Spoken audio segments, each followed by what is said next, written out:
more protection to Cochran and open a few holes, I think Wadsworth is going to get that running game. Well, one thing I want to say about last week's game before we, I don't want to dwell on it, but this is my 30th year teaching at Wadsworth, and I've missed a couple football games, but not many. I've probably seen 290, and I've never seen anything as stunning as what happened last week. And we, like a lot of people, Larry, wrote off the Grizzlies. At the end of the game there, we were saying, oh, the Grizzlies are going to start off 1-2, the Bees are going to be 3-0, and we should know now it ain't over till it's over. Well, one thing about this Wadsworth team is, unlike the last couple of years, they can come back. I mean, they're not the kind of team that has to get a lead and then hold it. They have the ability to strike and strike quick. So I think whatever happens the rest of the year, that game should have told you that Wadsworth will never be out of a football game. But again, they need some balance. And in addition to the running game, I think psychologically it's very important for Wadsworth to come out and win in a convincing fashion. It doesn't mean they have to score a lot of points, but it can't be like at the Falls, and it can't be like at Medina, where the first half they were just pretty much pushed all over the field and then hung in there, once for a narrow loss and the other for a victory. So maybe even more important than the running game is the offensive line for Wadsworth. And I'll tell you, if they don't come off last week with some confidence, nothing's ever going to give it to them. Well, before their 17-point outburst against Medina in the fourth quarter last week, the Wadsworth offense scored just one offensive touchdown in the previous 7 quarters. Yeah, when you think that the 2 touchdowns at the Falls are scored by special teams, that kind of stuff is going to have to change if Wadsworth's going to make a serious run at the Suburban League title. On the defensive side, real quick, Larry, Zach Craig is now called gone for the season. His back injury is just too severe. He does not want to risk a, career-threatening type of injury that could mar him for the rest of his life. Yeah, he tried to practice this week, and it just didn't work, and it's probably a wise move for Zach. And we're going to miss him. Miss him on the line. 10.5 sacks in 2001 would have been a good senior season. One thing about the Suburban League, in pre-league play, they finished up a very respectable 15-9. So when it comes to playoff times, by the way, though this hasn't been published, Wadsworth is ranked 7th in Division I. So if the season ended today, they'd make the playoff. That 15-9 record means whoever wins games in the Suburban League is going to pick up some second-level points from the teams that have won. Talmadge won the toss, and as usual case when you win the toss, you defer to the second half. So Wadsworth will be receiving the ball. Back deep for Wadsworth, no surprise, number 28, Mako, and number 23, DJ Schrock. Paul Mako averaging 33 yards per kick return, and that big number is helped out by that 93-yard kick return for a touchdown against the Falls. Yeah, it's a funny thing about that Falls game, even though Wadsworth was minus 29 yards rushing, if they'd have completed that 2-point conversion, who knows what would have happened. They could still be playing. Yeah, Grizzlies, Larry, on the season have only rushed for 238 yards in 3 games. That's an average of 79 yards per game, but most of that's due to the fine performance of Billy Mueller in that opening game of the season against the Magics. Pat Brink gets the kickoff, goes through the middle and falls down at the 30-yard line of the Grizzlies.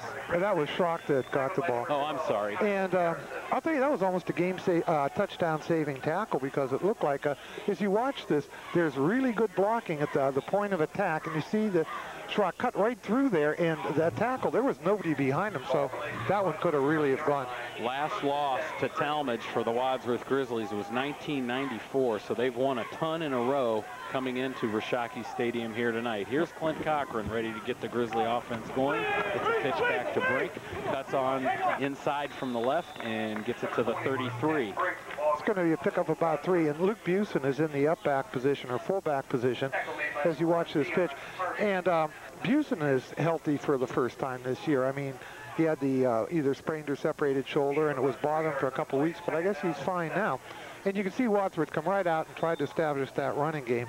Clint Cochran on the season, 42 of 72 for 58%, 572 yards, 7 touchdowns, 2 interceptions. As Cochran's going to get sacked. And that was the next stat I was going to mention, Larry.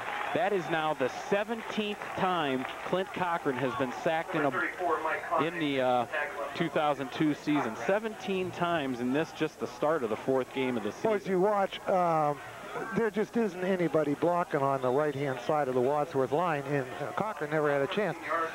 Cochran has had most of his success with the quick drops, the 1 to 2 steps drops, pop it out to somebody and let them run with the ball.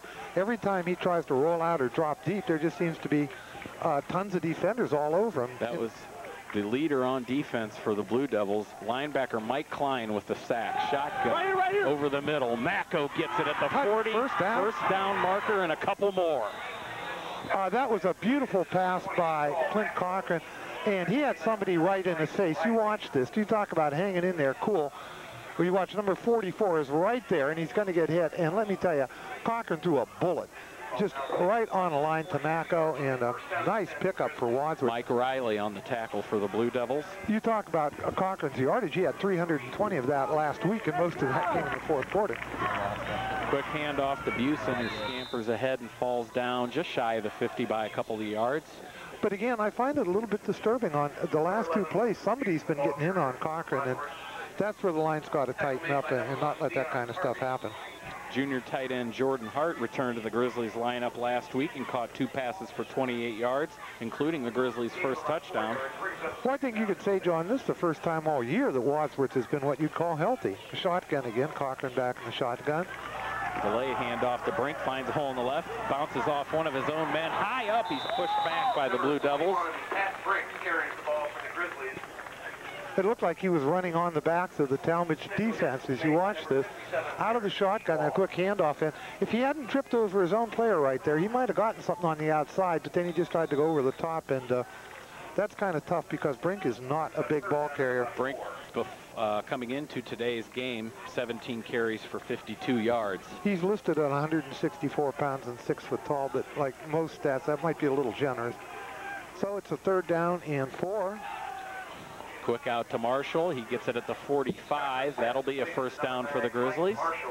Mike Marshall, a nice game last week. A couple of touchdowns late in the game that brought the Grizzlies back to within striking distance. Well, I mean, there were so many heroes as you watch this pass. Marshall's just wide open, just went down a little bit across the middle, just past the first yard down marker and got the ball. There were so many heroes in last week's game. We couldn't name them all. I mean, just probably just name the team and the coaches. The job they did was fantastic.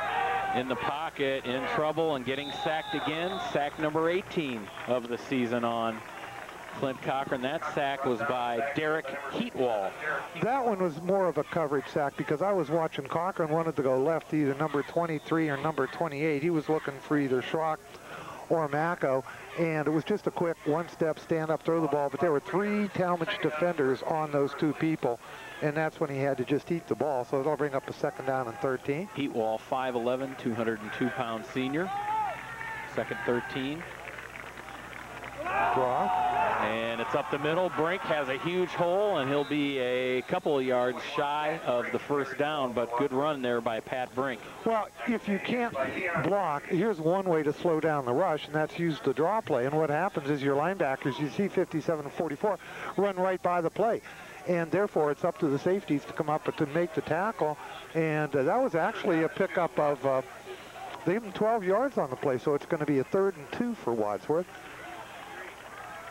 Quick handoff to Busen. He punishes forward, and we'll see where they spot it. Well, if he got the first down, that was all Luke Busen because he was hit behind the line of scrimmage and just powered himself forward. Going to be short. Going to be about a yard short. Grizzlies will go for it. I think so on the 36-yard line. They're certainly not going to punt the ball, and I don't think Galpert, as great as he did last week, is going to hit a 53-yarder. So Talmadge was outrushed in 9 of its 10 games last season. Only against North did that not happen, and it produced the only Blue Devils victory. Of course, North beating the Blue Devils last year, surging forward for a first down. Clint Cochran, just a quick snap, and when you got a big quarterback, that's the kind of thing you can do. A real quick snap. Talmadge defense wasn't quite set, and he powered forward for 5 yards. So there's one to keep in the playbook. And one interesting thing, John, is you watch Cochran just plow forward. Wadsworth has had the ball now for over 5 minutes, and this is exactly what they want to do. Come out and control the ball, show that they can sustain an offense, don't have to pass. Brink again gets it a couple of yards before he's pushed back. So far, I would say the Wadsworth coaches have to be very happy. I mean, they haven't scored yet, but the running game is starting to click. The offensive line is starting to open up some holes, and that's pretty much what they want to do. Some of Talmadge's best players, Larry, are the two-way players. Mentioned the linebacker Mike Klein, a 2-year starter. He moved from free safety to linebacker. Joe Laria, the running back and defensive back. There's a little play action. Cochran again sacked. 3 sacks by the Talmadge defense here in the first series of the game. Well, I was looking downfield, and once again, the coverage was pretty good. As you watch Cochran go back, he's looking downfield, but the coverage is there, and then he just has to eat the ball. Talmadge has some very good corners and safeties, and I think Cochran is finding that out. He's just not finding anybody open down there. So now Wadsworth has a 3rd down and 13 to go. Shotgun formation again. That was intended for Jordan Hart at about the 20. It's incomplete. It'll be 4th and long. The Grizzlies are going to try and pin the Blue Devils deep in their own territory. Well, there wouldn't have been a 1st down on that play, but what would have happened would have been close enough that they could have gone for it. So Wadsworth will have to punt, and though they played well, it's a little disappointing that they didn't manage to come up with any points on that.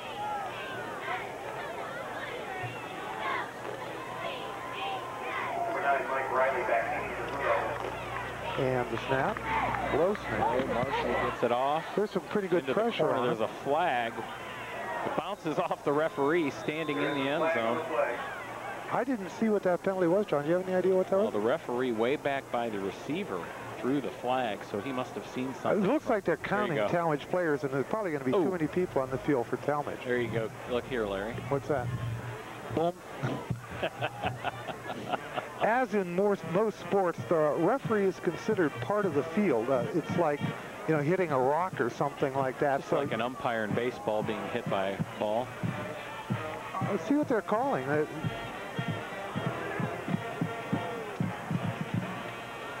I didn't recognize that signal, what they called it. Was it a illegal player on the field? I mean, that's the kind of sign he's thinking. They're talking it over with the referees, and as you watch the ref, there's the flag. Well, he's putting the flag back. He picked up the flag. Well, what I think that was probably was that they thought that Talmadge had too many people on the playing field. Illegal participation was the signal, which can be a lot of different things. But then when they recounted, it turns out they had 11. So Talmadge got a break, and 1st and 10 Talmadge on the 20-yard line. And you talk about a young team, John. Sometimes Talmadge has 3 freshmen in their lineup, including their quarterback. We'll have to see who the quarterback is. Quarterback is number 6, and that's Price, the freshman. So they're starting with a freshman quarterback. It's going to be a running play to Joe Laria. Fumble. And Billy Mueller almost picked it up. Looked like he wanted to pick it up and run into the end zone instead of pouncing on it, and recovering it for the Blue Devils was David Carl. And I wonder if this should have even been a call to fumble, because I think the ball carrier stopped. You see the pitch here, and there isn't going to be much there. He's got the ball right there. Let's see what happens. The whole pile comes in, and now the ball does, well, I don't know. See, if I was the ref, I'd have blown the whistle. Looked like Busen wrestled it loose from Laria. So they're going to mark the ball on the 11-yard line. So they did blow the whistle before the fumble, so it would be no fumble. Two-headed quarterback here for the Blue Devils, huh, Larry? Yeah. Depending on the situation. Alan Price, the freshman, as Larry mentioned, in there now. 5'11", 171 pounds. Running play is stuffed. Luke Busen was in on there. And someone is hurt for Wadsworth. It's number 75, Tim Budry. Tim Budry, yeah. Oh. And it looks like he's really holding on to his knee. If we could see what happened to him. That happened outside the picture there as you saw the stop. So there's going to be a little time while they stop and take a look at him. And I've got bad news for you people at home. Last week, the Sarahsville Shenandoah Fighting Zeppelins suffered their first loss. Buckeye Trail beat them. I couldn't get a score in the game, but the Zeps are still 2-1, so that's not too bad. But tonight they face a real foe. They're playing Gnadenhutten Indian Valley. And Indian Valley is a Division IV team, very tough. They made the playoffs last year. So I'd have to say the Fighting Zeppelins have their hands full tonight. But we can keep rooting for them. They are 2-1 right now, and if they win tonight, they beat Gnadenhutt and Indian Valley, they've got a good shot at going all the way to the playoffs. Some final numbers from last week, Larry. Reggie Huff of Medina, 30 carries, 178 yards for 2 touchdowns. Something Wadsworth has done is given up a lot of yards to the featured tailback of the opposing team. Yeah, it happened at the Falls. It happened last week. And Clint Cochran, 22 of 42 for 308 yards, 2 touchdowns and an interception. Mike Marshall, 9 catches. Let me say something real quick about Cochran, those 44 attempts. I thought that might be a record, but then when I looked on the record board in school, it turns out that the record for number of attempts is 55, so Cochran was nowhere near that. Mike Marshall, 9 catches, 130 yards, 2 touchdowns. Paul Macco, 5 catches, 79 yards. But as everyone now knows, the Grizzlies scored 20 points late in the 4th period and in overtime to defeat the Bees 26-23. Absolutely unbelievable. A couple of clutch field goals by Ben Galpert late in the game, and the Grizzlies season stays alive. Yeah, at least the postseason stays alive. As I indicated, though, there have been no official rankings. Wadsworth is ranked 7th in Division I. And what was so important about that win over Medina, it's the last Division I team they play all year. And Medina was pretty stunned by that. And an interesting thing about Medina is they play Strongsville tonight. And Strongsville, before the season's open, was touted as going 10-0 and were a state contender for the playoffs, and it didn't work out that way. Strongsville is 1-2.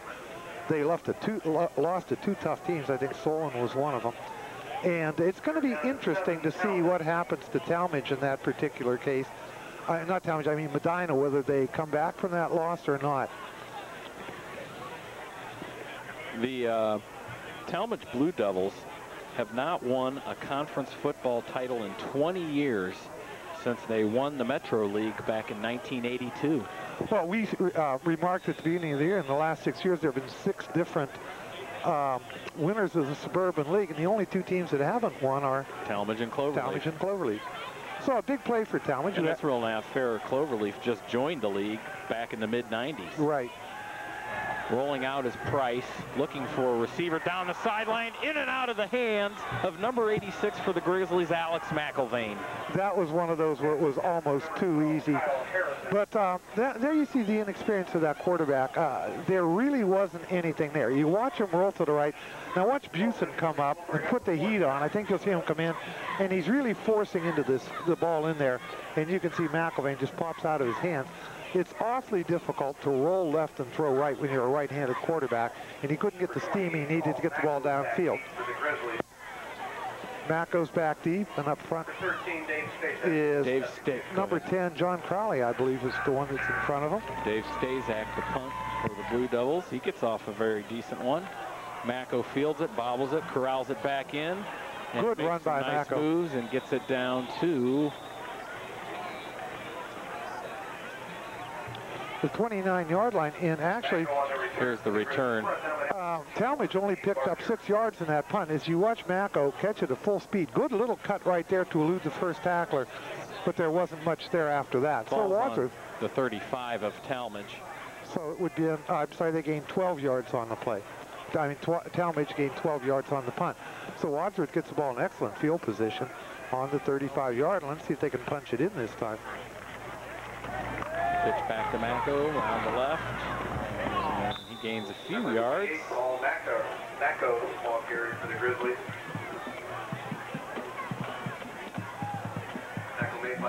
So it looks like it's going to be Macco alternating at the tailback slot with Brink. And Macco's in there now, and they're leaving Busen in as the blocking back or the fullback up front. And just as I say that, Busen isn't in there. And instead, the up back is number 44, Billy Mueller.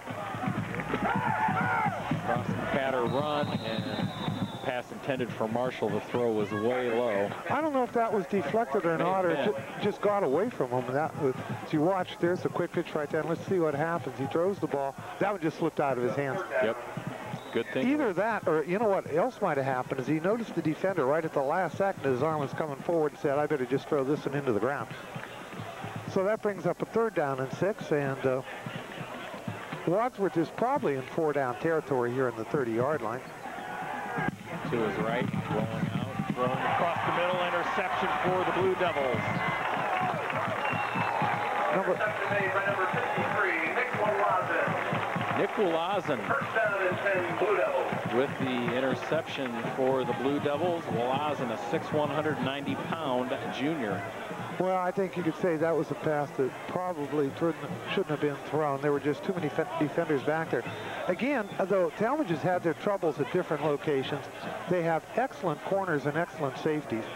And there you see it, what happens when you try to force the ball in. So Talmadge gets a break, so they made it themselves, and they got a 1st and 10 on the 37-yard line. 3 receivers to the right, looking to throw that way, long down the corner, jumping up for it, interference. Now that could be on Talmadge.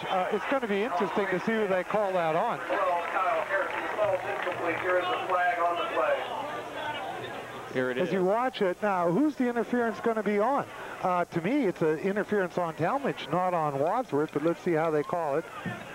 Pass interference. Oh, there you my. Go again. Oh, my. I don't agree with that call at all.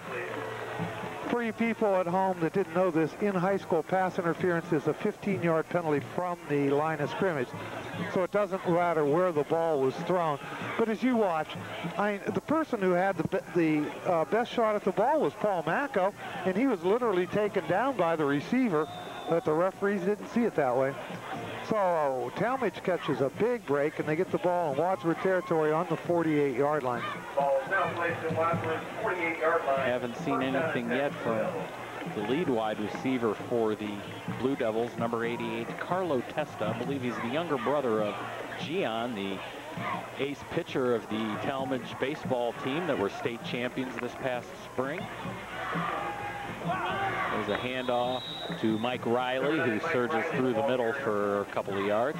Well, Riley, number 53, made the tackle. 71, Will Ling. Will Ling was in there, and Josh McInturf was in there. As you look at the Talmadge head coach. That's Joe Vasilati. Joe Vasilati. At the next break, we'll take a minute to talk about Coach Vasilati. Well, you were talking about the receiver, Testa. He runs good routes and he has good hands. The big problem is the quarterbacks have difficulty getting the ball to him. But he's a person to watch. That's number 88. Handoff is fumbled. The Grizzlies fall on it, and it's all over the place, bouncing around. Grizzlies saying they have it. They should have had it because there were about 4 Grizzlies and no Blue Devils around the ball. And that was just... And it is Wadsworth ball. It wasn't as much a fumble as it was a missed handoff. Yeah, it looked like Riley was way too far ahead of the handoff. He kind of had to reach back. As you watch, there it is. And it was just a missed handoff. And you can see there Wadsworth players all over the place. And, well, again, that goes to show you the inexperience of the quarterback. It's awful tough to be a freshman starting high school ball. Well, 2:21 to go. Let's see. I hope Wadsworth picks up on this, and they've been leading and everything, but they're not on the scoreboard yet. Hand off to Busen, gets around the right, speeding down the sideline. Pushes away one player, still on his feet, being drug into the end zone, pushed out of bounds, or is he in? What a run by Luke Busen. The ball carrier, brought down by number 88, Carlo Testa. I think they're spotting the ball on about the 1-yard line. From where we're at, it's kind of difficult to see the angle. But that run, okay, was good blocking at the point of contact. Busen turned the corner, but when he got about 10 yards downfield, he had a lot of company, and he just plowed right through it. Busen there, Larry. Oh, I was surprised at that. I didn't think that he could turn the corner like that. Down and goal for the Grizzlies from Talmadge's 1-yard line. So they're putting it on the 1. Watch and see if Cochran just doesn't lunge forward here. The quarterbacks need to gain him 4 yards the first time. Nope. Goes to Mueller, and he pushes in for a Grizzly touchdown. So that was a very interesting 2-play drive. And Wadsworth goes up 6-0. But I think more important than that, John, this is the first game I've seen all year where Wadsworth has come out and just basically, I don't want to say dominated, but controlled the line of scrimmage. They're doing what they want to do. They're passing when they want to. They're running when they want to. The only problem they've been having is with the sacks, that somebody's busting through. But with the quick handoffs and the quick passes, they're doing fine. Ben Galpert on the extra point. Right through. And that is Ben Galpert with the extra point. He is now 6 of 7 on extra points in the season. That touchdown for Billy Mueller, his first rushing touchdown of the season. Ladies and gentlemen, Burger King So Wadsworth has gotten off to a good start here tonight. Sponsorship dollars go directly. And on the other side of the ball, Talmadge hasn't been able to get much going. They've had the ball a couple times, but it's been Wadsworth turnovers. Their biggest gain was on a 15-yard penalty. So they're going to have to regroup a bit. It's going to be interesting, John, to see how long they stay with their freshman quarterback, because they have two quarterbacks. Number 10, Myers, is a junior, and you might be seeing him in there pretty soon. So Joe Vassilotti, the new head coach for the Talmadge Blue Devils, he is returning to the Suburban League after 4 seasons away from it. Some of you high school football fans may remember that he had his greatest success as a coach in this league, leading Norton to championships in 1995 and their playoff year of 1997. Well, that 97 team was something. That was the one that had 20 seniors starting, and that was just one of those once-in-a-lifetime situations where you get one class of kids that you started them as sophomores and they got pushed around quite a bit, started them as juniors and they were respectable, then you start them as seniors and they win the league championship and go on to the playoffs. Coach Vassilotti went to grade school here in Talmadge, then became an outstanding quarterback, Jesuit. Riley gets it at the 10, comes to the middle of the field, and he's brought down at about the 32. That was almost busted loose for a touchdown there, but a good stop made. Finishing by Coach Vassilotti, he, as you watch the replay of that return, Vassilotti coached at Brush in 1998, then moved on to Kent Roosevelt, where he's been before he came here. Vassilotti succeeding Jeff Moore as head coach, and Moore is concentrating now on being the athletic director. But well, I think Chris Vassilotti, as some Wadsworth fans might know, was his brother who taught at Wadsworth for a couple of years, coached a couple of years. At Revere. Now I think he's at Revere now, isn't he? I think he's not anymore. Well, I'll tell you in a second.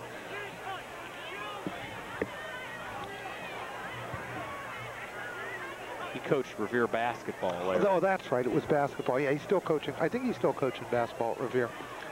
So it's kind of like a Suburban League family affair. So but the thing with here at Talmadge is that the best athletes here seem to go out for basketball and baseball. They're trying to funnel some of those good athletes now into their football program. As I mentioned, the Blue Devils baseball team won the Division II state title in the spring after finishing second for the two previous seasons. In basketball, Talmadge was a Division II regional finalist in 2001, and that was sandwiched around a couple of district appearances. The most recent winning football season here at Talmadge was in 1997 when they were 6-4. Their record since is 12-28. It's funny how some teams, schools do it that way, like with the round ball. Talmadge girls softball is legendary, the kind of performances they put out. Riley gets about 5 yards on the play. Well, since 97, they're 12-28, but they are now 2-1 this season, so tack that onto that record. Plus, I've heard they've got a pretty good freshman team. When you consider they've got 3 freshmen playing varsity ball, not even junior varsity ball. Yeah, they have good freshmen and JV teams in the recent years, so it's a possible good for improvement for this Blue Devils football program. Yeah, I think they're really trying to turn it around. Well, Talmadge this year, or it was either this year or last year, moved from Division III to Division II, and that might be some incentive to get the program going a little stronger. And Coach Vassilotti is an English coach here.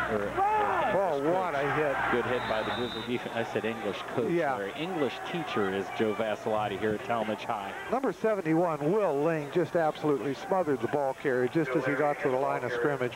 Will Ling. Watch this. There's Ling. Up. Right in there. Well, that was, looked like Josh McInturf was in there on it too. Will Ling, the leading tackler, coming into tonight's ball game for the Grizzlies with 38 tackles through the first 3 games. So it's going to be a loss of 2, and it's going to bring up a 3rd and 8, and you got to figure that they're going to be passing on this particular play. They got 3 wide receivers set to the bottom of the screen. Roll. Price is rolling out. He's drilled by Busen, and then the ball is batted down by the Grizzly defense. I want to tell you, that was quite a hit. It was perfectly fair, perfectly legal, but it's also a hit that freshman is not going to forget. And what that does, particularly when you got a young player there, you start hearing footsteps. You start hearing footsteps later on in the game. And Luke Busen is a force. So Wadsworth is back to receive the punt. And once again, got number 10, John Crowley. The international man of mystery. And also, of course, number 28, Paul Macko. Looks like Wadsworth has a return on. We were talking about, there's the kick in the air by Dave Stazak. Grizzlies will let it bounce. And stopping it is Mike Gray, number 35 of the Blue Devils. And that one could have cost him about 15 yards because the way that ball was rotating, it was going to continue to roll down the field, so he's not real happy with himself. We were talking, Larry, about here comes number 88, Carlo Testa for the Blue Devils. I was just told by some of the Talmadge administration here behind us, he has an ankle injury, but he is in there now on offense for the Blue Devils, and he scored a couple of touchdowns in the loss to North last week. Macko gets behind a blocker and gets about a 4-yard gain, maybe 5. And that'll be the end of the first quarter with the score Wadsworth 7, the Talmadge Blue Devils nothing. Well, you want to talk a little bit, Larry, about scores from last week? Oh, scores from last week? Okay, we'll take a look and see what's happening. You got something on the screen first there? It'll be popping up. Okay, there we go. After that. After the end of the first quarter, Wadsworth 7, of course, and Talmadge nothing. But we usually will list them in order that the teams that Wadsworth plays. In the meantime, I've got some stats for you. First down is pretty much, the first quarter is dominated by Wadsworth. They had 4 first downs, 1 turnover on an interception, 1 penalty, pass interference for 15 yards. They had 87 total yards, 57 passing, 30 rushing. The leading Russian, Luke Busen, 3 carries, 53 yards, and that one down to the 1-yard line was big one. Cochran is 2 for 5 for 30 yards. Talmadge only had 1 first down and 1 fumble for a turnover. They have 6 passing yards and no rushing yards. Now, there last week. After the when we get a next break, we'll come back to those scores. I'm sure everybody just looked them over, but we can talk a little bit about that. So it's 2nd down and 6 for Wadsworth to start the second quarter. High formation for the Grizzlies. Rolling to his right is Cochran. He's in trouble. Sacked again. Sack number 20. Well, I'll say it. Okay, there are the scores. Barbert got their first victory over Firestone. No surprise there. Norris Cuyahoga Falls victory over Elliott. Then the stunner. We won't even talk about that one. Here, North beat Talmadge 41-14. Norton got a wake-up call by getting beat by Northwest. Ranked in the top 10 in the state in their division. Norton was 2-0 going in that. 1 more games they did all last year. Copley over Orville. Orville's program's in trouble. No surprise. Green over Aquinas. It doesn't have much. And I'll talk about the rest of when we get another chance.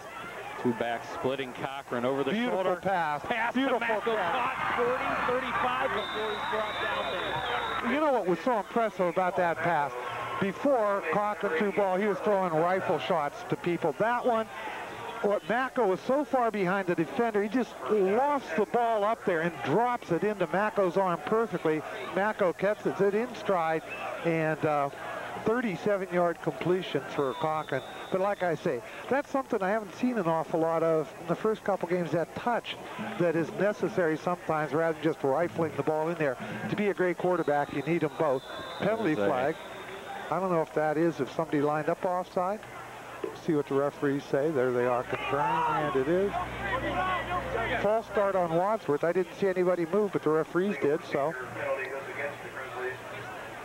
But as for the rest of the scores, the other 2 scores that maybe you didn't see on Cloverleaf got their first win. Everybody in the Suburban League, Larry, is 2-1, except Cloverleaf's 1-2. 1-2.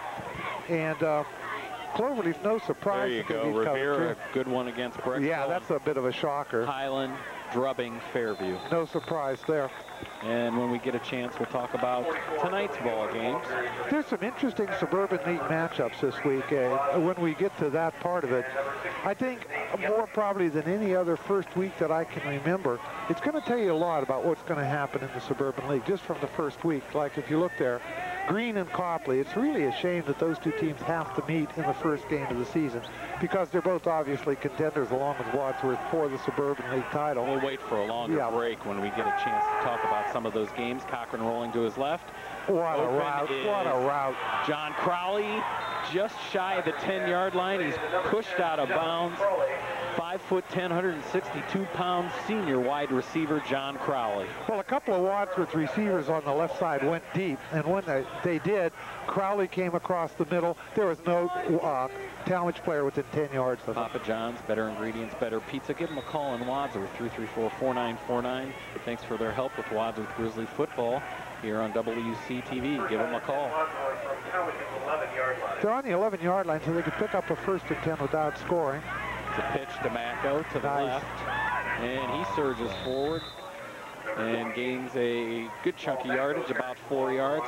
Well, it was very impressive. Macko started for the outside and then decided to come back in and kind of follow his blockers. And what's so nice about that is it means you got blockers to follow.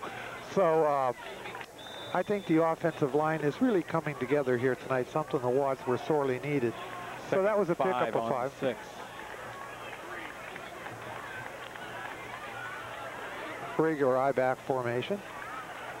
In the corner, caught by Marshall, and he's hit, and it falls out of his hands. Looks like he may have been out of bounds anyways.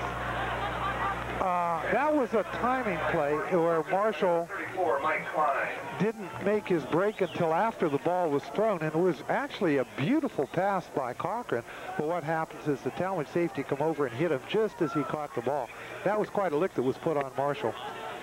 So, very interesting call by the coaches. So brings up another penalty flag. Let's see what the referees call. Offside against Wadsworth. I think what must have happened is somebody must have lined up offside, and that might be the second time that happened. So, rather than a 3rd and 6, it brings up a 3rd and 11 for Wadsworth. But unlike before, I don't think they're in 4-down territory. I think they would kick the field goal in a situation like this. Cochran straight drop back, looking, and looked like it was tipped, intended for Schrock in the end zone. It was either tipped or thrown a little low.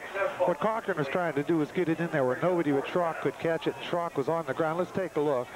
A little bit of pressure coming, not too much. He rolls just a bit, throws the ball, and like I say, he's trying to drill it right into him as he hit the ground, and it didn't work. Well, going for the field goal will be Ben Galpert after last week. You know he's got the leg to make this one. Galpert 2 for 2 on field goals on the season, both of them last night. The snap is high, and Cochran just grabs it and gets tackled, so the field goal is nullified by the Blue Devils.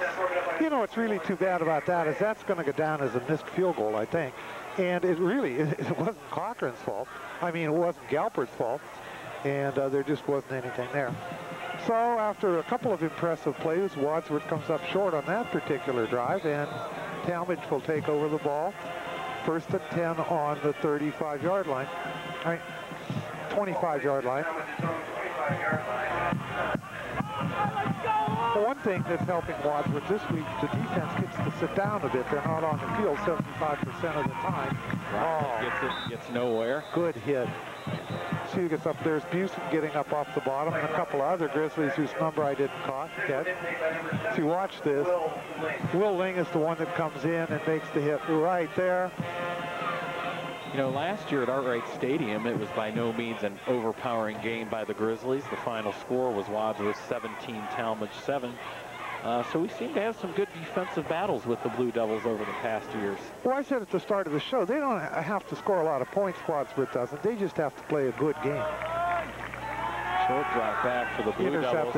Intercepted, and no one there. Paul Macko with the interception for a touchdown.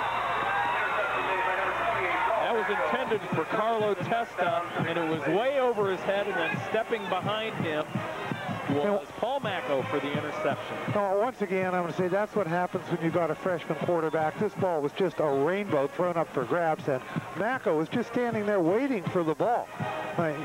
You watch it. There's no receiver anywhere. There's Macko, and nobody is going to touch him. I mean, he could still be running if he wanted to.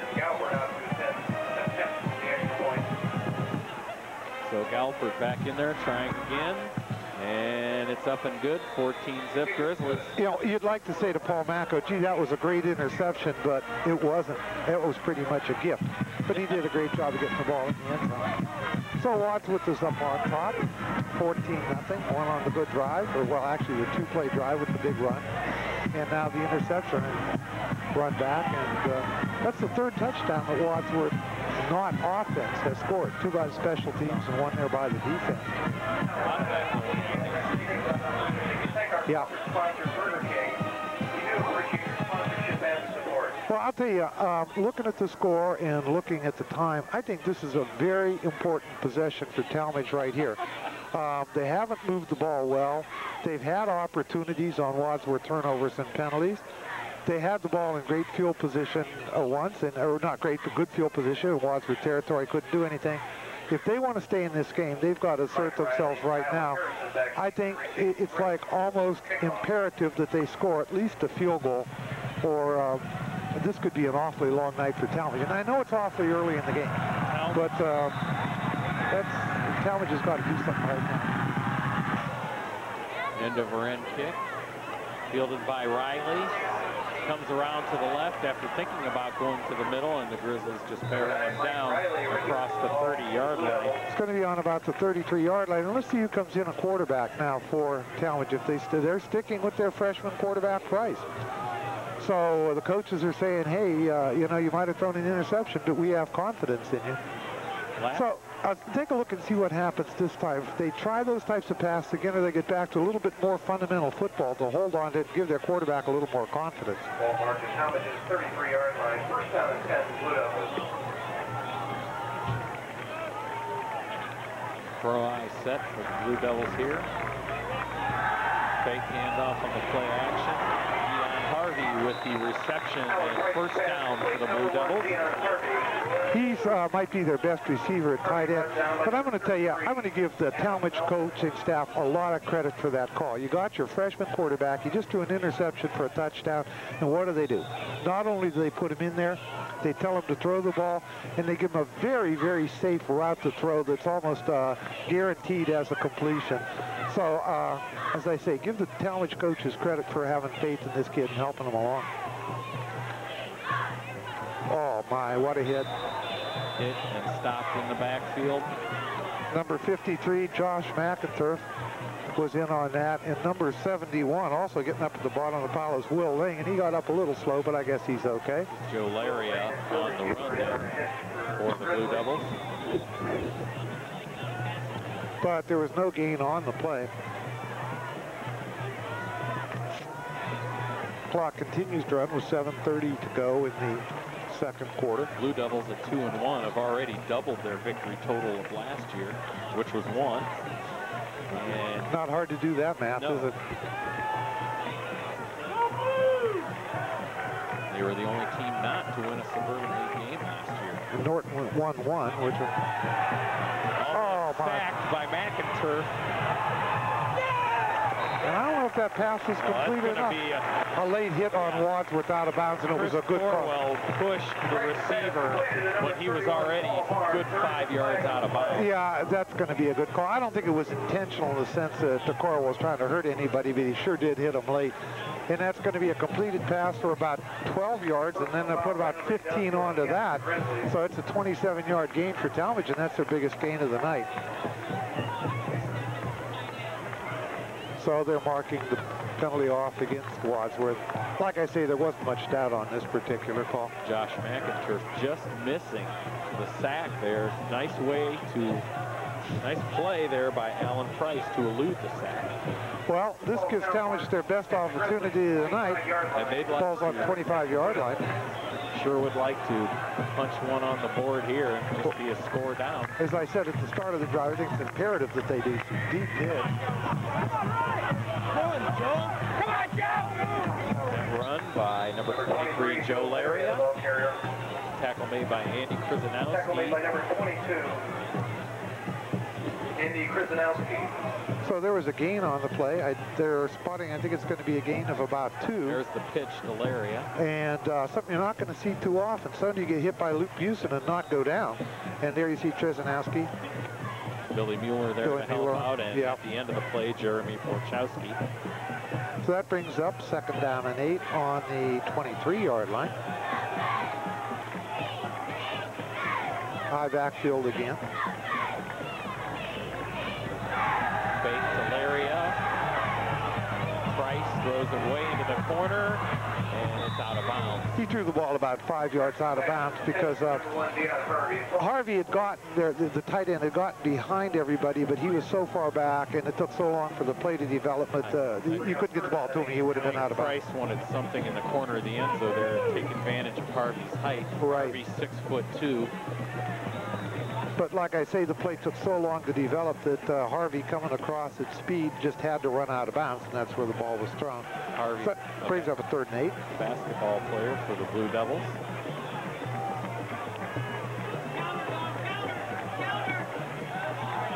Man in motion, Darren Dimhoff.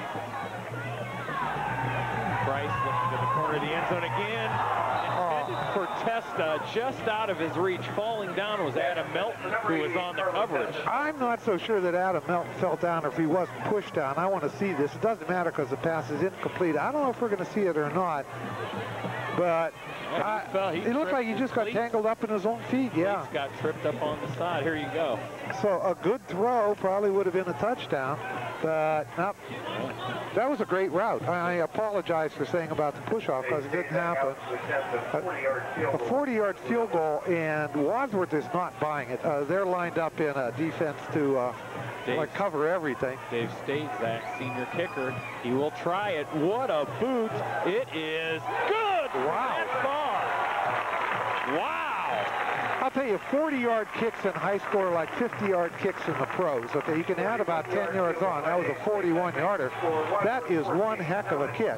Pretty much any team can get a kid that'll kick the ball 30, 35 yards, but that thing was boom. Now, it didn't clear the bar by much, but it cleared by enough. Yeah, it doesn't have to clear by much. Yes. So I'll tell you, Talmadge has to feel very good about themselves right now. That's what they had to do, drive down and score and show that they can. Now, what Wadsworth has to do is turn around with 6 minutes and 7 seconds to go, control the ball most of the way, and punch a touchdown in to say, see, we're not intimidated by all this. Very nice kick. Talmadge comes out, back again for Wadsworth, our number 28 Mac O, and on the 4 side of the field, I think that's number 21 Brink. Or is it 23 Schrock? Schrock is back with Brink.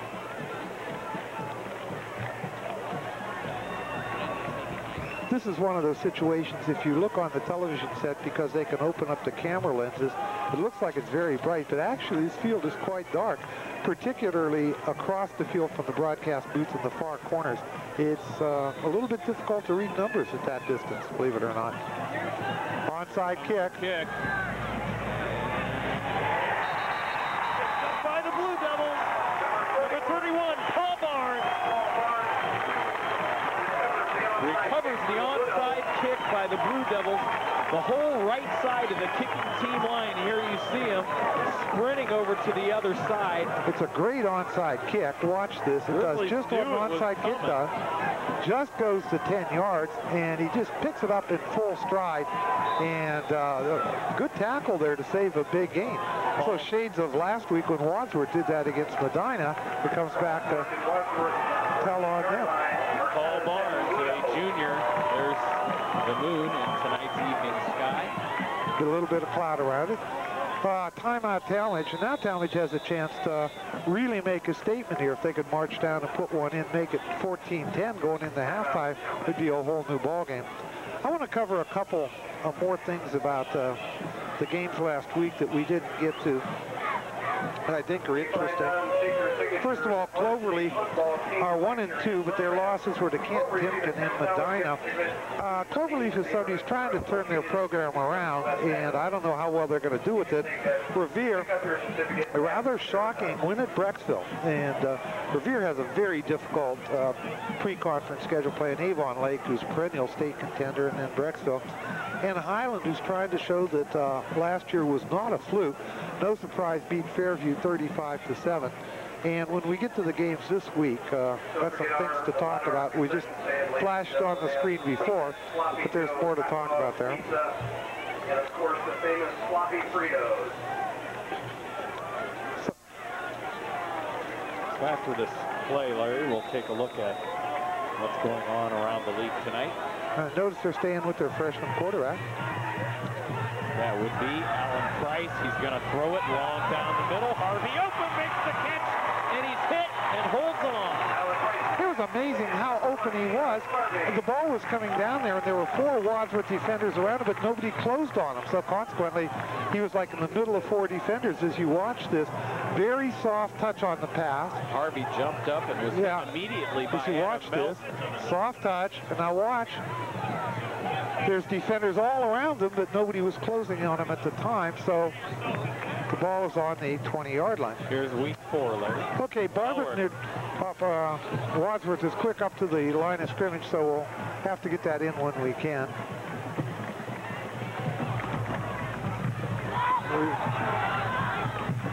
Little delayed handoff there, coming around the other way, Mike Riley. Tackle made by number 44, Billy. Okay, Barberton and Nordonia. Nordonia is a good team. I would kind of be surprised to see Barberton win that. Fall should beat Brush, okay? But the next game is the one that's really interesting. Strongsville, as I said, they're supposed to go 10-0, but they lost 2 out of their first 3. Medina smarting from the loss last week. Norton and Highland is interesting because Norton is 2-1.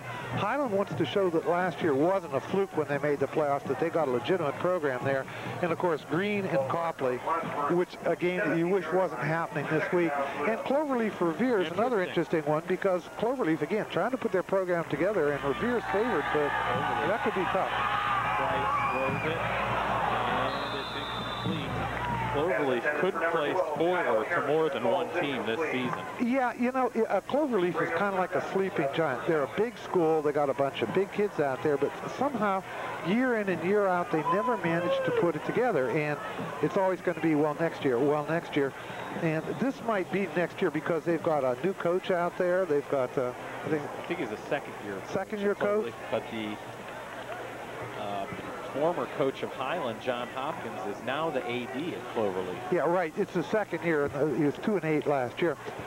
So I think they're making a real effort to get that program turned around. And a win at Revere would be big for them. 3rd down and 7. Price. No surprise pass. Fake pump. Then gets rid of it. It's up in the air and incomplete. Well, what happened is he was trying to set up a screen pass, and the screen pass wasn't there. And what the quarterback did was just keep drifting farther back trying to throw, drifting farther back trying to throw. The screen was never set up, and now it's 4th down for Talmadge, and I would have to guess they're going to go for a field goal. I mean, this is only going to be, see where they spot the ball, about a 34-yard field goal, and it's already made one from 40, so what the heck, go for it. This one's spotted at the 25. So it's going to be a 35-yarder. Dave Stazak, 5'11", 175-pound senior kicker. Boots another one. Oh, my Lord. And in 14-6 is the Wadsworth lead. The 40-yarder he just put over the crossbar, but that one, I think the ball is still going. That could have been a 45-yard field goal. I think he cleared the bar by that much. So Talmadge did what they had to do. Great play to recover the onside kick. A couple good pass plays to get them down there, and then, of course, the field goal. Now, if you're Wadsworth, what you want to do is take the next 4 minutes and 33 seconds and just march the ball down the field and push it in the end zone. You don't want Talmadge going into the half with this kind of momentum. Think they'll try another onside kick? We shall see. You know, those things only work when, except like what Wadsworth did when everybody knew it was coming. They only work when it's a total surprise. And Wadsworth is going to be looking for it this time. In the loss to North last week, Larry, the Blue Devils losing 41-22. Their defense gave up 604 yards of offense. Now that sounds like an NFL playoff type game or something like that. North with 323 yards rushing, 281 passing. Well, I think that was North's first victory, wasn't it? I mean, it wasn't like North has been dominating the pre-conference play in the City Series. In fact, the City Series teams, I noticed, were only something like 6-12 in preseason. But that was actually the best they've done in many years. Again, the Suburban League was 15-9. Very respectable. So see what happens here. Kick this one away, and it's a good one. DJ Schrock gets it at the 5. fumbles it, and Macko's there to pick it up. He's still on his feet down the right sideline, falls down at the 35 in front of the Talmadge bench. Well, that fumble, the ball went so far backwards that there was nobody around it but Schrock, and it took a nice bounce. As you watch this, there's Schrock. He's got the ball coming up the middle, and he's going to take a pretty good hit. He's carrying the ball good, but right there, the helmet on the ball. Now, that ball bounced about 10 yards backwards, and Macko picks it up, eludes that tackle right there, and turns what could have been a catastrophe into a nice game. So good job by Macko, heads up ball. And Wadsworth takes over with the ball on the 36-yard line. 35-yard line, first down and 10, Grizzlies. Shotgun on first down. That's interesting. Handoff. Quick handoff to Macko, and he's still on his feet. He gets it to the 40. That one almost didn't work because the snap almost didn't get back to Cochran, and what had happened, Macko was already moving, and the handoff was rather precarious, but they got it in there. So it's going to be second down and 4. And I think the clock is going to become a factor here for Wadsworth. Obviously, they can score very quickly, but what they'd like to do is run that clock down as far as they can and then punch one in. The Grizzlies coming into tonight's ball game, 14 dropped passes from the receiving corps, as that one's going to be. That was an interesting set. I've never seen that before. They lined up 3 wide receivers and the tight end to the right, and then Cochran rolled that way. And the interesting thing, that was the short side of the field, so they had a lot of people in the same area, and he couldn't quite force the ball in. So that'll bring up a third down and 5. Third down and 5, Grizzlies.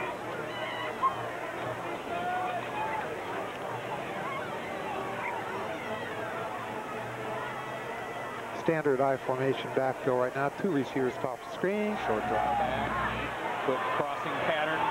Pass is caught by Marshall. He gets it to the 39 of the Blue Devils. Well, as you look back on the year, that's where Cochran has had his most success, okay? Just a quick 1 or 2 step drop, fire the ball right away to somebody usually coming over the middle, and then let them work on the defenders. And I got to say, that was an awful nice run by Marshall after he caught the ball. He picked up a good 10 yards. It's usually Marshall or Macko that you will see coming across the middle like that. Yards after catch, Mike Marshall. Houston catches one. Field takes it to the 33-yard line. Well, that was almost a long handoff there. Fake up the middle, and then Busen just kind of drifts out, and there he is right there. And you can see it's almost like a handoff just to get him out in the open, one-on-one with somebody. A great defensive play by number 1, who not only is a good tight end, but shows that on defense he can play defensive end too. Your way, Mike!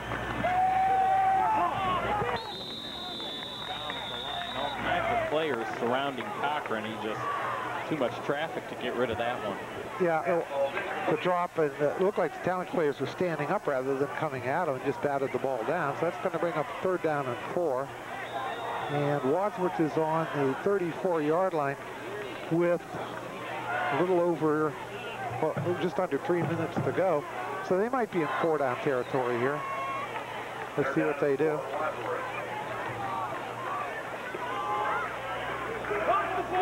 Looks like they're coming after it. Good. And it's a quick handoff to Busen, who takes about half the Blue Devil defense with him down to the 25. Well, anytime you run a blitz like that, there's got to be a hole somewhere where that linebacker was coming from. And what Busen did, he didn't hit that hole, but he slid out to it. And he was in the area where the linebacker should have been, but wasn't because he was blitzing. And then the rest was just Luke Busen dragging people with him. Looking for his defense. Will be the 50 is what it's called, and they'll also show some 5-2. Looks like they're coming in again. They are. Same play. And Busen still on his feet. Gets about a yard. But once again, the Talmadge linebackers were coming in. It was a good call, but what happened that time is the linebackers were coming from the left, and the handoff went to the right where the linebacker stayed home. So there wasn't much of a hole like the last time. So it's going to bring, they give him 1 yard on the play, going to bring second down and 9. Still in the eye. And quick drop, count play. Marshall, it's out of bounds. Cochran's pass intended for number 9, Mike Marshall. That was another one of those timing plays or count plays where the ball was tossed before Marshall made his move. And the defender for Talmadge did a good job of pinning Marshall against the sideline. And what happened, Cochran had to throw the ball the only place he could, right on the sideline, just a little bit overthrown and out of bounds. That's going to bring up 3rd and 9 with 1:51 to go.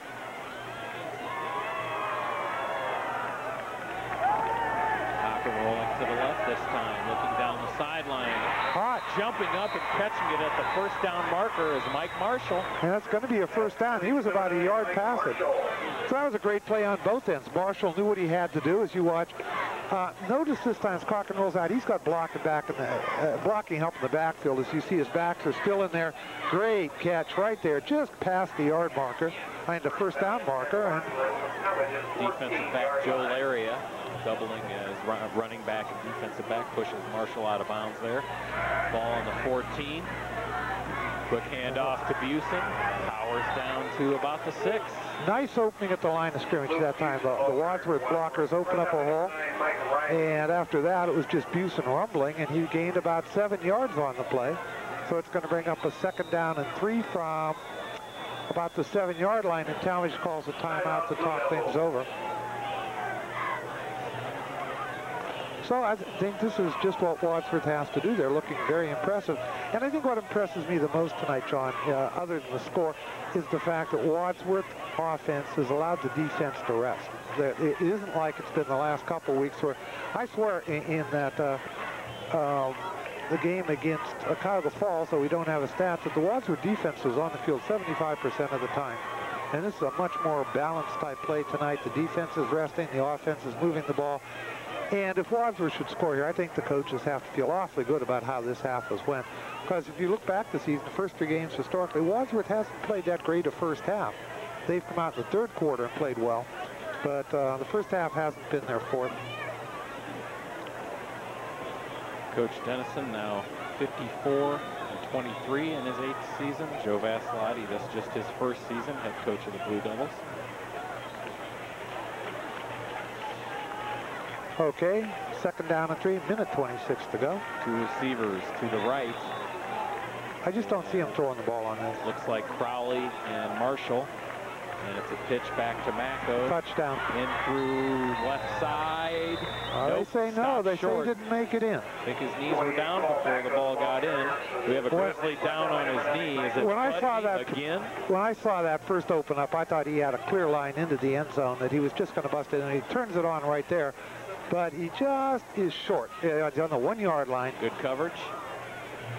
So that's going to bring up a 1st and goal from the 1-yard line. There's a Wadsworth player who was injured on the play. I think it's Tim Budney again, Larry, who went down earlier. And again, strange as it sounds, looking at the player, it's like too dark to read his number. And you can see on the screen, he's kind of like bent forward, and the glare doesn't let you read it there either. Budney, a 6', 214-pound junior tackle for the Grizzlies. So they keep getting those injuries to the offensive linemen.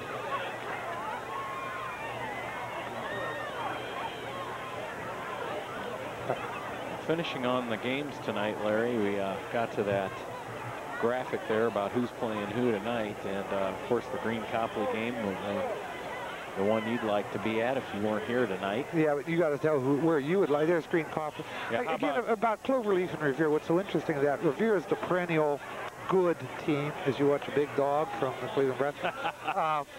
And Cloverleaf, as we said, trying to turn it around. A win at Cloverleaf, win by Cloverleaf tonight would kind of like them be the wild card in the Suburban League. I don't think anybody figures they're going to win it, but they could play spoilers for a lot of people if they win tonight. Yeah, aside from that Green Copley game, how about St. Ignatius against Massillon? Yeah, well, that would be my second choice. I know it's your first choice, but if I wasn't here tonight, I'd be over watching that one. That's where our spotter, Coach Gamugli, is tonight. Oh, my. The Massillon game, touchdown. Clint Cochran just on the quarterback keeper. So that puts the Grizzlies up 20-6 with 1:10 to go in the second. And that was an important drive for Wadsworth. Before the drive started, I said, okay, what's happening here? Talmadge is picking up some momentum. They've scored 6 points. They got a couple breaks. But what Wadsworth did with this particular drive is just kind of like took the wind out of their sails. They said, all right, we can march down the field whenever we want to. Galpert's extra point. Where'd it go? I think it was blocked. Yeah. I couldn't see it.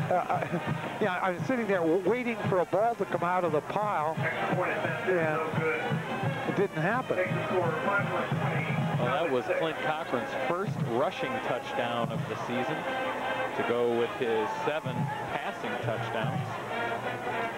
So Wadsworth will kick off to Talmadge with 1 minute and 10 seconds to go. And if I'm not mistaken, Talmadge has used 2 timeouts already.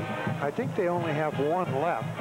And if that is the case, depending on where they get the ball, you might see a couple of reasonably long passes, like in the 20-yard range, to see what Talmadge could do. If nothing's happening there, they'll probably just run out the clock. So Wadsworth lining up to kick. Well, when we get a chance here in the second half, we'll get to our Papa John's trivia question. We will look at the schedules of tonight's 2 ball clubs and see what's coming on down the road. And I can tell you people right now, next week is home against Norton. Griff Wilson waiting for a football.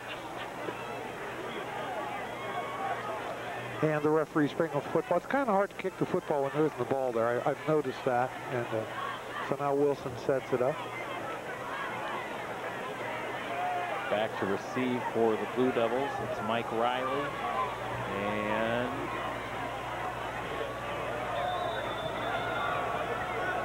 can't tell who the other one is. Squib kick. Bouncing crazily all over the place. And it was all of it. One of the up men, number 8 for the Blue Devils. Okay, here's the trivia question for this week. Who holds the record for most career wins as the head coach of Wadsworth varsity football? Now, Larry, that's dating back. The records that I have show that the Grizzlies' first team was 1905. I'm going to guess Art Wright. Okay, we'll have the answer coming in the second half. I'd like to make a point about last week's question, if I could, after this play. As Price drops back. Good pass down the middle, and it's just in no man's land, incomplete. Last week's question, we asked you about who holds the record for average yards receiving per catch. Oh, it's Chris Brink. Right. The question, though, asked, the question said career yardage per catch, and it should have said in a season. Oh. The answer was Chris Brink in the 98-99 season, averaged 20.7 yards per catch just in that season. The question incorrectly asked that it was in a career, not a season. Well, who is it for a career? Not sure. Okay. So it's 2nd down and 10 for Talmadge. Price just throwing over the middle again, out of the reach of Laria, who was running one way, and the ball, he just overran it. There are a lot of Wadsworth defenders back there, and I'm not saying that Busen had a shot at an interception, but if that ball had been thrown a little bit more one way or the other, there'd have been a defender a lot closer to it than the Talmadge receiver. So this is going to be interesting because now it's 3rd and 10. And if Talmadge doesn't complete a pass here for a first down or run for a first down, Wadsworth's going to call timeout and get the ball back with about 50 seconds to go. And gee, do you think they could score in 50 seconds, John? What do you think? I think they probably scored 30 points in 50 seconds. Dropping way back again, throwing over the middle again, incomplete again. And that time the receiver was wide open 15 yards down the field, and the ball was just overthrown. And the Grizzlies are staying on their coverage there, so Price getting lucky, though, that no one's coming into the middle. Well, this is going to be an interesting situation because of the incompletion, they didn't have to call a timeout. They have at least 2 left. They might have all 3. And Wadsworth, looks like they're coming with the block. They've got Mako back deep, but they've got 10 people up there on the line of scrimmage. Talmadge, there seems to be a bit of confusion on Talmadge's part. There aren't enough people on there, and they might get a delay of game if they're not careful here. And again, there's 10 Grizzlies lined up right at the snap. Yep, here they come. And it's a Oh, my. Yeah, that was running into the kicker. It doesn't matter. The first guy, the second guy coming through the middle and down to the 44-yard line. But it doesn't matter at all because there was a late hit on the punter, and that looked like a 15-yarder, not a 5. You got running into the kicker, and you got roughing the kicker. And in that case, that looked like a pretty good hit. So what's going to happen is Talmadge is going to get the ball on about the 49-yard line, I would guess, with 41 seconds to go. And there the referees mark the ball up, put it on the 48. So it's a 48. Personal foul against Wadsworth, roughing the kicker. So what could have been an opportunity for Wadsworth to score now gives Talmadge the ball back, and they're probably going to throw it 3 more times here. Alan Price, the freshman quarterback, gaining plenty of valuable time. experience. Oh, look at the time he's got. He's just going to keep it himself. And Mueller is there along with Przanowski to stop Price, but Price dropped so far back he didn't even get back to the line of scrimmage. As you watch, the coverage downfield is excellent, but because they got so many people dropping back, there isn't much of a rush. Nobody can get at him. Now he starts to run. It looks like he has a good run, but he was so far back, like you said, that no gain on the play. 9 seconds to go, 8 seconds. He's good. 10 yards back behind the line of scrimmage. What an arm. Jumping up and knocking it down with Macko. It was intended for Carlo Testa down at the 20. You know, one of the problems that you have in high school football, if you throw a Hail Mary, Talmadge has got the ball on roughly the 50-yard line.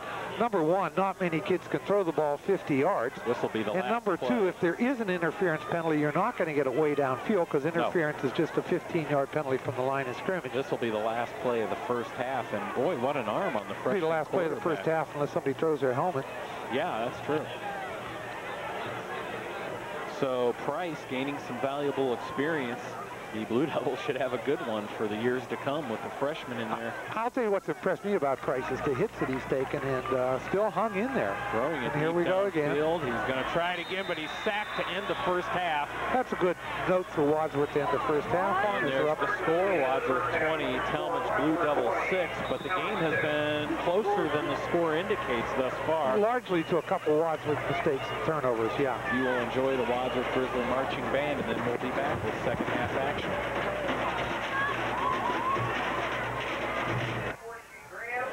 Percussion instructor Murray Knapp, and led by drum majors Drew Daniels and Betsy Bukai. Tonight, the band begins with a driving Michael Jackson hit, Thriller.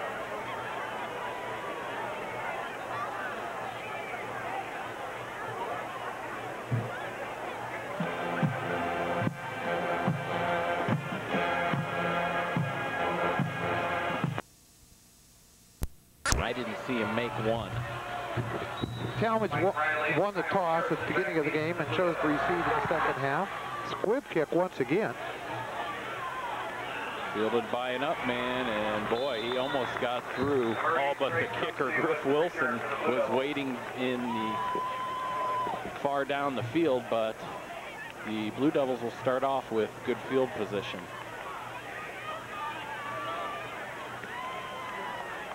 Greg Cumpsey, the return there for the Blue Devils, number 8.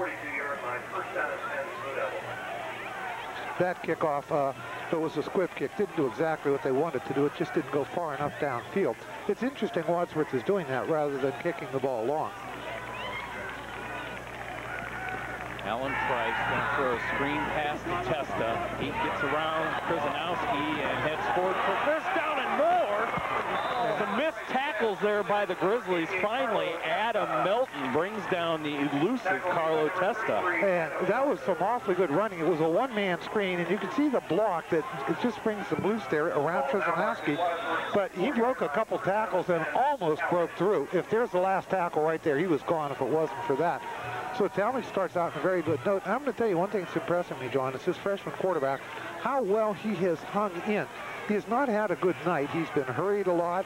He's been hit hard a couple times. He's thrown the interception, a lot of incomplete passes, but he's a gutsy kid, all right, just hanging in there. and continuing to run the offense is a real mark of credit to him. And in a couple of years, he could be a good one. Devils packing it in on the line.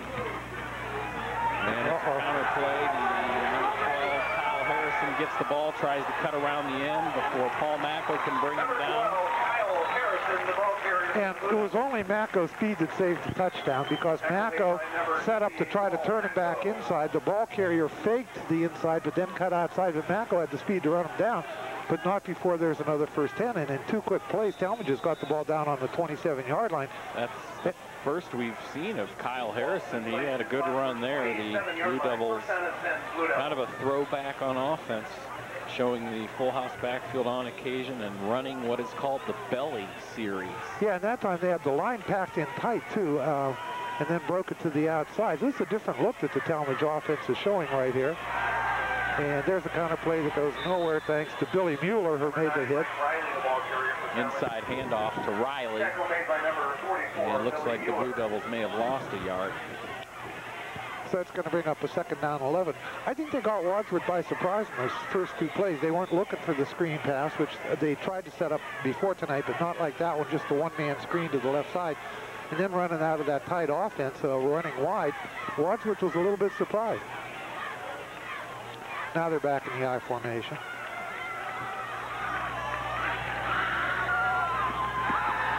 Play action over the middle, almost intercepted by Luke Busen. He cut across the middle, and it was just off his fingertips. Well, that ball was going to be forced in there, and actually it wasn't a bad pass, except Busen is such a great middle linebacker. If you look, there is a clear lane to the receiver, it seems. In the last minute, Busen cuts across and knocks the ball down. And if Busen hadn't knocked it down, it would have been a completion. Busen, 1 interception on the season, and of course it was the big one that ended the game against Medina last week. So it's going to bring up a 3rd down and 11. And where are they at? They're on the 24 for a field goal. It'll be a 41-yarder. So if they don't gain anything here, they'll probably try a field goal. Dave Stazak, good legs for the Devils. Quick pop. Pass again. Going to be a double pass, but they can't get it off. Brett Myers received the pass straight out from Price. Here's the replay, and he looked like he was going to throw it. As you watch, this is a pass. It is not a lateral, and he's looking downfield, but what happens is there's so much pressure, he never gets a chance to set it up. Jeremy Porchowski there to bring down Brett Myers. 4th down for the Blue Devils. And 4th down and about 7. And it looks like they're going to go for it this time rather than the field goal. I guess they figure being down 14, field goal really isn't going to do them all that much good. So they got 3 wide receivers to the right side of the field, a single back to backfield now. He's out of there. Coming in, pressuring the quarterback. Harvey makes the catch, bobbles and keeps it in his corral. What a play by Dion Harvey. I can't believe that he hung on to that ball. He got hit hard, it bobbled out of his chest, and he pulled it back in. I think he caught it 3 separate times. As you watch this, good pressure by Wadsworth, not a very powerful throw, but Harvey goes up and he's hit right there. The ball pops out. He's looking for what concentration, hangs on to it, and hung on to it when he hit the ground. Adam Melton with the initial hit, and it was a good one, but Harvey hung in there. Oh, Wadsworth defense couldn't have played that any better. That was just great individual effort by Harvey. So it's 1st and 10 on the 8-yard line for Talmadge. Alan Price hands to Riley, gets around the left, pushed out of bounds, touchdown! Well, got the ball inside the cone as he was pushed out of bounds. Well, Talmadge made a statement here as you watch his individual effort, breaks to the outside, little stiff arm there, and it just kind of forces his way into the end zone, and unfortunately that Billy Mueller couldn't bring him down. Well, this turned it into a non-interesting game to an interesting game.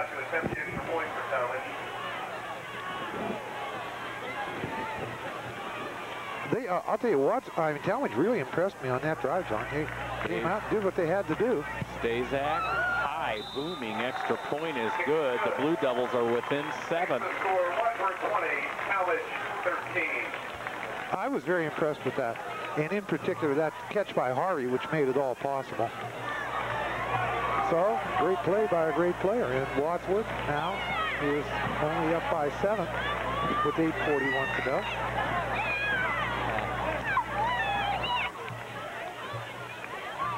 I see the Wadsworth team on the far sideline. Ladies and gentlemen, Kickoff return team. 55 is worth, to the best of my knowledge, an all-time Talmadge Stadium record, $572. Back for Wadsworth. Winning number is 788. No surprise, Paul Macko.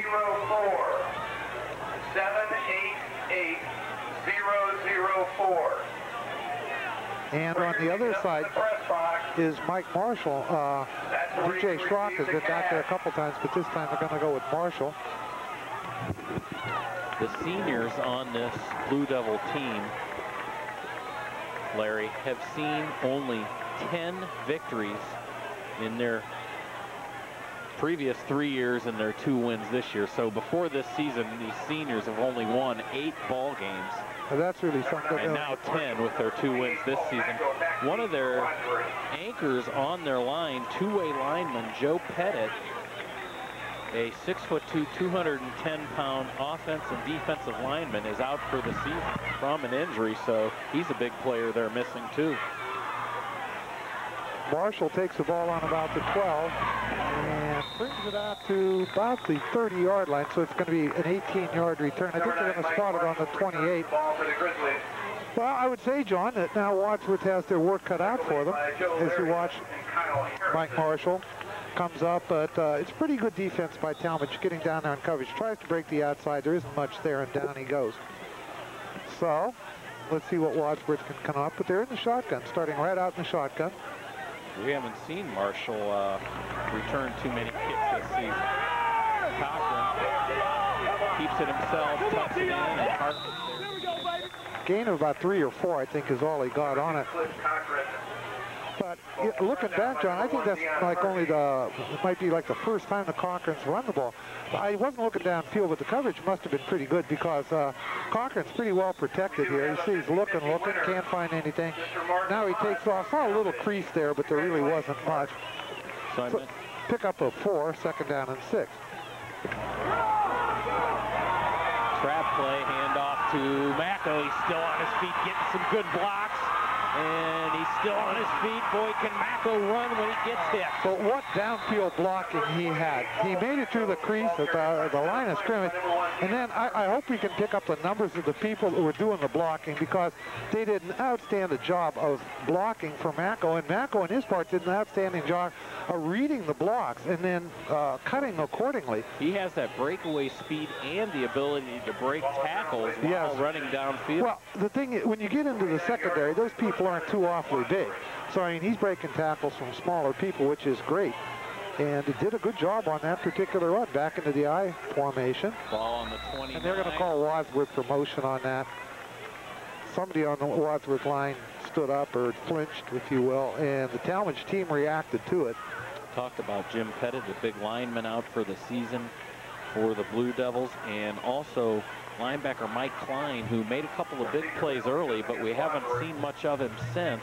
Both those players were second-team All-Suburban League in 2001.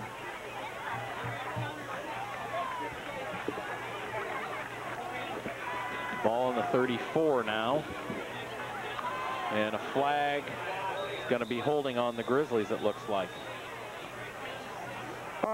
Wadsworth is not known for penalties, but tonight this will be their 7th penalty for a total of, I think, 75 yards, 75 yards. So that's a 10-yard penalty, so it'll be 70 yards in penalties so far. I mean, 70 yards, that's as many yards in penalties as they had rushing in the first half. So holding on Wadsworth. The penalty was declined, though. It was interesting that they declined the penalty with the way Cochran can pass. They decided that they would rather have a 2nd and 15 than a 1st and 25. Cochran back. Breaks loose on now. And he's wrestled down by Mike Gray, sophomore linebacker. As you watch this, the pass to Macko is well set up. There just isn't much there. The Talmadge defense, the defensive backs, the corner there, and the safety just reacted too quick. So it's going to bring up a 3rd down and about 13 yards to go. And if Wadsworth doesn't make this, it'll be interesting to see what they do on 4th down. They're in the shotgun again. Cochran going to throw over the middle. Passes high, held on to, then dropped. Looked like Ben Schrock jumped up. A valiant effort by Schrock there, but he couldn't come down with it. Well, that's the trouble. When you go over the middle, you know you're going to get hit. And the ball was thrown high, which means he had to stretch out to catch it, and then to hit right there. That's awful tough to hold on to. So what do we have now? 4th and 13, and Wadsworth looks like they're going to go for it. Number 89, Jordan Hart, is in at tight end, and they're going into the shotgun. Got to pick up 13 yards here. Mueller in there to block, gets a good one for Cochran. Throw downfield, batted out of the air by Carlo Testa in there at defensive That was back. a very good defensive play, because Crowley was open, and it just would take a great defensive play to break it up, and that's what Talmadge got. So all of a sudden here in the 3rd quarter, Talmadge has found some new life on offense, some new life on defense.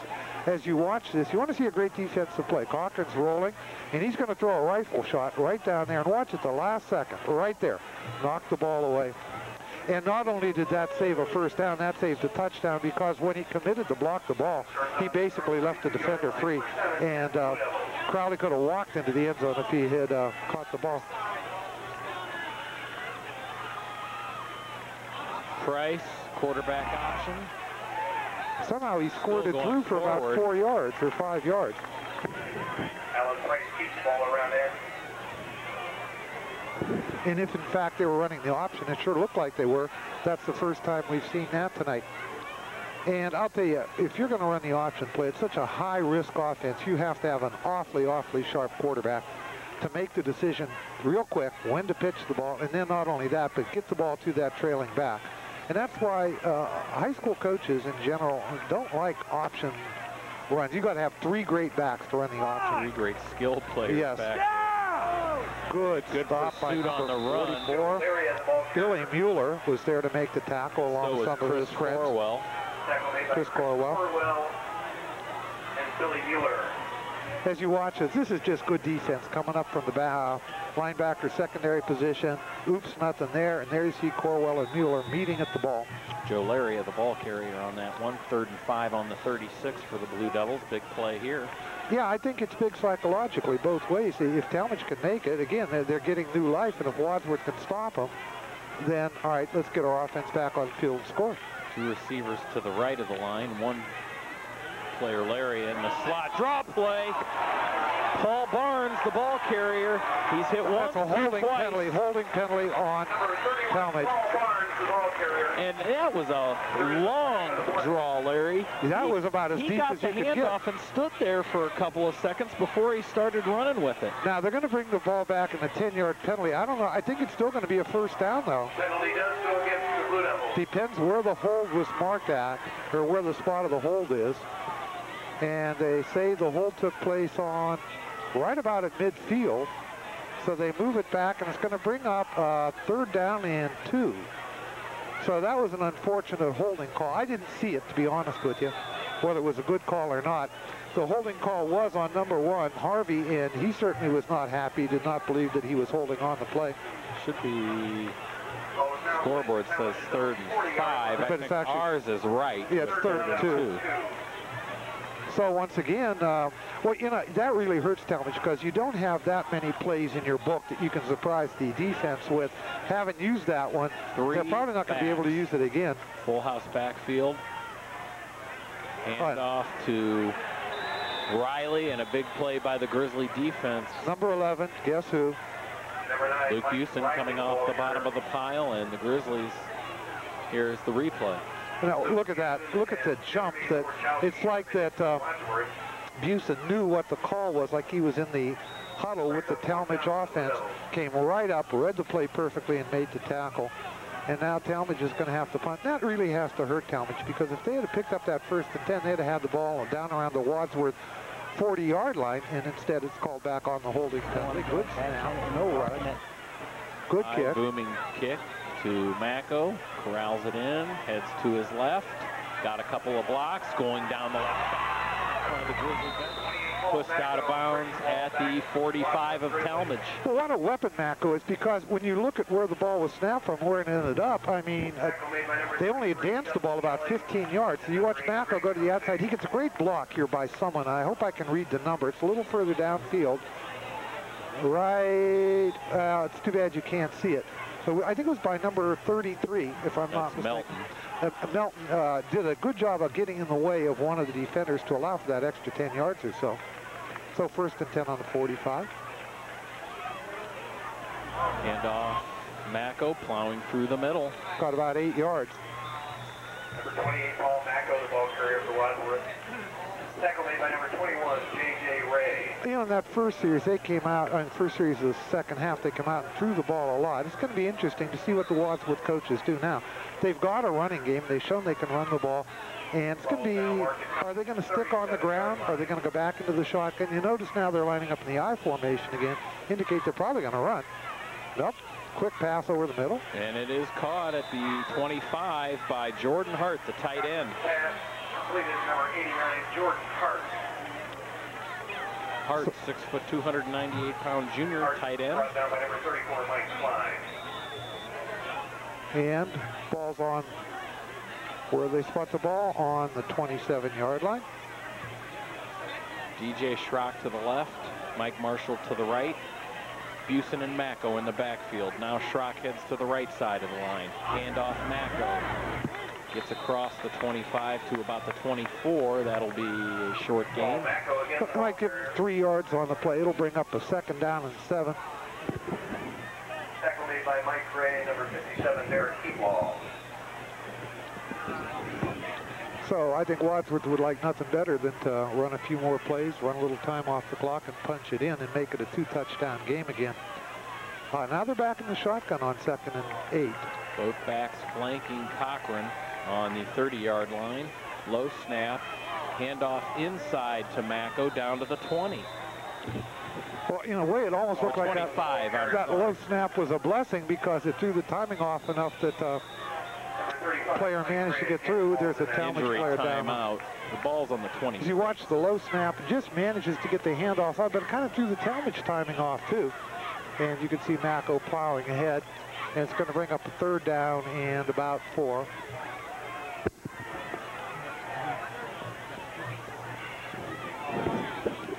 So, player down on the field. Number 44 is the injured player for Talmadge. Next week, the Grizzlies will be heading back home to Art Wright Stadium to take on the Norton Panthers as we take a look at the Grizzlies' schedule. Yeah, and these 2 games, Talmadge and Norton, were at least in theory supposed to be the easy part of the Wadsworth schedule. Looking to what the other teams are going to be doing, as you take a look there's Wadsworth at Talmadge, of course that's tonight, then Norton, and then the 2 that are going to tell the tale, Copley and Green. And Copley and Green, of course, are playing tonight. You would have to guess that whoever wins that is the favorite to win the Suburban League, followed by Wadsworth, and then the loser would be number 3. Get through those 2, and you go 2 Cloverleaf and 2 Revere, and then end up at home at at Highland. So, like I say, this week, next week, supposed to be the easy part of the schedule. As far as Wadsworth opponents are concerned, next week, Barberton takes on Kinston, and they could get a win out of that one. Cuyahoga Falls goes to Solon, and Solon may have one of the best teams in the state. I think they're a legitimate state contender. Medina is going to be playing Brecksville. Though they play Brecksville tonight, will be playing at North Walton. Wouldn't be too surprising if Medina picked up a win there. Talmadge will go to Cloverleaf, and of course Norton will be at Wadsworth. Copley is going to be playing at Revere. Green will go to Highland, and that kind of takes care of the Suburban League. So and we'll talk about those games next week with our graphic showing who's playing who. Of course, we can look at Talmadge's schedule, and of course they got those first 2 wins at Field and at Springfield. And then lost to North. So there's the Talmadge schedule there. And you can see Winnet North, Wadsworth tonight, then Cloverleaf, Green, Norton, Revere, Highland, and they end up with Copley. Suburban League standings, everybody, as I mentioned earlier in the broadcast, 2-1, except Cloverleaf 1-2. Same with the Wadsworth non-league opponents. Falls and Medina 2-1, Barberton 1-2. It's going to be interesting to see what happens to that Falls team, and it's going to be interesting to see what happens to the Medina team too. And the reason why is they're both in the same region with Wadsworth, and I think in the preseason, I mean, the first poll at the end of 3 weeks, that Medina is ranked like number 9th, and Cuyahoga Falls is ranked something like 11th in Division I Region 2. So, and there you see the Suburban League standings. Again, they did very well in the preseason play. Of course, next week we will have some 1s and 0s over in that league column. And I hope next to the bottom there's a 1 in the win column. So they're still looking at the injured player on the field, with 2 minutes to go in the third quarter. How about we head to the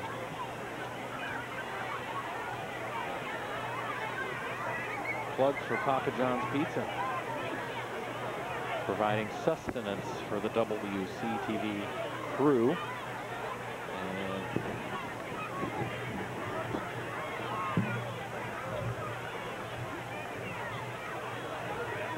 well, they're being very cautious with the young man down here. There's Papa John's Pizza. Give them a call in Wadsworth, 334-4949. Try their delicious new chicken strips. You can set up an account on your computer by logging on to www.papajohns.com. Thanks again, Papa John's Pizza. You know, I think that's amazing. It just struck me when you said that the pizza shops, now you can log on to the internet and order a pizza. It's amazing what is done. And just kind of an aside, as you watch the Talmadge coaching staff, it's amazing the technology that's coming into the broadcast booth. Now, not so much here, but the Wadsworth Stadium, the facilities they have for sports writers is just absolutely incredible. You see number 44 walking off the field. If I had to guess, the way he was acting, I would guess he got a stinger. A stinger is when you get a pinched nerve in your shoulder and they just hurt like crazy. But you don't want to move. You don't want to move, but it still isn't serious. So that would be my guess, looking at what happened. But Paul Stennett walking off on his own. Good to see he's okay. 3rd and 4, Luke Busen. Yep, Busen gets the handoff and gets it close to the first down marker. Number 11, Luke Busen, the ball carrier, brought down by number 1, Dion Harvey. And it's going to bring up a 4th down and 2. And this is the first tough decision the Wadsworth coaches have had to make. 4th down and about 2 yards. Because you could think about the field goal, and certainly Galpert could hit it from there. From the 18-yard line would be about a 35-yarder. But Wadsworth is electing to go for it, 4th and 2. And this is a big play in this game right here. And once again, Cochran just keeps it. Did he get enough? Going to be very close. If I had to guess, I'd say long two. The Grizzlies. Yeah, if I had to guess, I'd say no. I don't think he got it. It all depends on the spot, because at the very end, I don't know if you can see it on your screen, Cochran took the ball and with his hand just like held it over his head, leaning forward, and they're calling for a measurement. Referee's timeout. Awfully close. So here comes the chain gang. I don't want to say the whole game's going to turn on this measurement, but it certainly is a very big play. Number 56 for the Grizzlies, Tim Swartz out there to get a bird's eye view. And Talmadge Hill? Yep. First down and 10, Blue Devils. So 1:18 to go in the third, and Blue Devils have a lot of green to cover, but the big thing is they kept Wadsworth out of the end zone to take a good lead there. That was an interesting call. 2 yards is an awful lot, you would think, to get on a quarterback keeper. But when you look at the first couple of Wadsworth run, I think Cochran got 5 yards on the first one and 4 on the second one. So deep in their own territory is Talmadge. Price hands to Laria. Got about 2 before by the Grizzlies. I counted 7 players in on the tackle that time before it was all over. And they give Billy Mueller the credit. But watch how the Wadsworth defense swarms on this. He goes outside, and all of a sudden, look at that. There's 7 players hitting him right there. They gave him a gain of 2, so it's going to make it 2nd down and 8.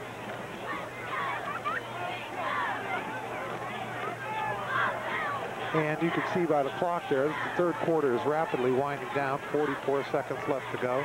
Maybe 1 or 2 more plays if they're not incomplete passes.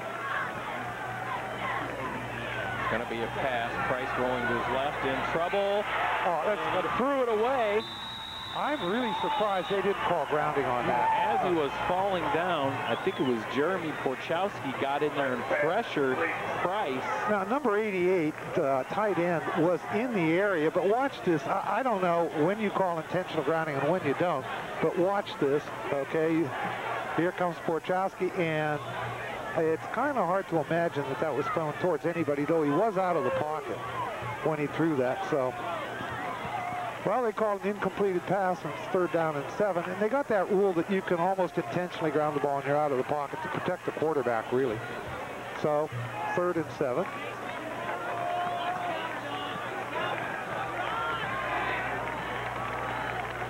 Price dropping straight back. Good protection this time. Down the middle long. Oh, my. Jumping up to knock it down, coming across the middle was Ben Schrock, and then the flag flew. He was just going up to knock down the pass.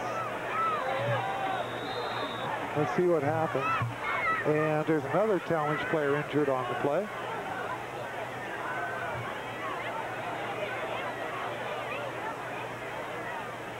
Here it is, and well,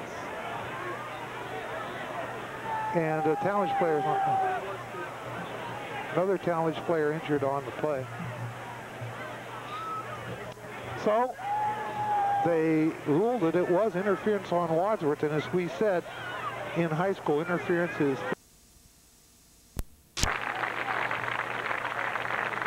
no, you don't like to see it. The one thing that people can take comfort in, serious injuries in high school football are really pretty rare. I mean, between the padding that they have, the rules that they have, and how careful they are with the players when they're injured, it doesn't happen very often, and hopefully this is one of the times that it doesn't. But the game will resume with 23 seconds to go in the 3rd quarter, and score 20-13 Wadsworth. And Talmadge on the pass interference has a 1st and 10 on the 34-yard line is where they spotted the ball. Again, pass interference in high school ball is 15 yards from the line of scrimmage. So let's see if Wadsworth can get up to a stop here and kind of turn the momentum of the game back to Wadsworth.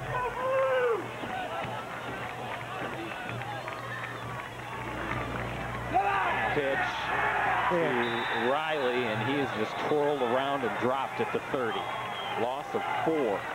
There was a bunch of Wadsworth players there, and I don't think that fooled anybody.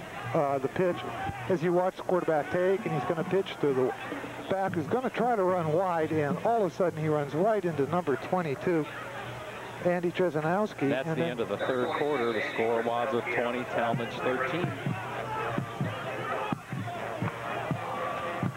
Well, if you look at the 3rd quarter, in the last couple games, the 3rd quarter has been Wadsworth's fort, where they've come out and nullified or actually improved their standings or positions. But this time, I think the 3rd quarter pretty much belonged to Talmadge. Now Wadsworth has been hurting themselves with penalties tonight.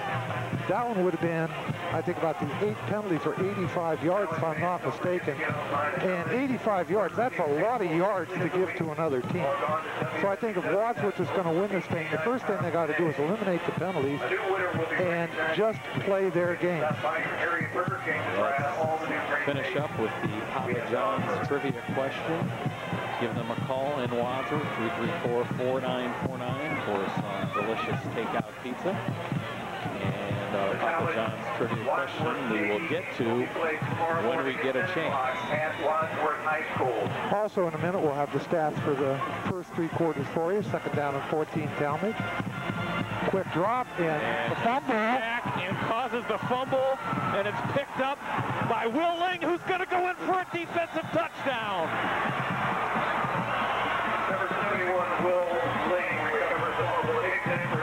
That has has to be the highlight of any lineman's career to pick up the ball. And you could see when the ball popped loose, Will Ling coming over there. I mean, his eyes must have been the size of saucers as he picked up the ball right there. He's stumbling forward but doesn't want to go down. And I can't see he races into the end zone, lumbers into the end zone is more like it. He had a cadre of blockers in case he needed them. And that might really turn this game around. I didn't see who got the hit on the quarterback that caused the fumble, but all of a sudden from Talmadge getting momentum and making a game out of it, that's a big turnaround. Alfred's extra point is through and good, 27-13 at the start of the fourth quarter. Yeah, you got to say that that's an awfully big turnaround right there.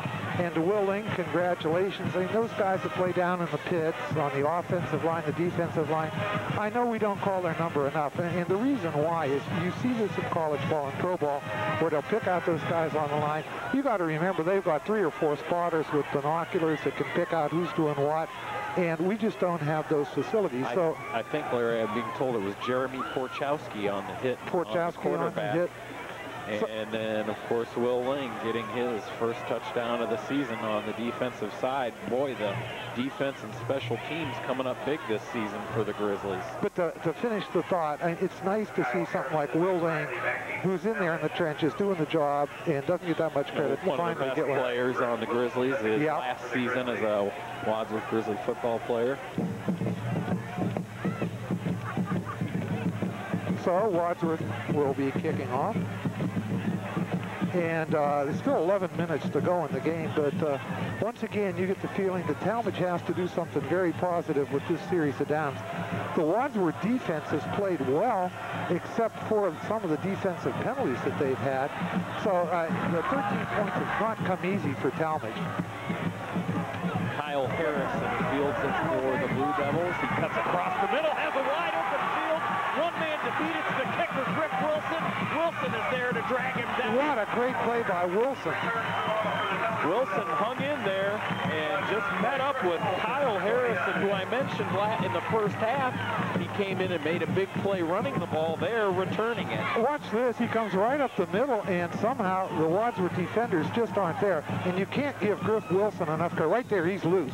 The only person between him and the goal line is Wilson. One person to beat. And watch what Wilson does. Doesn't take the fake, hangs in there, and makes the tackle.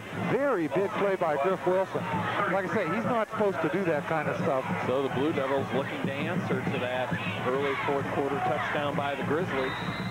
And I think that's going to be illegal motion on Talmadge, but I'm not sure.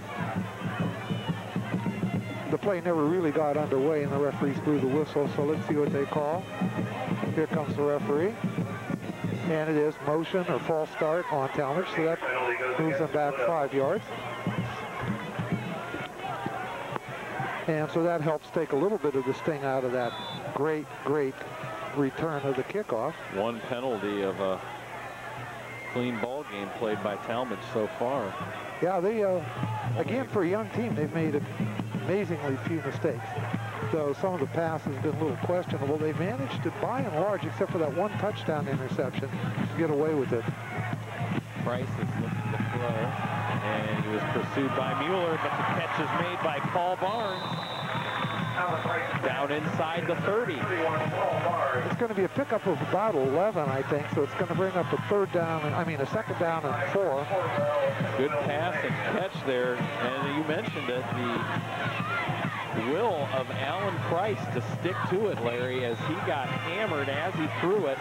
Not really hammered, but brought down as he was running. Good catch by Barnes. Here, courtesy of Scott Callahan, as always. Our stats for third quarter. Wadsworth, 12 first downs, 1 interception, 7 penalties for 75 yards. Total 270 yards offense, 130 rushing, 140 passing, and I'll complete that after the next play. And off to Mike Riley. Going to be close to a first down. Tackled by Chris Corwell.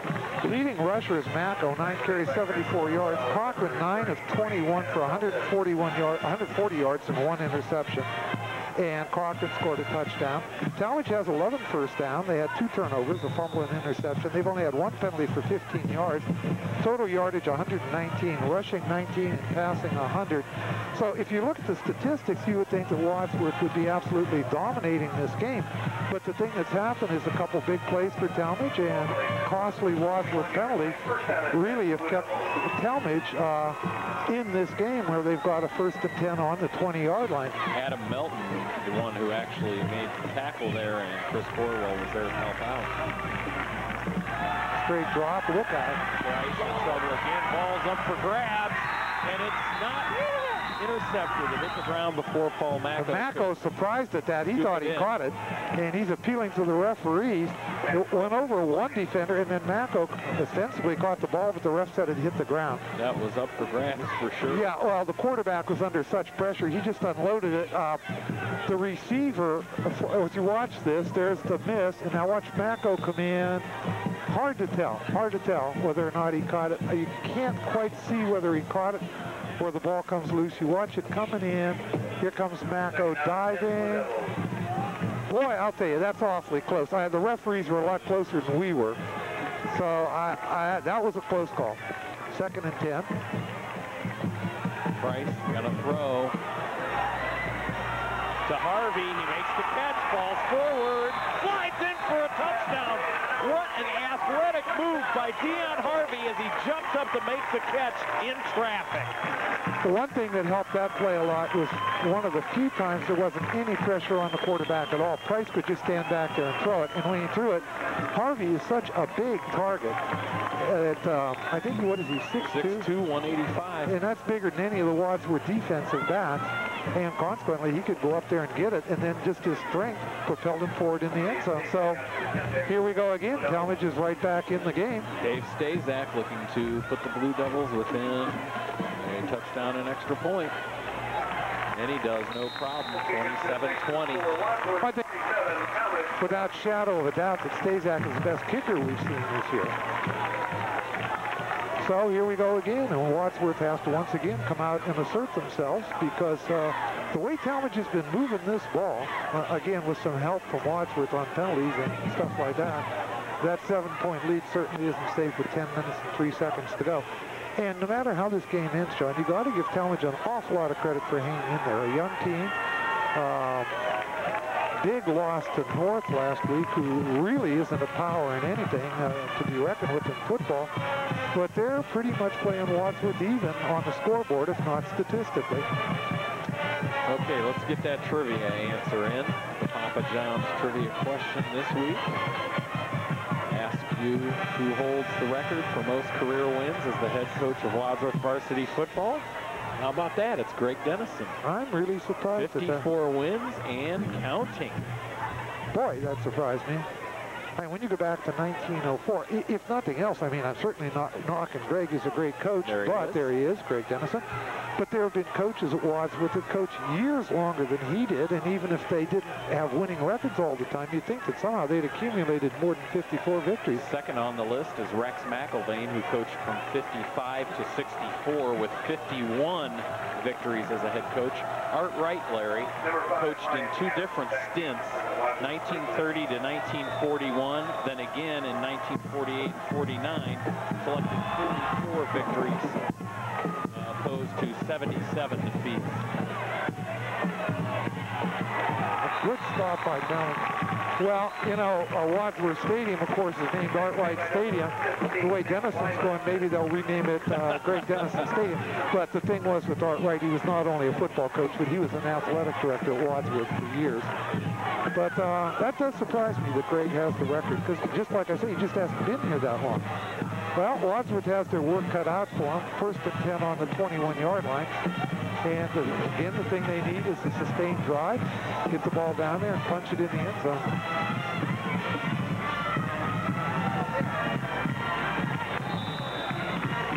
That pass was not intended for Jordan Hart. Brings up 2nd down and 10. I think you can see what the philosophy of the Wadsworth coaches is. You know, move it down quick. Use that quick strike business. Again, something that I find encouraging tonight is that when he's dropping deeper, rolling out, particularly here in the second half, Cochran has had time to throw, something that wasn't happening with the deep drops in the last couple weeks. Drop later. A lot of running room as he got through the line, and then he's brought down by number 53, Nick Wolazen. So that's a gain of 11 and a first down. Yeah, well, you watch, there's the draw right there. And Mako, this is a pretty good run. There's some tough sledding going through there, and he gets grabbed by a jersey and just like hang on, and then the tackle is made. So it's first and 10 on the 35. Actually, it was a gain of 14.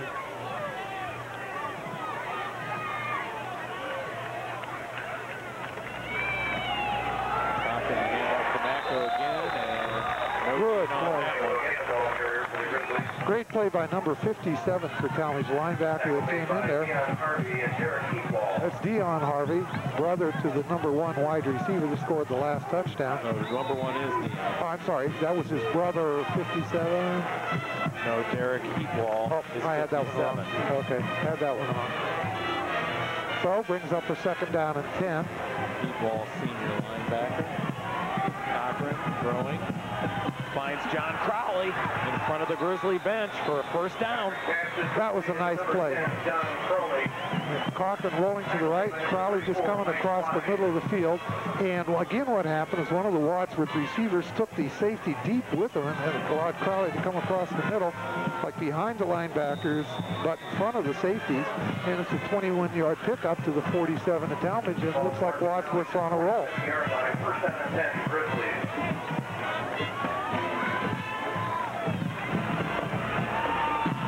Like Billy Mueller plowing through some people there for what could be another Grizzlies first down. Depending on where they stop the ball, that was another nice run. And you kind of get the feeling that Wadsworth has said, okay, enough. We're just going to go out and assert ourselves and punch one in and end this thing. Everything they're doing right now is working. And this might be a case where the Talmadge defense is getting tired because Wadsworth has been on the field quite a bit. And again, the Wadsworth offensive line is healthier. They've got Tim Schwartz back, got a healthy Luke Busen. It's making a difference. Pitch back to Mako. He gets around the right, cuts back inside, and goes to another first down. Well, you see what's happening now. Everything that Wadsworth is doing is working. Now, part of it is good calls by the coaches to catch the Talmadge defense off balance. But when you got everything working like that, your offensive line is doing something right. And there's the pitch, and you can see, cut to the outside, get a few yards, then put your head down and get what you can. And speaking of the calls being made by the Wadsworth coaches, they're sitting over here just to our left. Pretty much the only place, Larry, we're in the same box with the coaches. And there's a first down for Wadsworth. Yep. Billy Mueller, the ball carrier. Well, for you people that don't know it, there's a bunch of coaches on the sideline, but then there's 3 up here in the press box who are in 4 in the press box who are in radio contact with the Wadsworth bench, and they're calling in, look for this, look for that, this might work, that might work, and it's a very valuable part of the game to have these coaches. As you see on the screen there, on your right, yeah, on your right are the Wadsworth coaches. They're talking to each other. We're on the other end of the booth. You can't see us, which is probably fortunate. Larry's hiding behind the post here. Looking for the end zone is Mako before he's tackled at the 5-yard line. Tackle was made by Kyle Harrison. Well, you see Mako break it like that. That means the offensive line is really moving people out. There are big holes at the line of scrimmage, and he took it down. They spotted it on the 7-yard line. That's Mako's 15 carries for 137 yards. 13 carry for 137 yards. Statistician, Coach Scott Callahan. Scott Callahan. Of course, coach of the Lady Grizzlies. And off to Mueller. Hard running. Cuts off. He went off tackle there on the right side, and then he was stopped inside the 5. Falls about on the 3. So it's going to bring up a 2nd and 3 for the touchdown.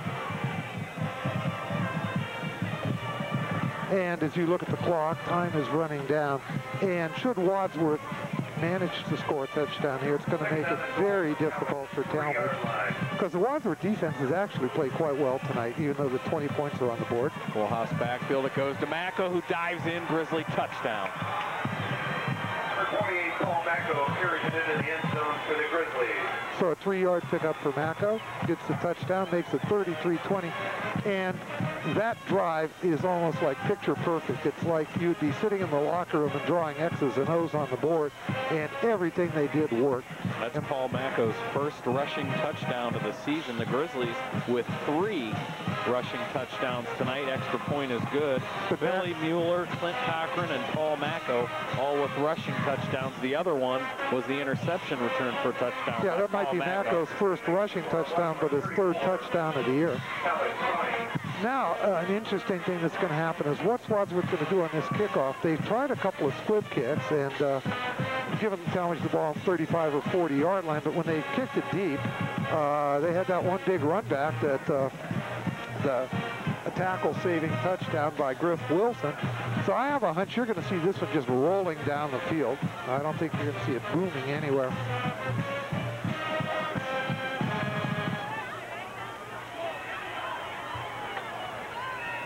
I'll tell you one thing about this Talmadge team. I think, like Wadsworth, it's going to be awful difficult all during the Suburban League to count them out of the game. They can't get anything but better and more mature as their quarterback and some of their young players get more maturity. So they're going to be something to be reckoned with. I'm not going to say they're going to win this or even win that many games, but I think they're going to be in every game they play. And that certainly is different than it's been for the last few years. Blue Devils wearing those dark blue jerseys with the yellow letters, and they're looking at our TV monitor. They actually look black, but they're a dark blue. It is a navy blue and gold. There's the kind of kick that they want. And Greg Cumsey with the ball. He actually tripped over his own man. Ball stays with Talmadge, and we have another. Greg Cumsey brings the ball back for the Blue Devils. Another Talmadge player hurt on the play. We get a chance from our sideline camera. You can see the logo there on the Talmadge Blue Devil helmet. It's kind of a San Diego Chargers lightning bolt with a pitchfork on the end of it. Kind of an interesting logo. There it is. Yep. Well, going back a few years, there have been some people in Talmadge that have trouble with the idea of a Blue Devil being a mascot. Oh, please. And, no, I'm serious. Well, and I know, but they actually were going to put it up for a vote as to whether or not to change the mascot. Now, so they're staying away from the devil aspect and sticking with the pitchfork. Well, you see the devil, though, on a lot of faces around. In and out of the hands of Billy Mueller, who had an interception with nobody around him, and it bounced off the numbers. 44, Billy Mueller. But, Larry, you look around, they've got the Blue Devil face up on the scoreboard. You see it on a lot of T-shirts and stuff around here. I mean, that's kind of like that. Well, it was there's no getting around it, John. That was a touchy subject a few years ago. I'm not saying it wasn't, but, you know, it's kind of like the baloney with the Chief Wahoo thing, you know. Well, I think no matter what you do, you're going to offend somebody, is right, what it boils down to. And then somewhere along the line, common sense has to come into play. And say, this case, settle down a little. It's just a logo for a team, and it's not anybody putting anybody down. It's not like a Zeppelin like the Shenandoah Zepp. Price in trouble, runs down the sideline, gets rid of it, and holding on to it for the reception.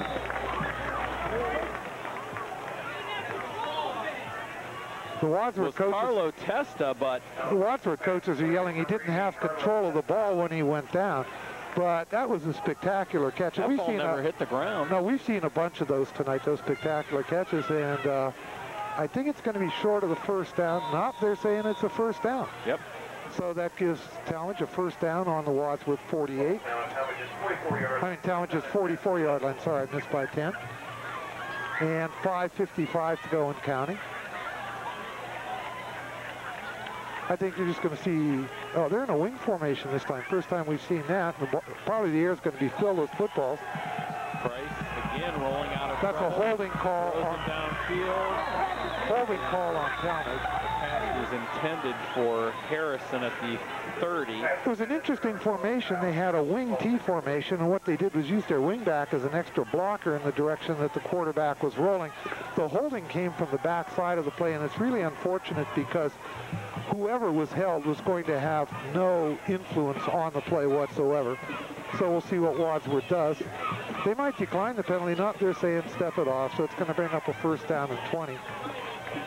Like I say, very unfortunate for Talmadge because whoever was doing the holding, that person wasn't going to catch the quarterback. He's rolling away from it. So that brings up a first down and 20 for Talmadge. Looking down the road, I think Talmadge has all 3 of their timeouts, if I'm not mistaken. Wadsworth, I think, has all 3 of theirs also, if it comes down to that. 33-yard line, first down and 21. High formation now in the Devils backfield. 2 receivers to the left. Price dropping away back. Screen pass. Lost it up in the air for Mike Riley. And he's slammed out of bounds by Adam Melton, along with Luke Busen. Probably about a no gain on the play, or they might give him a 1 or 2 yard play, but the thing is, he's throwing a screen pass, but he is dropping so deep that by the time he gets rid of the ball and it gets caught, it's just back to the line. The ball's caught like 5 yards behind the line of scrimmage, and even a nice little run there just brings it back for a gain of 3. So it's second down and 18. One thing about those screen passes, if you wait too long, drop back too far, it just gives the defense too much time to react. You got to get rid of the ball quickly or have a lot more people out there to block for you. And the screens that Talmadge have been throwing is just like 1 or 2 blockers in front, not like a whole line type screenplay. Blitz by Wadsworth. Pursued again gets rid of it, throws it out of bounds wisely over the head of the Talmadge players on the bench. Tell me, are the cheerleaders eligible receivers or not? Because that got thrown right in the middle of the Talmadge cheerleaders. So it's going to be a 3rd and 21. That is where the ball landed, just in front of the cheerleaders there. And the field's a good 20 yards from where they're standing. Yeah, I mean, it didn't go into the Talmadge fence. It went way over the Talmadge fence. But the thing is, he was outside of the pocket, and in high school, they're going to let you get rid of the ball rather than take a hit. If you look at the screen there, you can see the field of play, the bench, then there's a track, then there's grass, and then there's track where the track meets are held, and that's where the cheerleaders are. That's where the ball landed. Bryce, throw it again, down the middle, looking for Harvey, knocked down. Now that was a good defensive play, and there's no way you're going to call interference on that. Deion Harvey wanting it, but you could tell there that right away Price was just looking to loft it up there for Harvey. But watch Ben Schrock come in and time everything perfectly and just basically swat the ball down. Here comes the pass, and you can see right there Schrock coming over the top, and it was a good no call. And Talmadge ostensibly is going to punt. Wadsworth is dropping a player or 2 back. The Talmadge people don't have enough players on the field, but I have a hunch the coaches have sent in the word, hey, be careful of the fake punt. Got Mako standing at the 33-yard line to receive it. It is a punt. He will catch it at the 35. Not much Head there. over to the right. He's still on his feet down to the midfield mark. And there's a penalty flag on it from way over on the far side. Bench. I can't imagine what that is. That penalty flag came in from a referee who was on the totally opposite side of the field. You got to imagine it's against Wadsworth. Let's see what the referee says. Probably an illegal block. Hitting the back on Wadsworth. And that's one of those unfortunate things because Mako really had nowhere to go, and wherever the block came from, it wasn't going to do him any good. So that's kind of a strange call, but the referee saw it. Fortunately, it's a 1st and 10 for Wadsworth, not a 1st and 25, but it moves the ball back to the 40-yard line. So Wadsworth takes over. They're up by 2 touchdowns, and I don't think they can run out the clock, in the sense I don't think that's what the coaches want to do with 5:05 to go, but they do want to take a lot of time off it. Like to put some points on the board. Yeah, any points here would be a clincher. Don't say that. Yeah, right. Okay, I'll shut up. You might see a lot of that. Luke Busen up the middle. Never say that again, Larry. No, I will freely admit that we wrote off the Grizzlies. We were once burned, twice wise. Yep. You know, I got some criticism for that too. You know, that, rightly so. I would take it. Might come back to us. We're all the people that left the stadium, but you're right. You can't count these kids out. And Wadsworth isn't going to be out of any football games this year, I don't think, no matter whether they win or lose.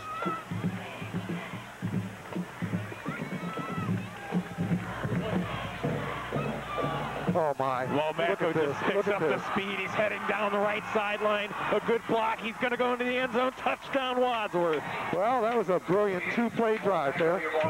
He is fast. Yeah, you know, it's amazing how fast he is. Because I'll be honest with you, I thought that the safety had a pretty good angle on the play. Now, there's a nice block down there, but I would have thought the safety would have come up and make the tackle before a block had been made. But I would have to say 99 times out of 100, John, that this puts the game out of reach as far as Talmadge is concerned. Galbert lining up for the extra point. Good snap, and knuckleballs it through. So that makes it 41-20 Wadsworth. Points good, and makes the score Wadsworth 41, Talmadge 20. Paul Macko now 15 carries, 170 yards. 170 yards tonight, Larry, for Paul Macko, the junior do-everything guy for the Grizzly offense. 3 touchdowns, 2 rushing and 1 on the interception. So, like I say, you can never count anybody out, but this is going to make it extraordinarily difficult for Talmadge. And look for Wadsworth once again, just to knuckleball the ball down there, squib kick. They don't want any runbacks because really the only thing that could do Wadsworth in tonight would be total catastrophes.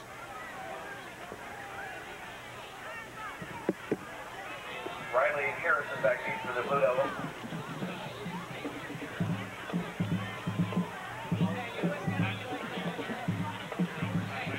Oh, we just got word that the Highland Hornets and the Norton Panthers are tied at 30 going into overtime. Of course, if you're watching this, you may know the outcome of that already. But remember what we said at the outcome. You know, it was Norton for real. Highland was trying to prove that they had a program there, and it wasn't just a one-shot deal.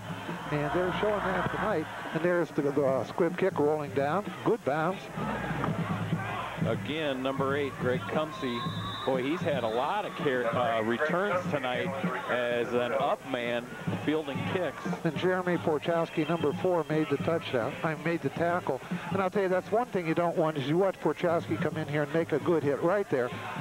You don't want anybody fielding a lot of kickoffs because that means somebody's kicking off a lot. No, we talked about Macko with 170 yards rushing on the game. He has 98 yards rushing and 2 touchdowns in the Grizzlies' last 2 drives. That's not bad. For some backs, that's a career. So 4 minutes and 16. 100 of those 170 yards in 2 drives. There's going to be passes all over the place now. Oh, rainbow thrown up for grabs. And Testa was there with Melton.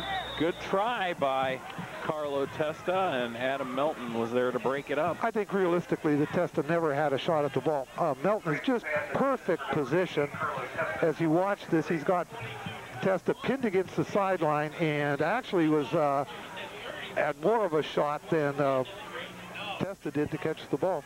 Carlo Testa is in fact the younger brother of Gian Testa, who was an ace pitcher for the state champion Talmadge Blue Devil baseball team for Division II.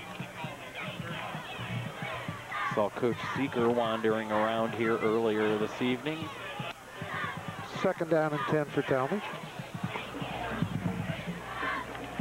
And here we get another pass. Yep, Price, all kinds of rolling out. He's going to be tired. He might have been in front of the line of scrimmage there, and a good defensive play, breaking up the ball, breaking up the pass. Justin Mosier on the defensive play there. I think Wadsworth is playing like the equivalent of a nickel defense, where they've got a lot of defensive backs in there, and Mosier is one of the new ones. But I don't know. It almost looked like he was in front of the line of scrimmage when he threw it, but I guess not. So that'll bring up 3rd down and 10. And again, Talmadge, I believe, has all their timeouts. And the Wadsworth defense dropping back pretty far. So we did only see one quarterback all night. Yes. Blue Devils, Larry, but boy, he's done a lot of running. There's a draw play, ball's fumbled, then picked up by number 31, Paul Barnes. He fumbled it initially. That was another one of those draw plays where he kind of stands there fooled for me a couple completely. seconds. I mean, I wasn't watching at all.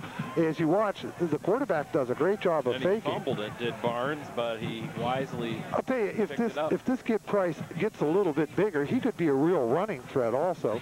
But that bring that option offense. You know, a la Highland last year when they had that great option type quarterback play. No, not exactly an option. They didn't run the option so much. The wing tee. Yeah, wing tee. But the quarterback was a real threat to run, a real weapon, and great faking, great handoff. I've never seen a high school quarterback deceive like that young man did. Never. Of course, you don't see that many types of high school quarterbacks that run that type of offense, but he was the best I've ever seen that also. That would be Ryan Sir Lewis. Yeah. First Price again rolling out. And passes high and out of bounds. That'll do it. And Wadsworth will take over the ball with 3:07 to go. And again, we can't say it, John, but I think this one is over, but we won't say that. For number 15, Dick Weiland.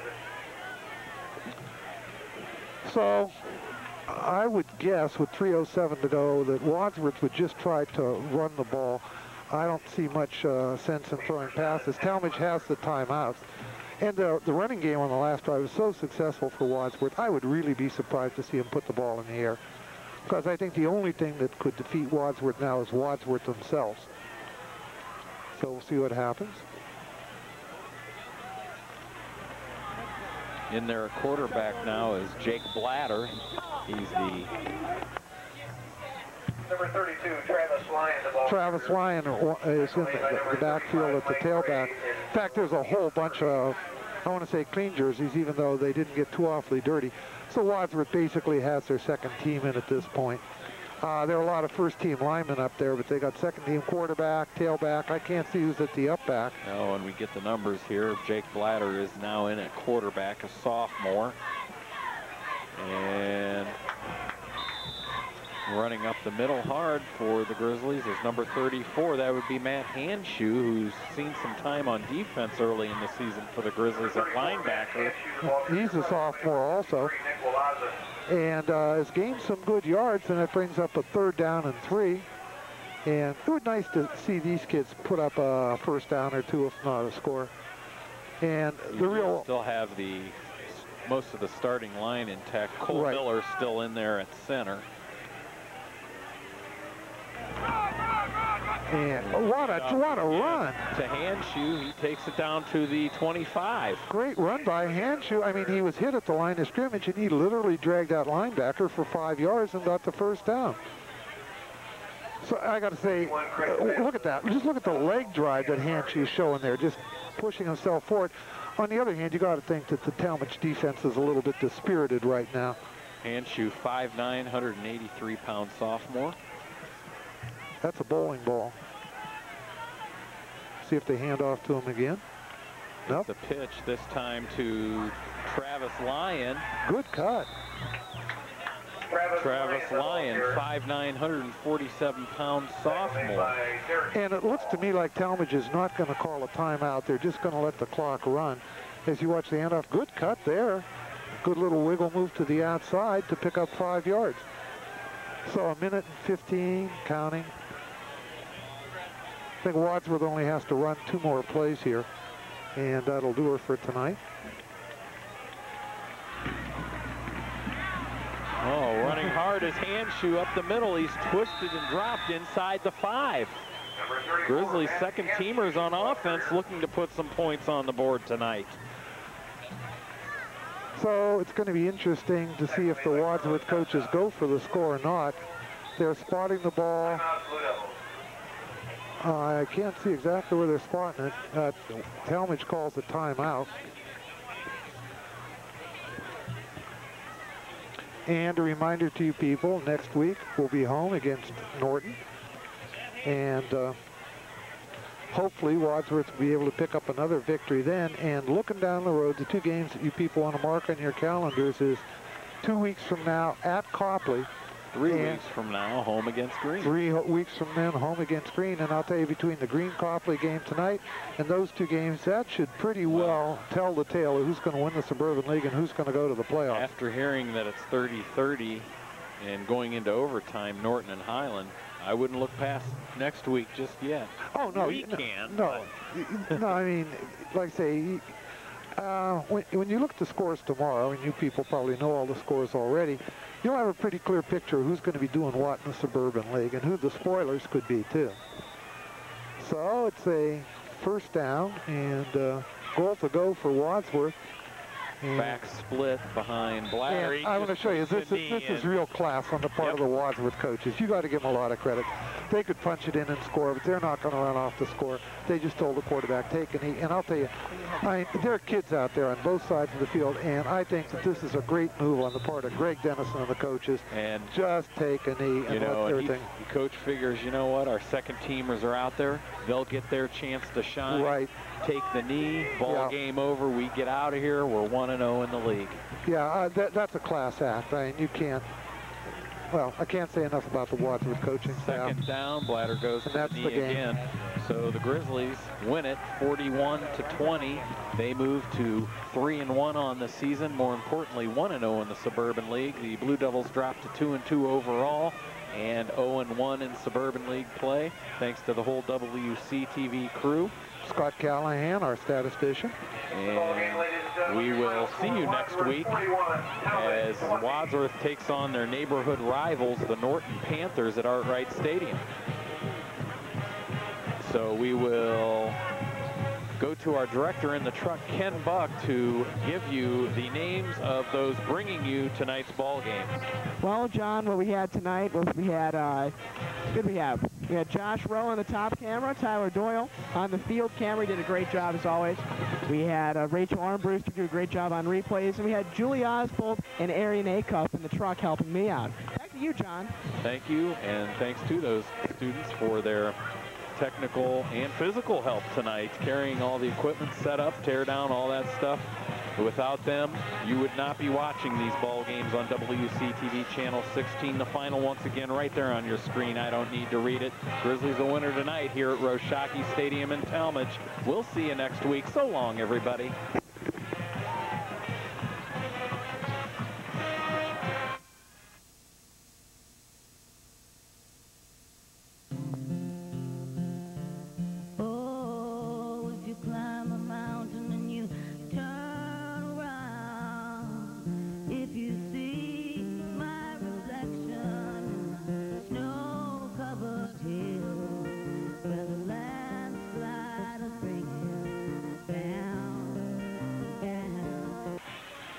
From Arkwright Stadium, it is game number 5 of the 2002 high school football season.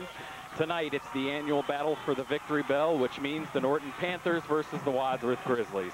Hi again, everybody. John Bernard and Larry Varner with you on a warm and muggy night for late September football. The Grizzlies have held the Victory Bell dating back to these two teams playing in 1998. So the Grizzlies have won 4 straight in this neighborhood series. But the surprise 3-1 Norton Panthers may have something to prove tonight, as they have returned a wealth of starters on both sides of the ball. Experience is probably going to be their edge over the Grizzlies for this ball game. I think, Larry, it's going to be up to the defenses tonight, because with Norton's wide open offense and Wadsworth's passing game, we could have a high scoring affair. Well, quarterback Mallow is the best quarterback that Wadsworth's seen all year. Now, the kid last year from Talmadge was a gutsy freshman quarterback, but he doesn't compare to Mallow. And I'll tell you, John, I think the last thing in the world that Wadsworth won is a shootout.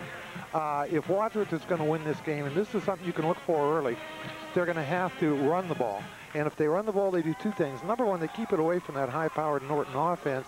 And number 2, they take time off the clock. They don't want the Norton offense on the field. So, you know, on paper, this could be one of those games that ends up 41-40. But if it does, Wadsworth might be in trouble. And hopefully they can just kind of get the running game that they had last week against Talmadge and keep the Norton offense off the field. Again, as you said, this is a very experienced Norton team. It harkens back to that '97 championship playoff team where they started 20 seniors.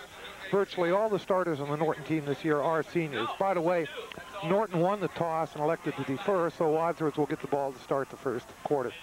Paul Macko, 172 yards rushing, 2 touchdowns, 1 touchdown defensively last week. Macko also 60 yards receiving. So here's the kickoff for tonight's ball game. Good kick. A.J. Null kicks it off, and it's fielded by number 24, Kurt Himmelwright. And he was met immediately at the 16-yard line. About the 18-yard line is where the ball will be placed for the Wadsworth Grizzly offense. Well, you mentioned this Norton team is 3-1.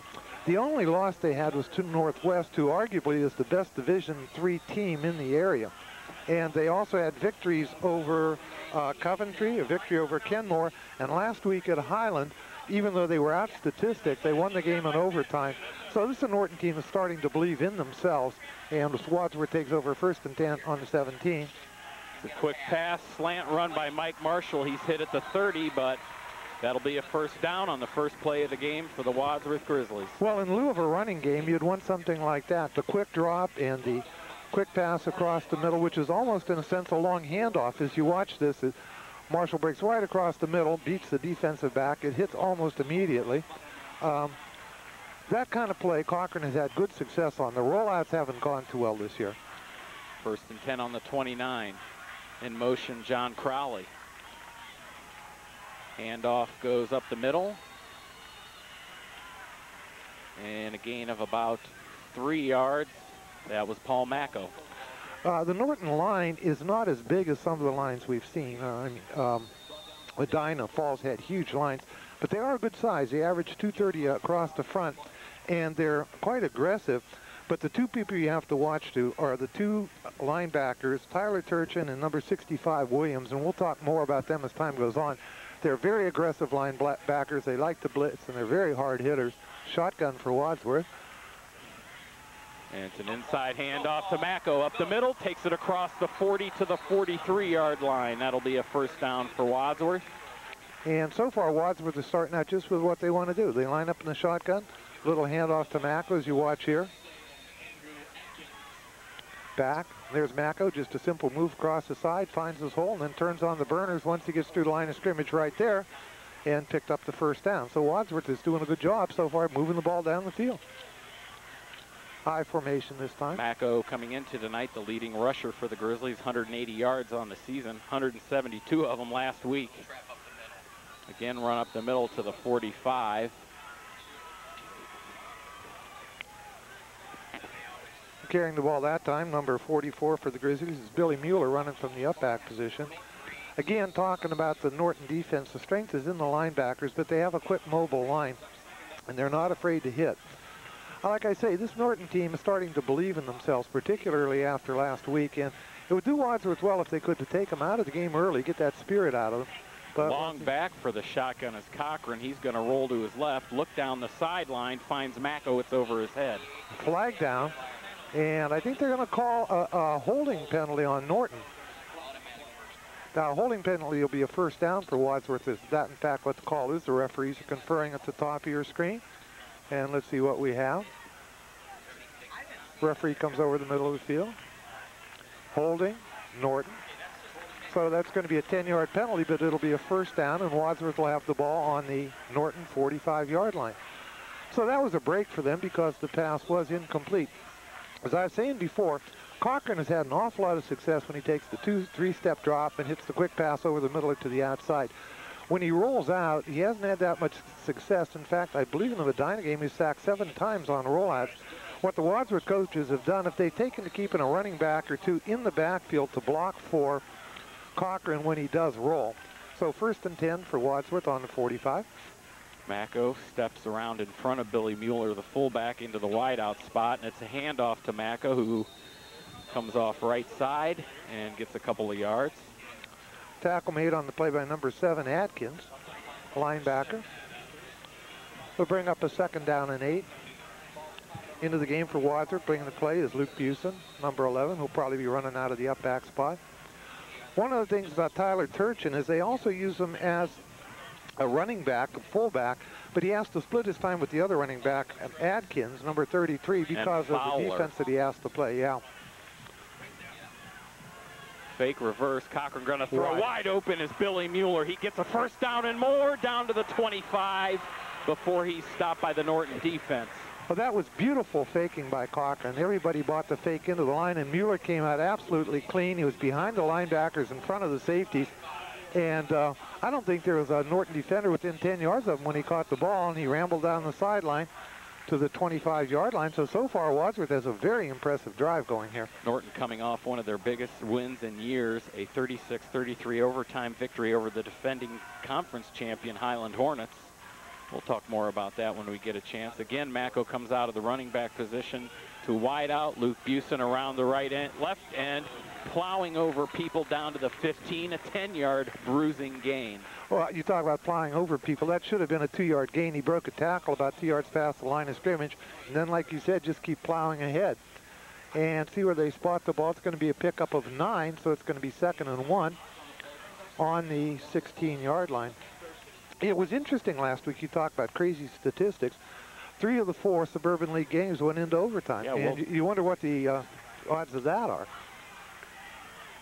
2nd and 1 on the 16 now for Wadsworth. DJ Schrock in motion. Hand off to Mako. Bounces off the line. Fumbles. Recovered by the Panthers at the 15. Well, needless to say, that's rather unfortunate. Wadsworth had a good drive going. And as Mako went in the line, he got hit. Looked like a helmet got put right on the ball. Right there, the ball pops loose. And it's recovered by number 88, Mark Shackelford, the linebacker, with the recovery on the fumble. So Norton catches the first break of the game, and they come out on offense. And they'll line up in the shotgun about 80 to 90% of the time, even though they're not in it now. And from the shotgun, not only they pass, but they'll hand off the traps, etc. And Mallow throwing long down the middle, a rainbow pass just out of the reach of Mark Shackelford, the wide receiver, 6'4", 494-pound senior. Well, Adam Melton had good coverage, but somewhere along the line he stumbled just a little bit to allow the receiver to get behind him, but the pass was overthrown. So, Melton is coming out of the game. I don't know if he got hurt on that play or not, but you can see what Norton can do. They just open up the game going for it all. So that brings up a 2nd down and 10 in the shotgun, and that's how you'll see Norton most of the night, in the shotgun. Mallow inside handoff. This one goes to number 33, Bubba Adkins. And there's a flag laying at the 20-yard line. I'll see what this one is. Referee's conferring. And the referee comes over. And it's a face mask penalty, I believe, against Wadsworth. So that's 3 yards on the carry. So it's a 5-yard penalty. Did they call a face mask on that, John? I think that's what they call a 5-yard face mask. In high school, you have 2 face masks. 5 yard if it's inadvertent, and 15 yards if you actually grab, hold, and pull. Down, yeah. And they call that one an invert, and that's a tough call, because a lot of times the kids, their hand just slides up into the face mask. They have no intention of doing anything, but the referee is always keeping the safety of the kids in mind. They're going to call that every time. In the win over Highland last week, Mallow 7 of 20 for 103 yards passing and 1 interception. Now there's some confusion, because at the top of your screen, just behind where it says 7:59, they had 2nd down written down, and now they're calling delay of the game against Norton. It's an interesting, because it looked like they tacked the penalty on at the end of the run, and there's some confusion as to whether it should be 2nd down or 3rd down. The referees don't seem to be any confusion there. They're keeping it 2nd down. So we're going to go with what's down on the field. It's going to be a 2nd down and about 7 yards to go for Norton. They said that they had it down over on us. Once again, they line up in the shotgun. Not much pressure, almost intercepted by Billy Mueller, who went up in front of the receiver and knocked the ball away, almost intercepted the ball. And one thing that's happening here is that Norton's Ford is passing, but they're throwing right into Wadsworth Ford, which is their great defensive backs and their great linebackers. As you watch this, throws there. Watch Mueller go up almost make the interception, and the ball goes out of bounds. So that's going to bring up a 3rd down and 7 yards to go. And as we indicated, Tyler Turchin is a great running back, though they haven't used him yet. And they're going with the passing game so far. Mallow looking for a receiver cutting across, and he makes the catch. Number 84, Brian Friend, wide receiver, a junior. And our clock is floating off screen, I see. Oh, well, it's rather windy here tonight as you watch the lineup, and wide open across the middle right there. And I think he tripped and fell too because the receiver was wide open and could have gotten some more yards on it. So it's 1st and 10 for Norton on the 36 of Wadsworth. Handoff again, this one to Justin Fowler. And he's tackled at the 45-yard line. Fowler. Gain of 8 or 9. Fowler 12 carries for 123 yards in the win over Highland last week. Nice fake. And nice cutback there by Fowler as he finds that opening and goes through until number 11 for Wadsworth. Luke Busen managed to bring him down. So it's going to be a short yard, 2nd and a very short yard. And one thing about tonight, we're kind of hoping we can get the game in before the storms come, or this could turn into another Barberton game, which I don't think anybody wants. 3 receivers, 2 left, 1 right. 2 backs flanking the quarterback Mallow. And a 1st down handoff into Wadsworth territory for the Norton Panthers. That was Fowler again. Jeremy Porchowski was in on the tackle. And so far it looks like the Norton offensive line's moving the Wadsworth defensive line out just a little bit. This is the kind of game that we were expecting. We'd expect the ball would be moving right up and down the field, but I'll tell you what surprised me a little bit, John, is that it's being moved up and down the field by the run as much as by the pass on both sides. Again in the shotgun.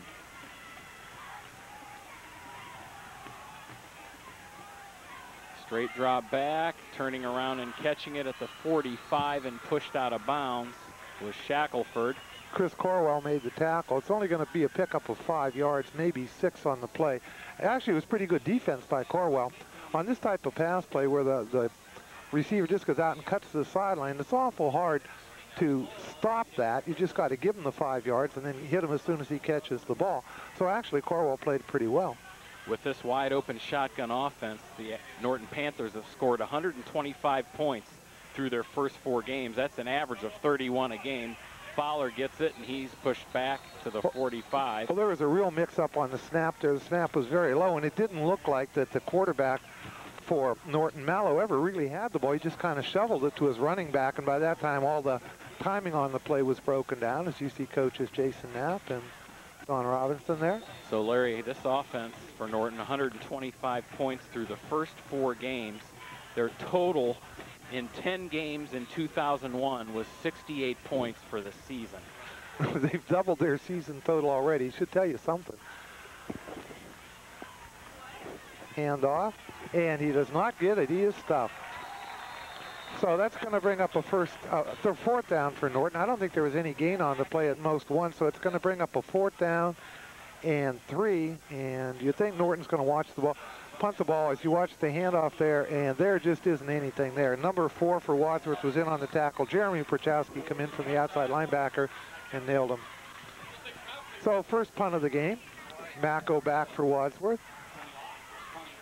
Kenny Locke in there punting. He's kind of a do-everything guy like Justin Blackburn was for the Grizzlies a year ago. He booms one. Good punt.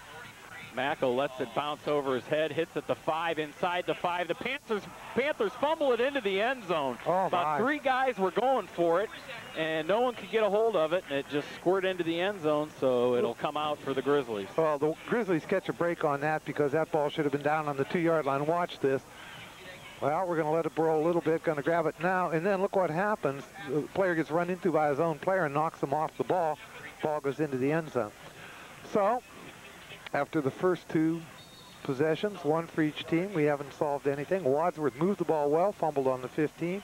Norton had to punt from around the 40-yard line. It's the 1st down, Wadsworth on the 20. Fake handoff. Cochran looking for a receiver. Throws it to Crowley, who makes the catch at the 30, down on the knees. Now, I'll tell you the difference between that play and what happened the first couple weeks is that Cochran had a block back there, and the linebacker couldn't get in. See if you could pick up who's got the block.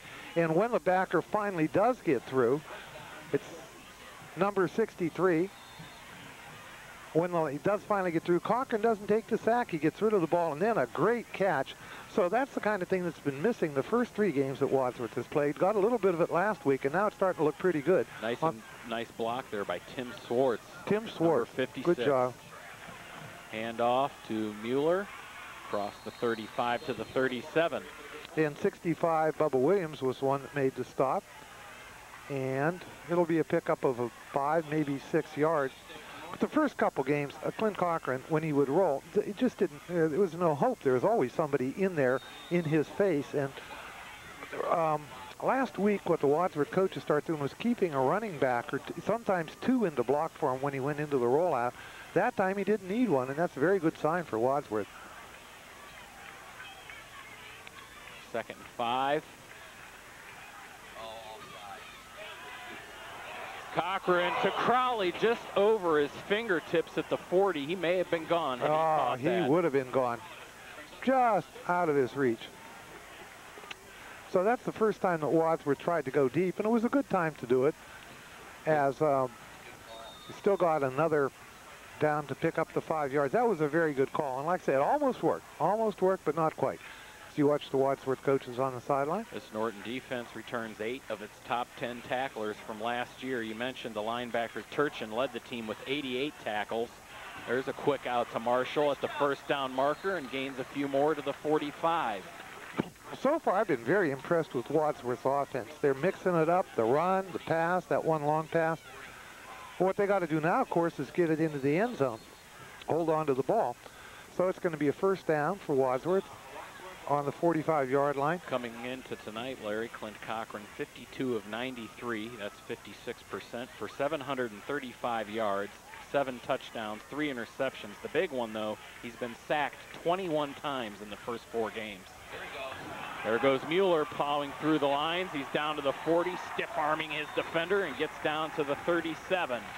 Well, I'll tell you, on offense, it looks like Wadsworth can do anything that they want to do.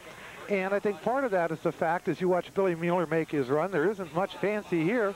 He just gets through the line of scrimmage and turns it on. Good stiff arm coming up right there. And that gains about an extra 8 yards. For the first time this year, you could say Wadsworth is completely healthy. They've got their linemen back. Their linebackers aren't hurting. Everybody's in pretty good shape. DJ Schrock in motion. Handoff to Mako. Look, and then Cochran kept it. Looked like there was a little trouble on the exchange there. There was a collision between Mako and Cochran. I don't think that was supposed to be a handoff. I think what was going to happen, he's going to fake to Mako and then roll to the left. But when they collided, everything just kind of busted up, and Cochran wisely decided to hang on the ball and see what he could get. So that was kind of a busted play, but they did get a yard. It'll be 2nd and 9. You don't have a clock on your... here comes the clock drifting into view. There's 2:23 left to go in the very fast first quarter because of all the running games, and the passes haven't been incomplete. 2:15 to go in the first quarter in the shotgun. Cochran takes it. A flip to Busen coming from the end, and then he's pushed back. That's a gain of about 5 yards. Or no, I'm sorry, a loss of about a yard. No, it's a pickup of 2. It was they second were on and the 37. Maybe a gain of 1. Yeah. Sorry.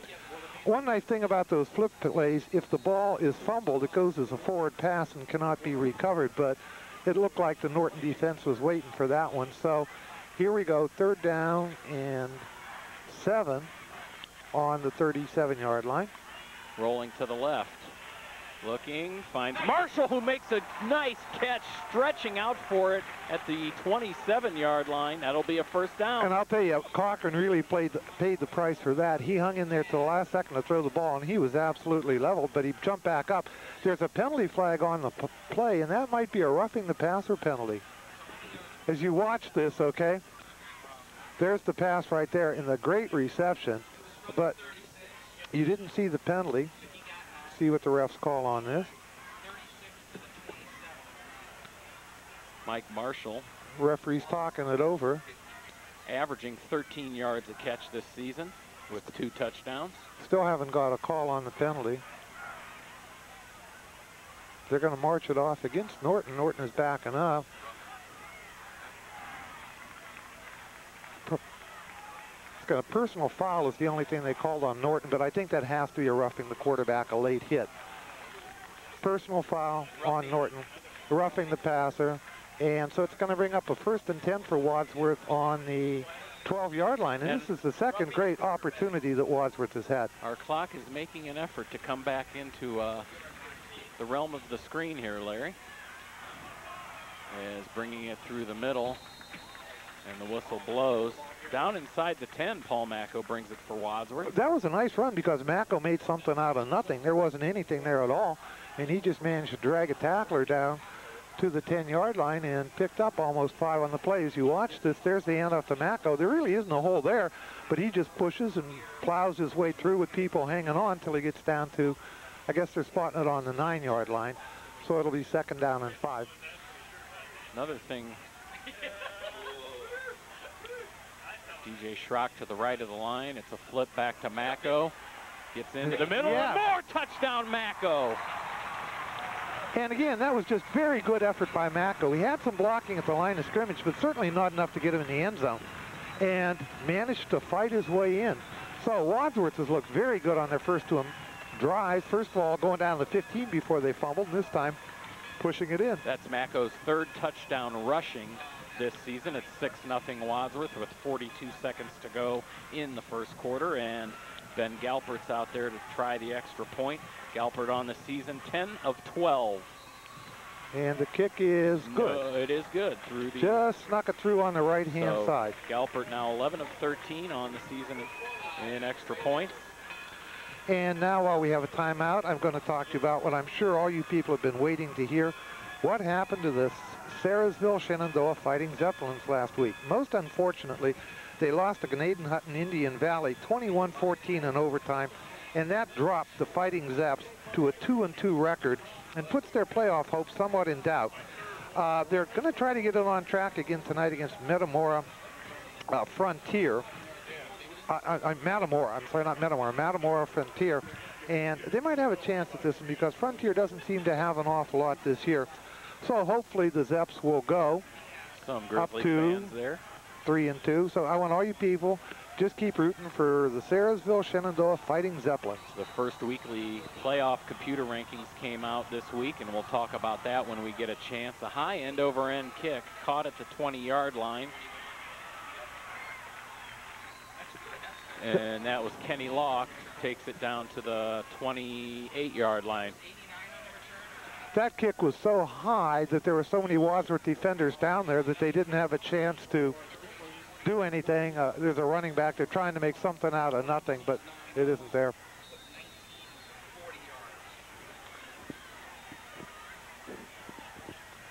So 38 seconds to go. Norton takes over, 1st and 10 on the 29. Shotgun once again. Number 14, the quarterback Mallow. Inside nice hole. handoff to Fowler. He makes some nice moves all the way across the 40 to the 42. Number 24 on the tackle for Wadsworth was Kurt Himmelwright. And that was a case where there was a good opening at the line of scrimmage, then some awfully good moves by the running back. That was a nice run. Fowler was also the team's leading rusher in 2001. Much of it behind number 58, Travis Robertson, 6'1", 240-pound senior offensive lineman. Look for Fowler to run behind Robertson a lot tonight. Shotgun once again. Long count, very long count. Fowler gets it again, inside again, eludes a couple tackles before he's pushed back, a gain of a couple.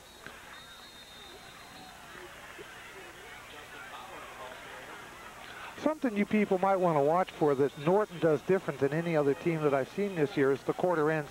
They line up in a 2-point stance, not a 3-point stance on the offensive line. In other words, instead of bending all the way over with one hand on the ground, they just like bend over and put both hands on their knees. What that does, first of all, it doesn't let them get a good push off, but second of all, it allows them a lot more mobility because they don't have to straighten up if they have to, say, run down in line and block. So it's kind of an interesting wrinkle you don't see very often. Into the first quarter, 7-0 as you see on your screen. Here's the stats from the first quarter. Okay, for the first quarter, Wadsworth had 10 first downs. They had 1 turnover, a fumble, 1 penalty for 5 yards. They had 115 yards total, which is very impressive. 54 rushing, 61 passing, good balance. The leading rushers, both Macko and Mueller, carried the ball 4 times. Macko for 27 yards, Mueller for 27 also. Cochran, 6 out of 7 for 67 yards, and the highlight was the 9-yard touchdown run. As far as Norton is concerned, they had 3 first downs, no turnovers, 3 penalties for 30 yards, the big one being that roughing the passing penalty that gave Wadsworth the first down inside the 10-yard line. Gained total yards 60, rushing 35, passing 25. Fowler, 5 carries, 32 yards. And the quarterback, Malo, 2 attempts, 4 yards, 25, 2 out of 4 for 25 yards. Teams change sides, 2nd down and 4 on the 45. Nice hit by number 53. That would be Josh McInturf, but no, he wasn't the ball carrier, Larry. I think the quarterback, Malo, kept it and took it all the way down to the 41. Well, let me tell you, that certainly faked me out as you watched this. I swore he had the ball, and I thought that was a big hit there, and you're right. Malo just took the ball and rambled down. So I guess if he fooled me, he could probably fool the Wadsworth defense also. So 1st and 10 on the 41. Wadsworth defense better stiffen up a bit here. Malo, 6'2", 212-pound junior. The quarterback hands it off to Fowler. He plows through the middle for a good gain of about 8. Very hard running by Fowler. You know, just from the early part of this game, John, I'm getting the same feeling I did at Talmadge, that they're not going to go away. Even though Wadsworth won big at Talmadge, at the end of 3 quarters, the 2 teams had played even before Wadsworth blew it open. And that's the kind of thing that I'm seeing here with Norton. They are not going to roll over. They're not going to play dead. This is a team that really believes that they can come in here and win this game and a heck of a lot more. Fowler again breaks away from the line, gets around the left end before Busen brings him down at the 25. So it's going to be a 1st and 10 at the 25-yard line. And right now, the Norton running game is really in high gear. Everything that they're doing seems to be working. The Panthers, as we've said, Larry, won the Suburban League in 1997, but have won only 8 games overall since then. That includes the 3 they've won this year. They won twice in 99 and once in 98, 2000, and 2001. We'll talk a little bit more after this play about their turnaround this season under Coach Joe Studer in his 2nd season. Another quick handoff, this one to Tyler Turchin, his first carry of the night, I believe. Well, Norton has been in disarray in football, like you say, for the last 4 years. An interesting stat about the Suburban League, in the last 6 years, 6 different teams have won it. But I think Norton would be the one that came out of left field that nobody expected in that dream year that they had, and then they kind of sank back into obscurity. But this year, they're really seeking to assert themselves. 2nd and 5 on the 20. Malo, that's going to be a legal procedure, yeah. Well, the Panthers went under some, as you see the offsides call. That was pretty obvious. There are so many flags on the field, it's just about covered. Panthers went under some heavy conditioning drills in early June and then continued that until the start of practice. And their offense has been rather consistent, and Coach Studer has instilled a lot of confidence and a good work ethic in his players this year. Well, every now and then you hear talk about Norton wanting to leave the Suburban League, but with a team like this, they're competitive. There's another handoff. They just keep giving these inside handoffs. That one again to Tyler Turchin. And you got to give credit to the Norton offensive line there. They pushed the Wadsworth defensive line back about 5 yards. And Turchin, to his credit, as you watch, just kind of tiptoes down the line, looking, letting the blocks move. Now, all right, that's as far as they're going to push him. Now I'll cut back and see what I can pick up on my own. But give the Norton offensive line a lot of credit for that. So that's going to bring up a 3rd down and about 2 yards to go. And I would say this is the first big play that the Wadsworth Grizzlies have had on defense tonight. And see if they go to the air here. They've been running the ball successfully. Are they going to keep it up? They're going to throw. Turchin again bounces off the line. He missed one tackler, gets away from him, and then Chris Corwell tackles him at the 10. Good gain again for the Panthers, another first down. Well, I think as you watch this great run, Wadsworth defense has their work cut out for them. If they could stop Norton right here, psychologically, it would weigh very heavily on Norton and be a big plus for Wadsworth. But if Norton goes in and ties the game up, they're going to get the feeling that they can play with Wadsworth for the rest of the game. So I would say early on, this is a crucial series of downs. He's next 4 to see whether Wadsworth can stop him or if Norton gets in. Fake handoff. Throwing across the middle for a touchdown.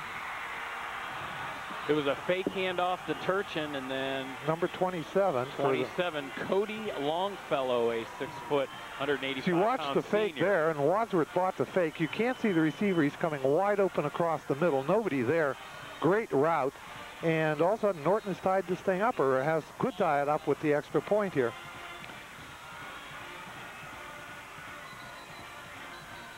And the referees throw a flag. I don't know if that's the legal procedure against Norton. What they did is they had the center down, and the rest of the team was huddled far over to the left, and then they moved into position.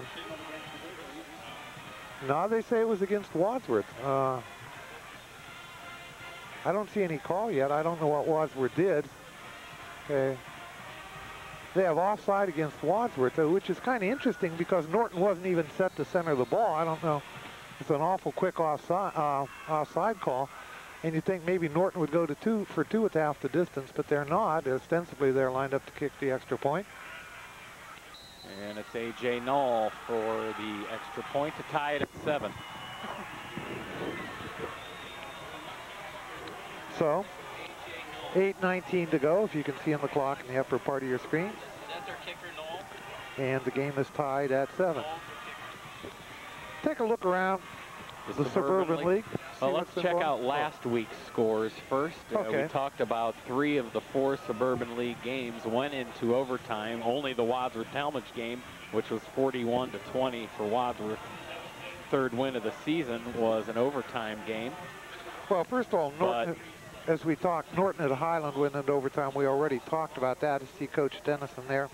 Some of the other things, Green and Copley, just an amazing finish to that one where it looked like Copley had the game won with 9 seconds to go, and they were punting on 4th down. The ball was snapped over the punter's head. The punter went to field the ball and kicked it down to the point where it was recovered by Green, and a field goal to tie it and then go into overtime. Copley's got to be really stunned by that. That ball bounces into the hands of number 24, Kurt Himmelwright, takes it to the 15, the 20, and he's nailed there. So Copley has to be awfully frustrated. They're 2-2. They lost on a last-second field goal. They lost on that last-second play. For 15 seconds, they would have been 4-0.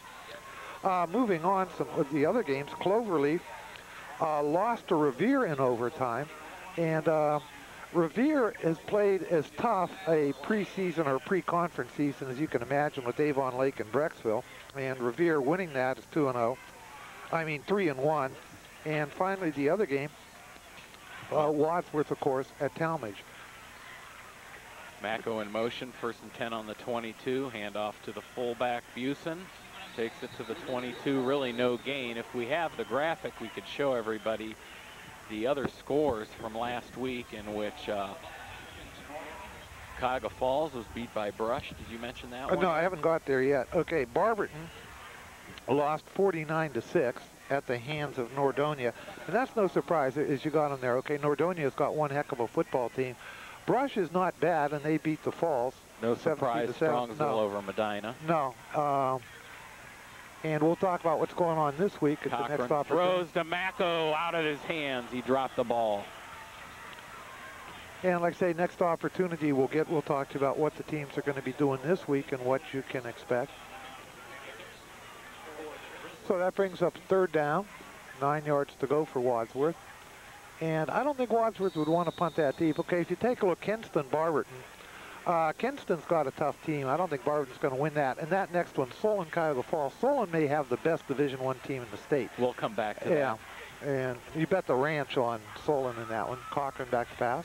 Down the middle for Mako at the 40, 45, 50. He's stumbling, falls down at the 40. All his momentum forward. He tried to keep himself up, and had he may have gone all the way. May have. I mean, he'd still be running as you watch this. This is just picture pretty. Cochran sets up, no doubt, just rifles the ball in there to Mako. And watch this. That little touch right there is the only thing that stopped him from a touchdown. He gained another 15 yards staggering down the field like that. Good play by Kenny Locke, just tripping up Mako enough to bring him down. So 1st and 10 on the 40. Fake handoff. Over the middle again, intended for Schrock. Pass was low at the 30, incomplete. Well, Schrock was very well covered, and I think that ball was thrown low intentionally. What Cochran did, he said, well, if Schrock can't get it, nobody's going to, because the pressure was coming on. So you watch the back stay in the block. Cochran has a bit of time, but not quite enough, and he just throws the ball low, and you can see Schrock diving for the ball, but if that had been up, it could have been an interception. So that brings up a 2nd down and 10.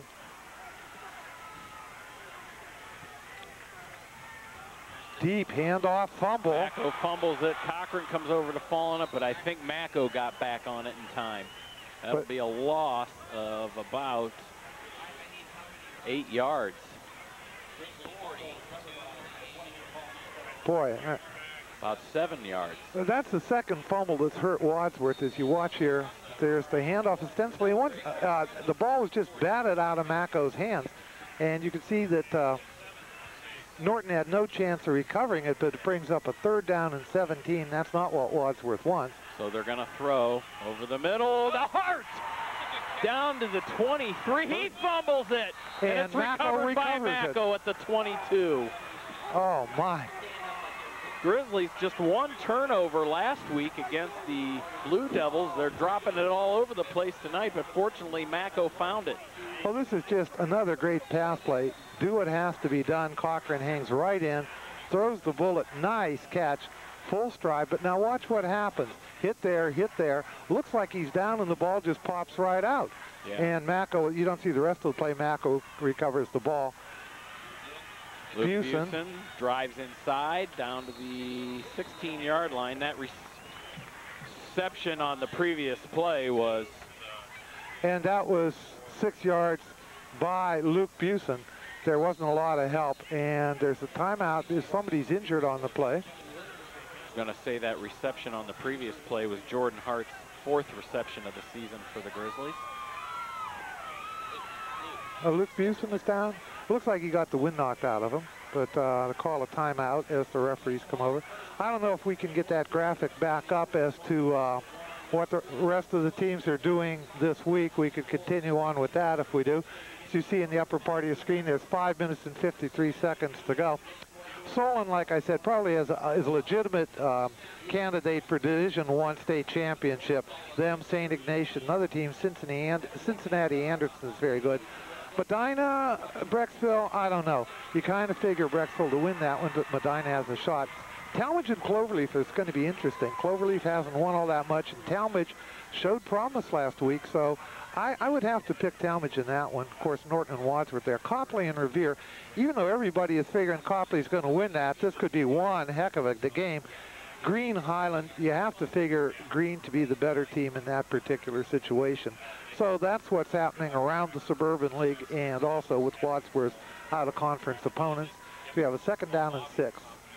Hand off to Mako, looking for the hole. He squeezes through down to the 13. That's a gain of about 4. Should be 3rd and 2. Well, I'll tell you one thing, John. I've noticed that the Wadsworth running backs are running very well. They're getting a little bit of help right at the line of scrimmage, but they're doing a lot on their own. Just the driving, running. Mako and Busen doing a good job of that. Well, the Grizzlies rushing last week, 290 yards, and they also lost 47 yards on 5 sacks. But one thing about that, I mean, like 100 of those yards came after the game was, for all practical purposes, over. So you got to be careful with that particular statistic. The snap is fumbled, but Cochran alertly falls on it. He might have picked up a yard, but this is going to be an interesting call. It's going to be 4th down and about 2 yards to go. May see the field goal unit. And we will. We will. But as the field goal unit comes on, remember that the holder is Clint Cochran. So they're always a threat to fake the field goal and go for the couple of yards. So it's going to bring up a 4th and 2, and that's the 4th fumble that Wadsworth has had in the first quarter. And they've been some drive stoppers. Those are not idle-type fumbles. Ben Galpert. That one might have cost him a touchdown. Galpert 2 for 2 on field goals this season, the 2 big ones in the win over Medina. His long 38. That one was good. Oh, my. Over the crossbar, Ben Galpert. I'll tell you, folks, the crossbar is 10 feet off the ground. I don't think the ball got more than 11 feet off the ground from the time he kicked it. How that thing crawled over the crossbar is beyond me, but Galpert did it, and that puts Wadsworth up 10-7 with 4:16 to go in the second quarter. Wow. You know, that's one thing about Galpert's kicking. I mean, he certainly gets the job done, but his kicks are more like line drives than your conventional high looping type kicks. But he gets it through, and no matter how you get it through, the points count. Well, the Norton Panthers have won the Suburban League 3 times, Larry. 1972, 1995, and 1997. Of course, their only playoff appearance was in '97, in which they lost in the first round.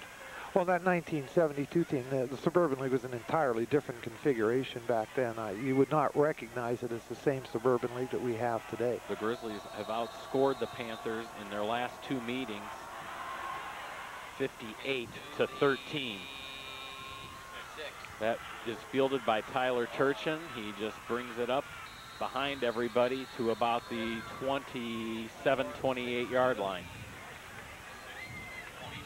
That would be like a 20-yard return as you watch the kick it down, fields it on the 6, and he's got a nice wall of blockers in front of him, but somehow nothing really opens up. There's the wall of blockers right there. Wadsworth just kind of neutralized that and made the tackle.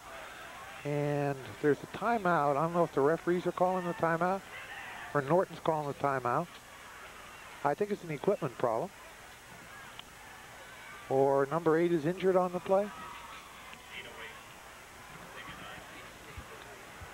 Number 8 for Norton, Joe Hans, tight end, has gone off the field. I guess there's no charge timeout on the play. And the referees say, okay, we'll start it again. So now, Wadsworth up 10-7. Norton is 4-10 to do something with the ball. And I'll tell you, with their offense and the way they've been playing tonight, 4-10 is plenty of time. Mallow, hands off. This time It goes to Kenny Locke. And good defensive stop there by the Grizzlies. That was like the middle of the line or the right side of the defensive line to stop them. There are a lot of people on the play. Try to see who's getting up off the bottom of the pile. Melton was one that was there. Prochowski was another. Busen was there. And that's the first time in a long time that Wadsworth has managed to stop a Norton run for very little gain. They got 3 on the play, but... There's your defensive coordinator, Coach Robinson. Porchowski, the leading tackler coming into tonight's game for the Grizzlies with 43 tackles. A lot of time. A loft pass into the corner, and it's caught. Not actually into the corner, to the sidelines. What I wanted to say was Cody Longfellow making the catch. What a great play. Yeah, Andy Trzynowski was on the coverage, and you couldn't ask for much better coverage than that. He had him all the way across the field and jumped up, and the pass had to be thrown perfectly right over Trzynowski's hands and still caught by the receiver in bounds, and it worked. So you got to say that was an outstanding pass by the Norton quarterback, and that's the kind of thing you don't like to see. Mallow did a good job. So 1st and 10 at the 45. Another inside handoff to Kenny Locke, just shy of midfield. And number 44 made the stop for Wadsworth on that play. That's Billy Mueller. And it's a little bit troubling when your linebackers are just like making too many tackles on those inside running plays. You don't like to see that. You'd rather have your linemen making the tackles. But the Wadsworth linebackers and safeties, corners are probably the strength of the defense. So maybe that's not too surprising. But it was a 4-yard pickup, 2nd down and 6. Shotgun once again, as usual. Oh, nice hit. That was Andy Trzynowski immediately meeting Tyler Turchin. And he came in untouched from his cornerback position. There was just nobody there, and he just leveled Turchin. And that's the kind of play that Wadsworth needs on defense. As you watch Trzynowski from the bottom of your screen, just come in right there, 22. untouched, and just hit the ball player in the backfield. I think that was Justin Fowler, I'm sorry, number 30. So that brings up a 3rd down and 6. Big play for the Wadsworth defense because I'm sure Norton will punt if they don't make it.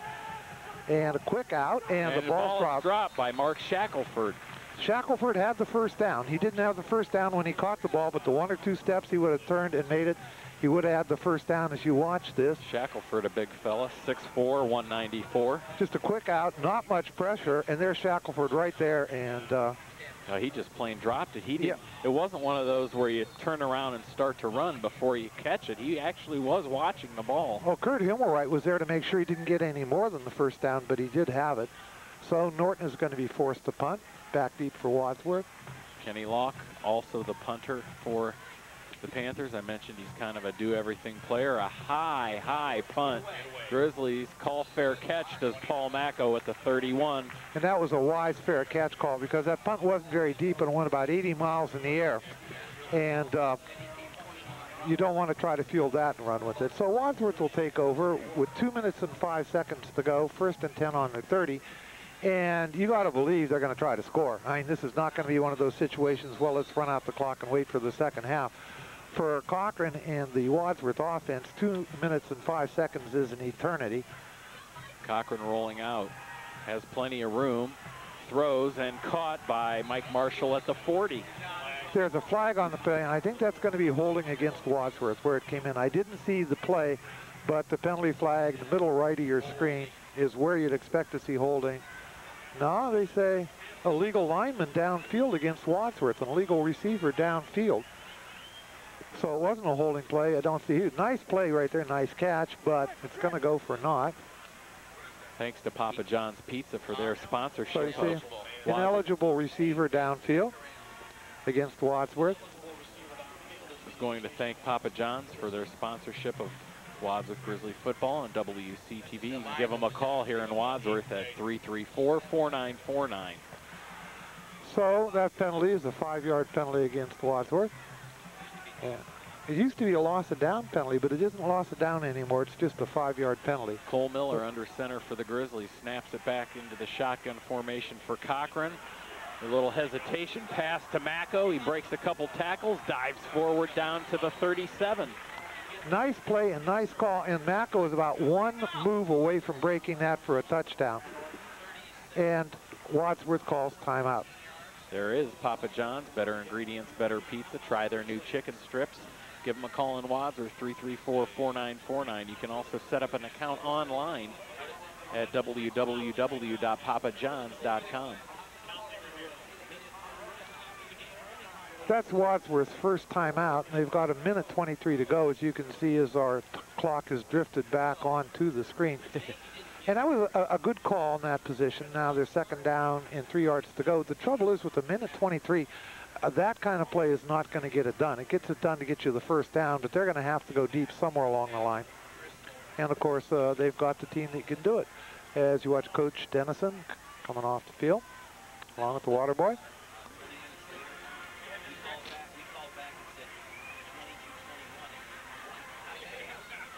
It's amazing, though, Larry, that when talking about the Norton offense, scoring 125 points through the first 4 games this year, scoring only 68 points in all 10 games last year.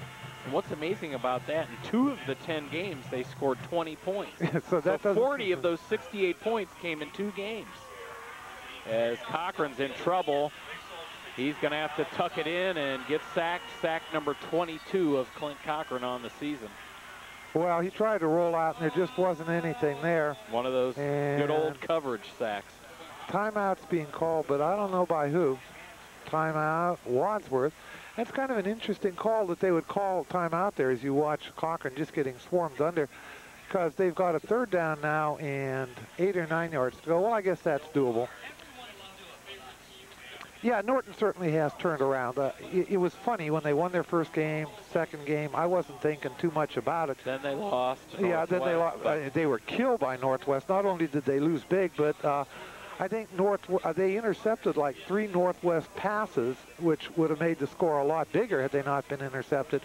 But I'll tell you, just like Talmadge last week, I'm not saying this team's going to win the Suburban League. I'm not saying they're going to go to the playoffs, but they are real. They are not going to go away. This is not the Norton team that Wadsworth played last year or the year before that or the year before that. They're a legitimate competitive football team. When we get a chance, we can look at the Suburban League standings after the first week of league play and then talk about the implications of tonight's Suburban League games within the standings. I'll bet you 4 teams are 1-0 and 4 0-1. Yeah, there they are. Yeah, yeah, we'll get that later. I'm psychic. Cochran, plenty of time. Drop, not quite there by There's Marshall. the standings, Larry. You've got the only 2 of the 1-0 teams, Wadsworth and Norton, playing each other tonight. It's a remote possibility, but it could end up that Wadsworth would be 2-0 and everybody else would be like 1-1 except for one team. I think it would have to be Cloverleaf would be 0-2. So. And that Revere Copley game tonight, we talked about it being very interesting, as back to punt for the first time tonight is Mike Marshall. Good kick, does the job. And good tackling by Wadsworth. Man, he's been bringing down on about the 42-yard line with 56 seconds to go. But here we go again, John. 56 seconds could be an eternity with the type of offense that they have. If you watch this, it's a good return, but Tyler Turchin returning. Yeah, right. Tyler Turchin, not the fastest back in the world, but the power right there just doesn't quite make it through. Mike Marshall averaging 36 yards per punt this season. That was his 16th punt of the year. Shotgun once again, no surprise there. Mallow gets the snap. Good protection. Long down the left Intercepted. sideline. No. And it looked like Himmelwright just didn't see it coming. Maybe he lost it in the lights. The ball was thrown up. There was a Norton receiver going down the field, but the ball was way overthrown. Yeah, and it kind of looked like Himmelwright was the closest one to the ball. So that's going to bring up a 2nd down and 10. 50.2 seconds to go. Kind of turned his head away there at the last second like he lost sight of it. I don't know. I don't know either. So 2nd down and 10. 3 wide receivers to the bottom of the field. And 1 to the left, so roll. Mallow rolling that way, finds an interception for Macco. The 50, down to the 43, 2 consecutive weeks. Paul Macco with another interception for the Grizzlies. Last week against the Blue Devils, he returned one for a touchdown. So, good play by Macco. The ball was not particularly well thrown. He overthrew the receiver. Right there, overthrown, and then Macco playing like center fielder back there at the ball, and a nice little run back by Paul Macco. Macco, the starting left fielder for the Grizzly baseball team all this past spring. Well, it looked like he was playing right field on that particular play. That's Macco's 2nd interception of the year to go along with that one last week. Oh, my. Jordan Hart at the 25 out of the tight end position, then he's pushed back a little. Shades of Chris Brink on that one. Yeah, he does remind you of Chris Brink. He really does. Same jersey number, same kind of size, and that's the same kind of pattern Brink would run all the time, and he could never be stopped. And the nice thing about Prochaska, Hart, is he's big enough to go over the middle and take the ball away from defenders, and there's going to be a penalty on that. That's going to be a false start on Wadsworth. Hart is listed at 6'2". Now, most of your defensive backs go 5'9", 5'10", as you see false start on Wadsworth. So he's big enough to go up there and take the ball away. And when he gets the ball, I'm not saying he's got breakaway speed, but he can rumble, and it's going to take a lot to bring him down. Takes a load. Shotgun formation again. Cochran going to throw again. He steps up, throws to Macco, who puts the hand out and knocks it down, incomplete. So that's going to bring up a 2nd down and 15. Let's take a look at Papa John's trivia question for tonight, and then we will give you the answer at some point in the 2nd half as we have 18 seconds to go. Larry, which former Grizzlies quarterback holds the record for the highest percentage of passes completed in a career? We will have the answer in the 2nd half. Oh, that looked like a holding penalty, but Macco got it. At the 10, the 5. What a play by Macko. He turned around at the last second, kind of caught it with one arm and pulled it in. Timeout Wadsworth. I swore to God that he was held on the play. I couldn't believe that he caught this ball. As you watch it come down, look, up there, but I mean, the hold would have happened well before that. Run into, just puts his head down and almost breaks it into the end zone. So now we have 11 seconds to play, and the ball's on the 4-yard line.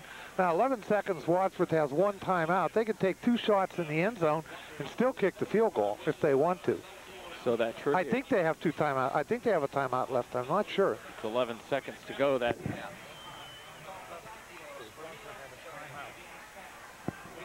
trivia question, Larry, is kind of interesting. You know that Mike Hoover holds the multitude of quarterback records for the Wadsworth Grizzly passing records. But that's more of an interesting question there. Completion percentage in a career. You know, I'm almost thinking Mike Valiente, because he didn't throw that. Eric, because he didn't throw that many passes. But I'd go back and say Blaine Guy, back in the 1972, 73, back in through there. See if I'm right about that one. Okay, we'll find out. Wadsworth used their last time out, by the way. Clint Cochran, 182 yards passing tonight already. There it is. In the corner, looking for Marshall, touchdown! A diving catch by Mike Marshall to put the Grizzlies up 13-7. 16-7, I'm sorry, with the field goal. As you watch this is a great catch and a great pass. Lots of time, throwing off his back foot. Wonderful catch by Marshall. Picture pretty. That's the way the coaches draw it up on the playbook. And I'll tell you, that really hurts Norton psychologically. Instead of going in 10-7, 17-7, that's a big difference. And the extra point is boomed through by Galpert. That was Mike Marshall's 3rd receiving touchdown of the season. 2nd extra point that's good on the night for Galpert. And I think Galpert hurt us because that was a beautiful kick. He got a little bit of loft on the ball. So like I say, big psychological blow to Norton. If they could have gone in 10-7, they had played Wadsworth pretty much even for the first half, and 3 points isn't that much to make up. But to go in now after giving Wadsworth the ball with Wadsworth got the ball with 48 seconds to go, and have Wadsworth go down the field like that after the interception, that's got to be a real heartbreaker. So here in the first half tonight. Well, that's how they beat Medina. I mean,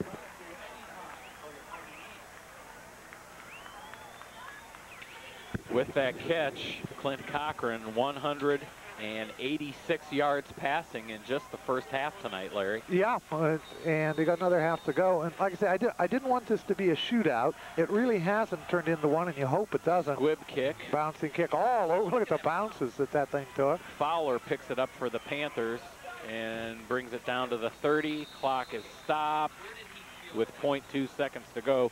Should be about 2 seconds to go, but it doesn't really matter. There's time for one play. That's all that matters. They'll take a knee here and get into the locker room. No, you know, I don't think they're going to, John. I think they're going to throw a Hail Mary.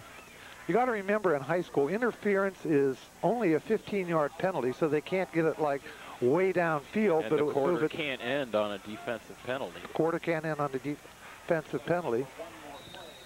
So I think they're just going to load everybody down here to the bottom of the screen, 3 wide receivers, and just throw the ball as far as they can, hope for a penalty, and another play to get the ball in the end zone. It'll be I could be totally wrong. With 2 receivers to the right, 1 to the left. Nope. And it's just a quick handoff, and that'll be the end of the half. Yeah, Mallow, the quarterback, having an okay first half for the Panthers as they trail 17-7 after the first half. Mallow did see some time at quarterback last year when Kevin Johnson, the starter, was injured, but that's the end of the first half. As you will watch, the Wadsworth Grizzly marching band will be back for the second half. We'll bring you some computer points and see where the teams are positioned for the playoffs, and we'll have all the second half action.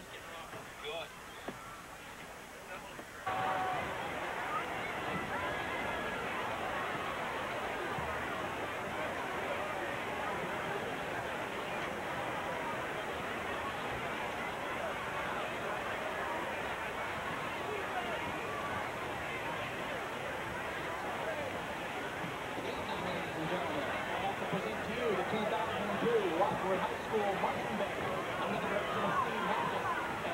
Foster and drum major Drew Daniels and Betsy Bukai. Band's first selection this evening is for Captain Hawker. Here's the Roanoke.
With middle school, the 8th grade band. Listen as the combined high school and 8th grade band play an old rock classic, Devil, with their bluegrass song.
back for the second half. Ben Galford set to kick it off for the Grizzlies. After the kickoff, we'll give you the first half stats. That's fielded by Kenny Law. And looks like he fumbled it. And Norton recovered. And they're going to get the ball on about the 40-yard line. Kenny Locke had 17 tackles, 3 interceptions, and 2 receptions in the win over Highland last week. So Sounded like he was a one-man team. So Norton's going to take over to start the second half. On the 38-yard line is where they spot the ball. And let's see if Wadsworth can continue on with the momentum they built up at the end of the second half by that late touchdown to make the score 17-7. Shotgun again. Quarterback keeper by Mallow, and he dives forward. Good pickup. The 50-yard line. His name is spelled M-A-L-O. The PA announcer here, Bob Schoonover, saying Mallow. Could be Malo. I've heard it both ways, and there just isn't anybody here that we can ask. As you look up there on the screen, see Wadsworth 17, Norton 7. That was a pickup of 8 by the quarterback, whatever his name is. And Norton comes out right where they left off in the first half, moving the ball well on the ground and throwing enough passes in there to keep the Wadsworth defense loose. The handoff to Fowler, and bounces off the line and then is stopped. First half statistics, Larry. Big number is the yards passing for the Grizzlies, 186. So for Wadsworth, they had 14 first downs. They had 1 turnover, but actually had 4 fumbles. And the fumbles were costly. One of them cost them a touchdown. So you look up there, Wadsworth had 60 yards rushing, a wonderful 186-yard passing, 3 penalties for 15 yards, 1 turnover, the fumble that did cost them. Norton, 98 yards rushing, 51 passing, 4 penalties for 35. The turnover was huge because it led to the touchdown right at the end of the first half for Wadsworth. Another running play, surging forward for a first down, and a flag is thrown right on the pile. That's interesting, a place to have a flag unless it's a face mask. Quarterback keeper again. But they're calling it against Wadsworth, but I didn't see what the call was. Like I say, you usually don't see a penalty in the middle of a pile like that, and it is a face mask on Wadsworth, but only a 5-yard face mask. Wadsworth's fourth penalty. Fourth penalty for 20 yards. Leading rusher for Wadsworth was Billy Mueller, 4 carries, 27 yards. Cochran, 12 for 16, 186 yards. No touchdowns, did throw the 1 interception. Norton, Fowler was their leading rusher, 8 carries for 48 yards. And Malo, their quarterback, 4 out of 9 for 55 yards and a touchdown, but did have the big interception towards the end of the first half. Fowler gets it. Gains about a yard. The Grizzlies were penalized last week against the Blue Devils 8 times for 85 yards. Well, 2 of the penalties for Wadsworth have been those 5-yard face masks, and they're almost accidental penalties. So in reality, you could almost say that Wadsworth only has had 1 penalty for 5 yards, and that was an illegal procedure penalty on an extra point conversion, so that didn't hurt them at all. So second down for Norton, 9 yards to go. Grizzly defense with 2 scores against the Blue Devils last week. The 32-yard interception returned by Mako as Malo throws over to the sidelines. No, incomplete. It was intended for A.J. Knoll, junior wide receiver, and it was just a little low. And there was double coverage over there, front and back. It was awful difficult to get the ball in. I want to go back to the end of the first half. That had to be a crushing touchdown as far as Norton is concerned. The Wadsworth gets the ball with like 45 seconds to go and pushes it in for a score to make it 17-7 instead of 10-7. And if Wadsworth could stop Norton right here, then you'd have to guess that Mr. Moe is certainly on Wadsworth's side of the field right now. So believe it or not, this is a very big third down play for Norton because they want to establish that they can get back in this game. Shotgun. Hello, looking. He's in trouble on the sack. Fumbled the ball. Looks like it was fumbled out of bounds. The sack was by Jeremy Porchowski. Porchowski came in absolutely untouched from his defensive end position or whatever it happened to be that he is playing. Like I say, defensive end, linebacker. It's a little bit fuzzy in high school ball. Come in from the bottom of the screen untouched. Papa John's Pizza, better ingredients, better pizza. 334-4949 here in Wadsworth. Give them a call. Thanks to Papa John's Pizza. Mako back deep for Wadsworth. That was Porchowski's first sack of the season. Came in, like I say, untouched. Good snap. Good kick. Kenny Locke booms it. It bounces and goes out of bounds at the 17, 18 yard line.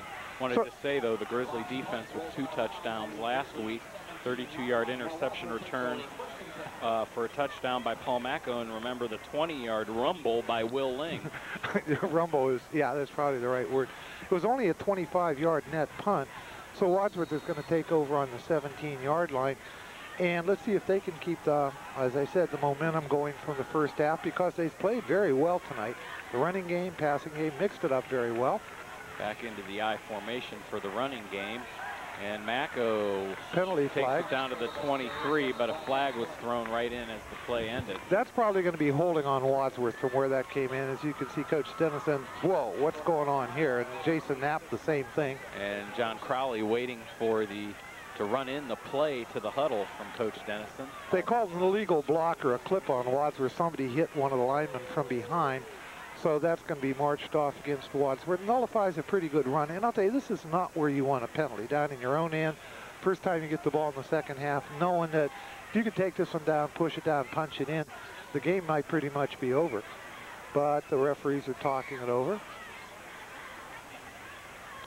I think they're trying to figure out, you know, where to mark it from, because it's from the spot of the foul. So it's going to be a half the distance penalty from the spot of the foul. Takes it back to the 11-yard line. And it's going to bring up a first down and about 16 for the Grizzlies.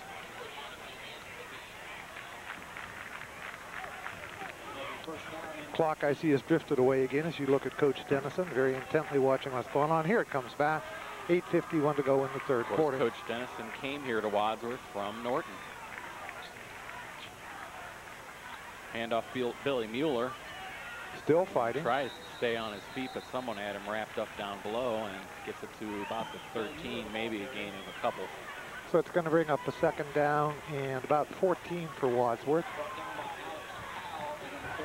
Got a really great crowd here tonight. Of course, it's a beautiful night. I was noticing tonight, John, that you and I are both wearing shorts, and this is the 5th game in a row that we've broadcast wearing shorts, and I can't remember in the last 8 years that I've been broadcasting wearing shorts to any of the Wadsworth games. So it's a beautiful night for the fans, a little warm and humid for the players, though. Cochran short drop back, crossing pattern run by Marshall. The pass a little too high out of his reach. I'll tell you, if Marshall hadn't got his hands on that ball, there was a Norton defender right behind him that had nothing but green. So the ball had to be laid in there pretty good. Watch this as you watch Marshall come across the screen right there. The ball's thrown, and watch this. You see right behind him, number 30 had a shot at the interception if the ball hadn't been tipped by Marshall, but of course Marshall is who the ball is intended for. So it's a third down and 13 to go, and if Wadsworth doesn't pick it up, they're going to have to punt from deep in their territory. Running to his left, Cochran throwing, caught by Mako at the 30, where he's tackled by first down. Number 23, Kenny Locke. So Wadsworth did pick up the first down. As you watch, there's a bit of pressure, but Cochran hangs in good. Throw goes to Mako, picks it up right there. And watch right at the end, the ball comes out, but I think they would have called him down. He was clearly down before the ball popped out. In any event, he fumbled it out of bounds, so it wouldn't have mattered anyhow. So Wadsworth has a 1st and 10 on the 29. 7:40 to go in the third. Crowley in motion, fake handoff. Cochran finds Busen open at the 40, the 45, the 50, into Norton territory before he's pushed out of bounds. And give Jeremy Porchowski, no, I'm sorry, not Jeremy Porchowski, give Jordan Hart a lot of credit for the block out there that allowed him to pick up about another 10 yards. It wasn't, as you watch this play, watch Hart towards the end, number 89. He doesn't throw a great block, but he gets in the way, and nobody can tackle Busen as he rumbles down the field. Busen wide open. Now watch on the left of your screen. Right there, Porchowski, well, kind of hard to see, but he kind of kept the people away from Busen so he could pick up the extra yards.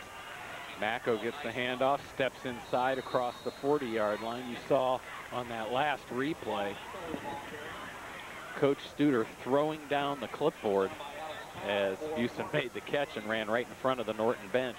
You know, there's a nice little run by Macko as you see the Wadsworth cheerleader. He's only a 5-yard pickup, but he was going to go inside.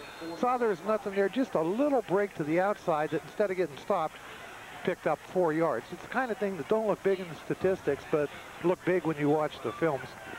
Crowley and Marshall at the bottom of your screen, the Grizzly receivers. Cochran looking that way, finds Marshall at the 35, and he's wrestled down by Justin Fowler. So it won't be a first down, but it's to pick up a 6 and bring up 3rd and 1. You watch, it's just a quick pop right there. Marshall takes the ball. Actually pretty good defense once he caught the ball, because at 1 or 2 steps he'd had the first down, but he didn't get it. I don't know what the referees are doing. It was quite a bit short of the first down. So they were just looking to make sure that no measurement was needed. And we got 3rd and less than a yard. In a situation like this, you remember last week, John, they had great success with Cochran just taking the ball and plowing straight forward. He'd get 4 or 5 yards to carry when he did that, and there it goes again, and he gets the 4 or 5 yards. Clint Cochran keeping it, surging behind his line. Gets the high 5 from Jordan Hart, does Clint Cochran. So, brings up a 1st and 10 on the 31-yard line.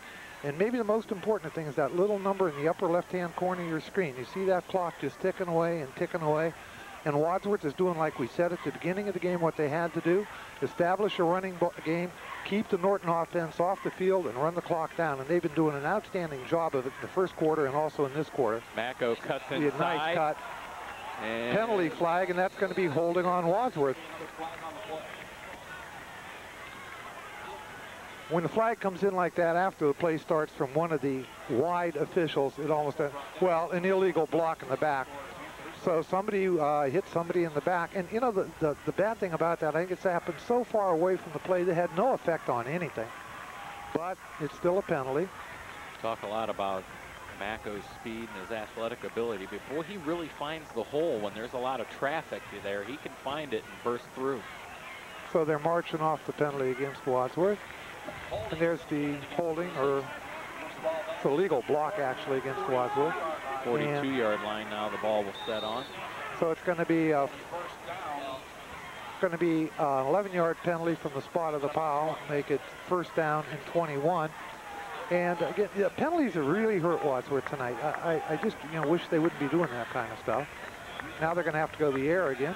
No, it's a draw. Oh, what an opening. Clint Cochran finds Macko from the backfield, finds a big hole, and Macko gets just enough for a 1st down inside the 20. What a run by Paul Macko. I don't know how many times I'm going to say that. Great call by the coaches. Nice opening at the line of scrimmage, and then it was Macko just juking this way, that way. Watch this. Good fake. Sold the pass.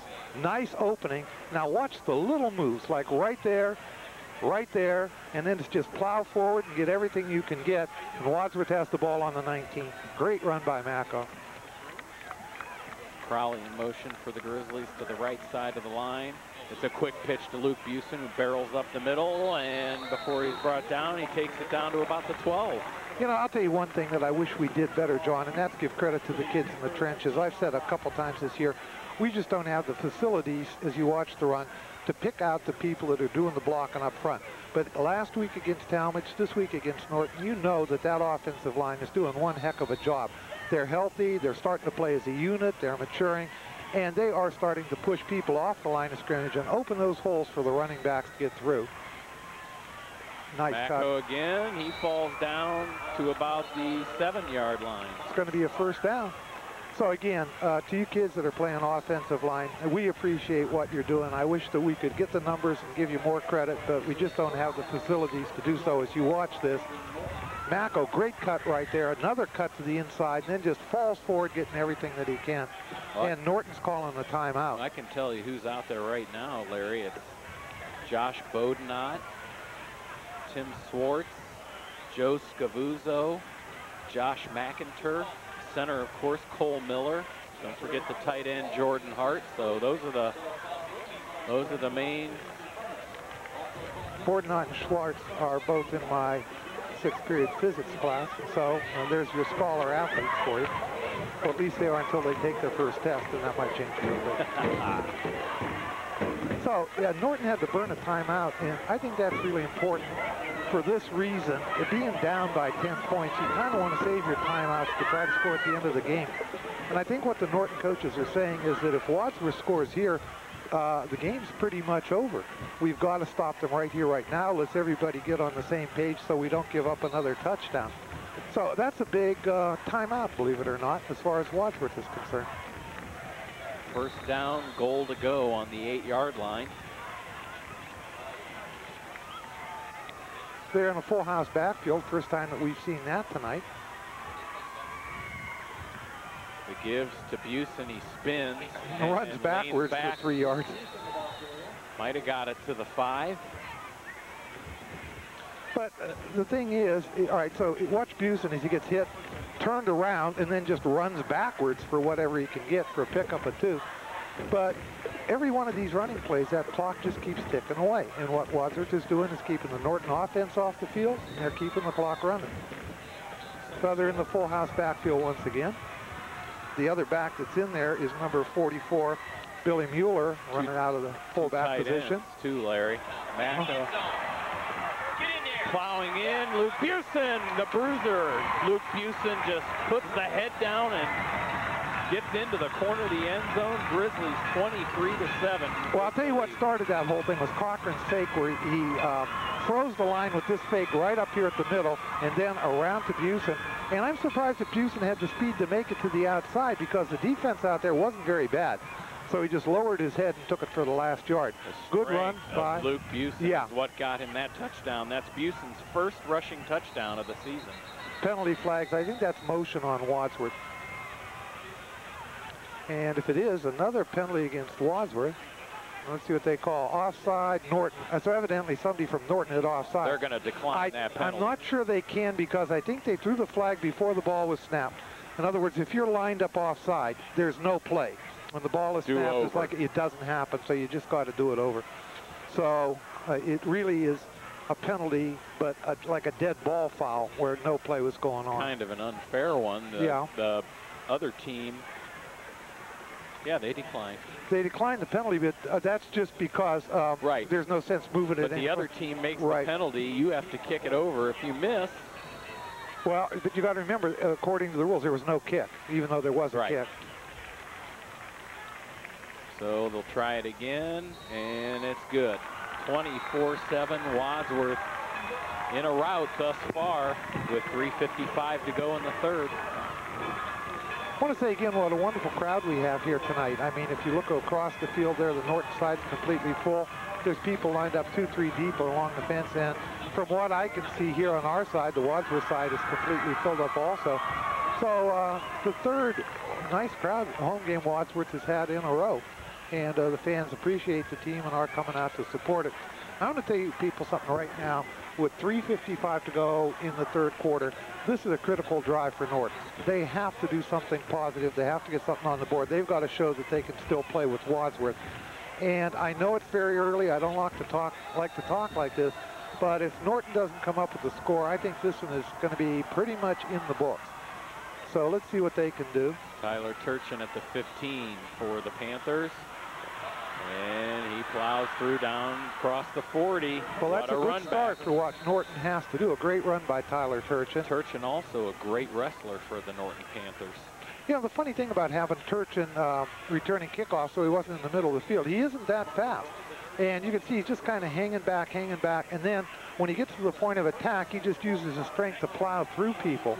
Usually when you think about a kickoff return, you think about a small, quick person, not Turchin, who's more of a fullback type runner than a slashback type runner. He's listed at 190. Coach Granuglia telling me he wrestles at about 179. Well, that sounds about right. He probably dropped that much weight for wrestling season. Halo looking, spines out of the backfield. Justin Fowler, and he takes it to the 45 where he's out of bounds at the Norton bench. I think that's going to be a first down. They, of course, whenever the players come over the sidelines, the officiating crew immediately drop the yard marker so they don't run into it. It's kind of hard to tell where the first down was. So well set up little screen play, like a one-person screen. As you watch Turchin turn upfield and just start to rumble.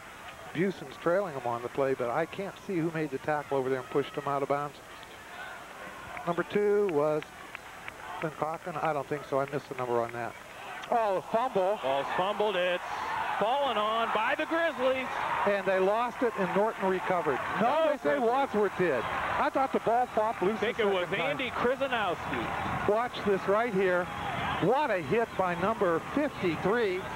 53 for Wadsworth was the one that actually made the play happen. So Josh McInturf made the big hit that made everything happen. Larry McInturf having a great season defensively. Coming into the night with 23 tackles, 15 of those solos, 8 assists. He does have a sack, and he has come up big so far for the Grizzlies this season. He is just a junior at 5'10", 216 pounds, defensive tackle Josh McInturf. Well, there was some talk early on in the season was where was this Wadsworth team going to go? And the general feeling, the people that I was talking to before the season was they were about a year away. They were young, they needed some seasoning. But after that Medina victory, I don't know, they seem to have come into their own. Let's give you that trivia question one more time with the answer this time. Which former Grizzlies quarterback holds the record for the highest percentage of passes completed in a career? Larry? Yeah, I was saying it was Blaine Guy. How about Bill Goddard? Bill Goddard. 1973 to 75, 59% pass completion rate. Of course, Billy Goddard teaches at Wadsworth High. In fact, Billy Goddard I had as a student the first year I taught. That's kind of interesting. One thing about that percentage of completion that can be a little bit deceptive, if you don't throw a lot of passes, you don't have to complete too many to have good statistics. And that's why I was thinking maybe it was Eric Valiente last year. Still kind of neat to look back. Yeah, it is. Nostalgia. Something, you know, you'd never think of. Coach Goddard, of course, the head baseball coach at Wadsworth High. Oh, my. Marshall jumps up, and it's out of his reach, and it was just behind A.J. Knoll, the defensive back of the Panthers. So neither could reach that one.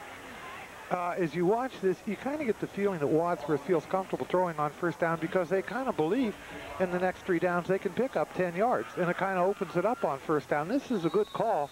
Ball just a little bit off, but that would have been a big gain had it been caught. That brings up second and 10. Ball on the 47.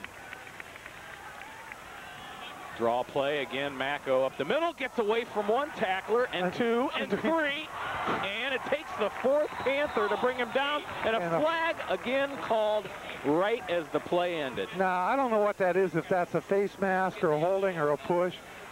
Another thing Macco does so well is break tackles. Let's see what it is. Well, I want to see if we can find a penalty right there. Okay, he's hit there and stopped, literally stopped. Now he comes loose, hit there and stopped again, breaks loose, here he comes, and I'm looking for a penalty. I don't know if they called that on number 50, but they're going to call an illegal block, I think, on Wadsworth, a block from behind. So the referee's explaining to Kevin Williams, senior linebacker for the Panthers, and he says, push him back. Illegal block. And what it is, it's a 14-yard pickup, but then a 10-yard penalty from the spot of the foul. So that negates the nice run by Paul Macco. And what it comes down to is nothing happened. Shotgun. It's Macco again. He gets through the line down to the 35. Gain of 8. So he picked up not as many as last time, but it was still a very good run, and that's going to bring up a 3rd down and 2. And, you know, John, you almost feel that Wadsworth is in 4-down territory here at the 35-yard line. I don't think you want Galper trying a 50-yard field goal, but you don't want to punt either, so really they probably have 2 downs to pick up these 2 yards. I don't think you're going to see Cochran keep it on this play, but on the next one he might.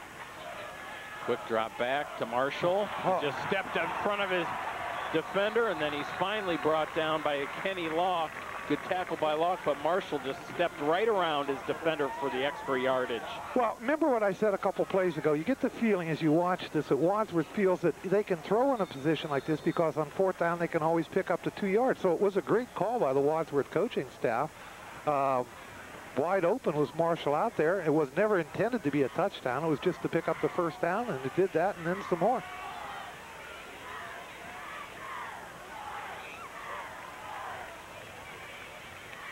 Handoff Mako, off to the left, cuts into the middle, still on his feet, inside the 10, down to about the 7. And I'm going to tell you something I saw on that play, John, for the first time. It looks like the Norton kids are starting to get a little down on themselves.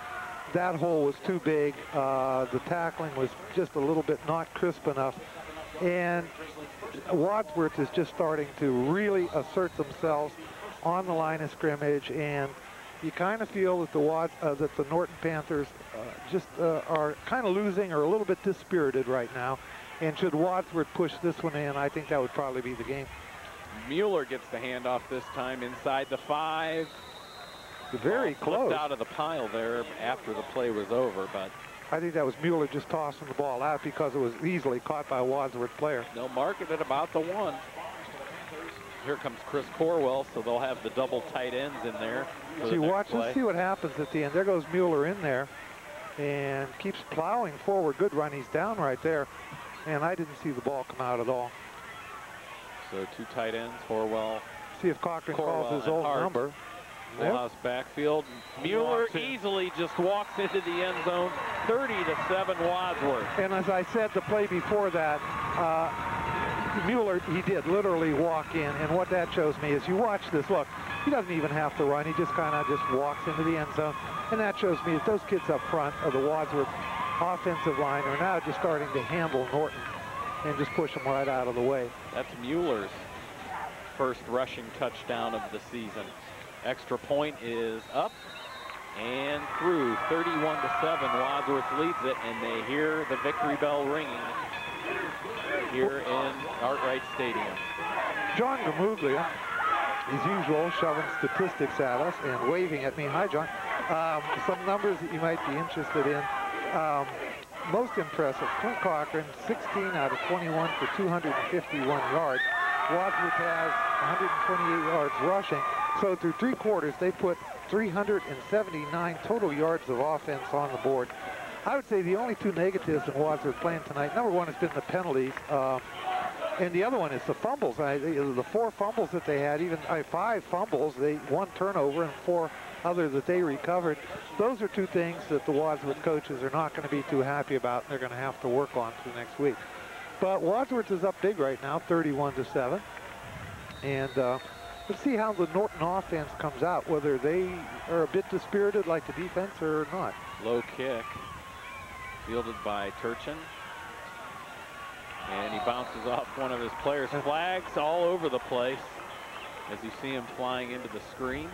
Again, I didn't see anything, but sure a lot of officials did because there's 3 flags on the play. Let's see what we got. Personal foul against Wadsworth once again. Looks like double fouls there. You don't see many personal fouls. Oh, there they changed it. They changed it. Illegal block on Norton. I think I'm not sure if it was a double foul or they just pointed the wrong way. I think they just pointed the wrong way, John. As you can see Coach Dennison there marshaling his troops. Robinson. So that'll bring the ball back to the 17-yard line. Yeah, the referee just pointed the wrong direction. I couldn't imagine how Wadsworth could get a penalty call on him there unless it was a face mask. So Norton has to start deep in their own territory. They're still in the shotgun.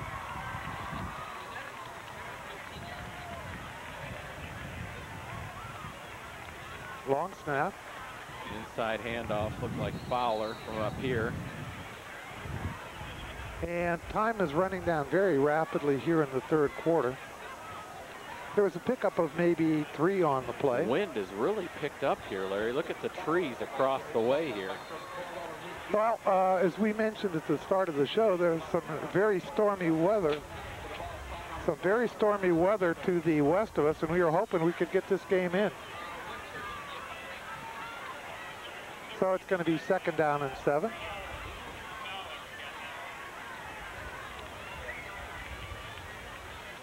Melo back, turning good around route, and making good a catch. pass. For the And that'll probably be the last play of the 3rd quarter. The clock was stopped. No, to move the 1st down markers.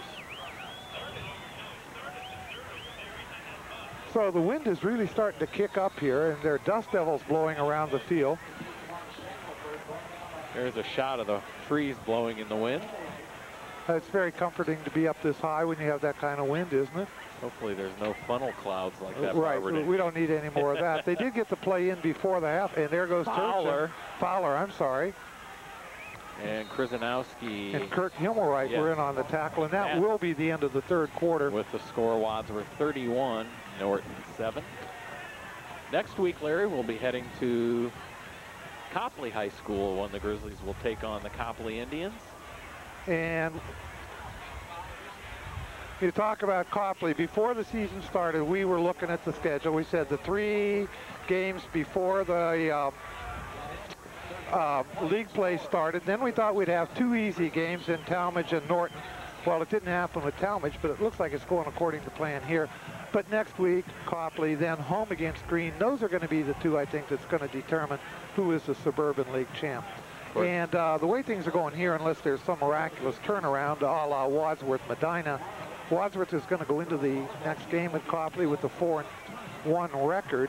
Copley with the 2 very disappointing losses. Again, if you could get rid of the last 15 seconds of 2 games, Copley would be 4-0 right now. Copley's playing Revere tonight. They're a big rivalry, and anything could happen in that one. You people at home, of course, know the score before we do, but last I heard it was 7-6 Copley, middle of the second quarter, but that's got a long way to go.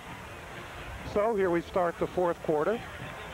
Norton's ball on their 42-yard line, and first and 10 as the wind continues to pick up. And I'll tell you, that wind is getting so strong, it's going to start wreaking havoc with the passing game.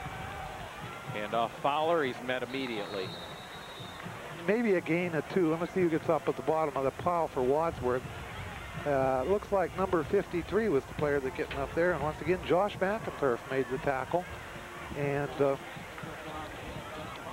Norton certainly is not going to win this game by doing those types of runs. So I don't know if they're kind of like just trying to take Wadsworth out, or they're saying, hey, well, that's it. I noticed down on the sidelines that Wadsworth is warming up a new quarterback. It's number 14, Jake Blatter. Yep. Running out of the mess is Malo. And he takes it to the Norton 48-yard line. But, you know, you see plays like that, and the real enemy, of course, is not the scoreboard, it's the clock, and as long as he stays in bounds, the clock does not stop. So Wadsworth will give him a couple of these. It's going to bring up a 3rd down and 3. And once again, it's kind of like a critical play for Norton here. If they can make it, keep the drive going. If not, they have to turn it over, and the rain is starting now. Low pass is incomplete at midfield. If you get a shot up in the light standards here at Arkwright Stadium, you'd be able to see the raindrops falling now. So it's going to be up a 4th down and 3, and I'm sure Norton is going to punt. They're not going to risk it here in their own territory. As you watch the raindrops starting to come down, as the crowd starts to put on their rain garb. It's also made our camera out of focus there. Well, it isn't the rain so much, it's tremendous wind that's blowing right now that is. So they are going for it on 4th down. 4. Mello hands to Fowler. Nothing doing. And Grizzlies stop him at midfield. I'll tell you what, I mean, that was Norton's way of saying, if we don't make this, the game is over, and they didn't make it. So I think for all practical purposes, even with a minute, 10 minutes and 39 seconds to go, that Norton has pretty much conceded the victory to Wadsworth. Now let's see who's coming in for the Grizzlies, if they're going to keep their first team in there or not. I see Blatter, the backup quarterback, is in there as the rain is starting to come down in torrents now. Get our cameras covered up there on the roof.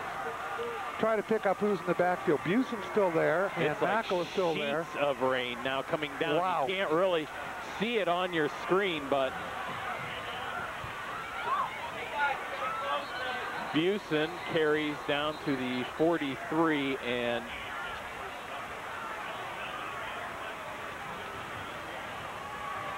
a lot of the fans are starting to put up the umbrellas and kind of like head for home as the rain is starting to come down in just sheets. Well, this one is over with 10 minutes to go. The Grizzlies leading 31-7, as the Grizzlies will probably keep the ball on the ground. We're going to get a lot of substitutions here now. Number 22 coming in, Trzynowski coming in on offense. You see Mackel and Buson coming out. We'll see who lines up in the backfield. kind of hard to see the numbers as they're standing sideways. Wide receiver Ryan Patterson out there, along with Michael Adams at wide receiver. And that was number 32, Travis Lyon, a tailback for the Grizzlies, carrying the ball there. Lyon, a sophomore. So I think that's what you're going to see the rest of the game. The Wadsworth second team is going to be in there, and they're going to do a lot of running the ball, just pretty much to run the clock out.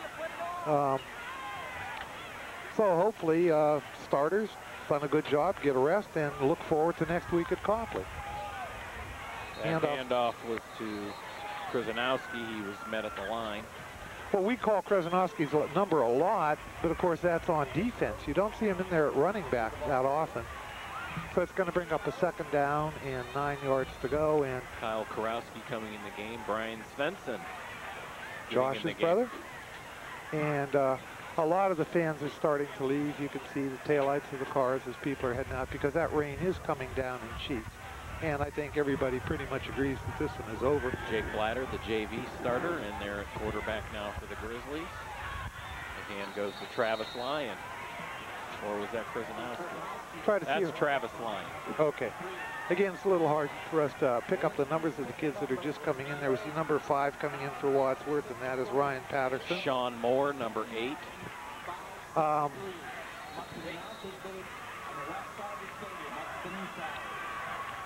They have a lot of their first-team offensive line in there. So what they're going with now basically is first-team offensive line, second-team Skill backfield. positions. Blatter looking to throw it. Nice pass. Pass is caught by Ryan Patterson at the 30. It's going to be very close to a first down, but I think he's a little bit short, depending on the spot. Because he had to get down to about the 28 and a half. I think they're marking it just short.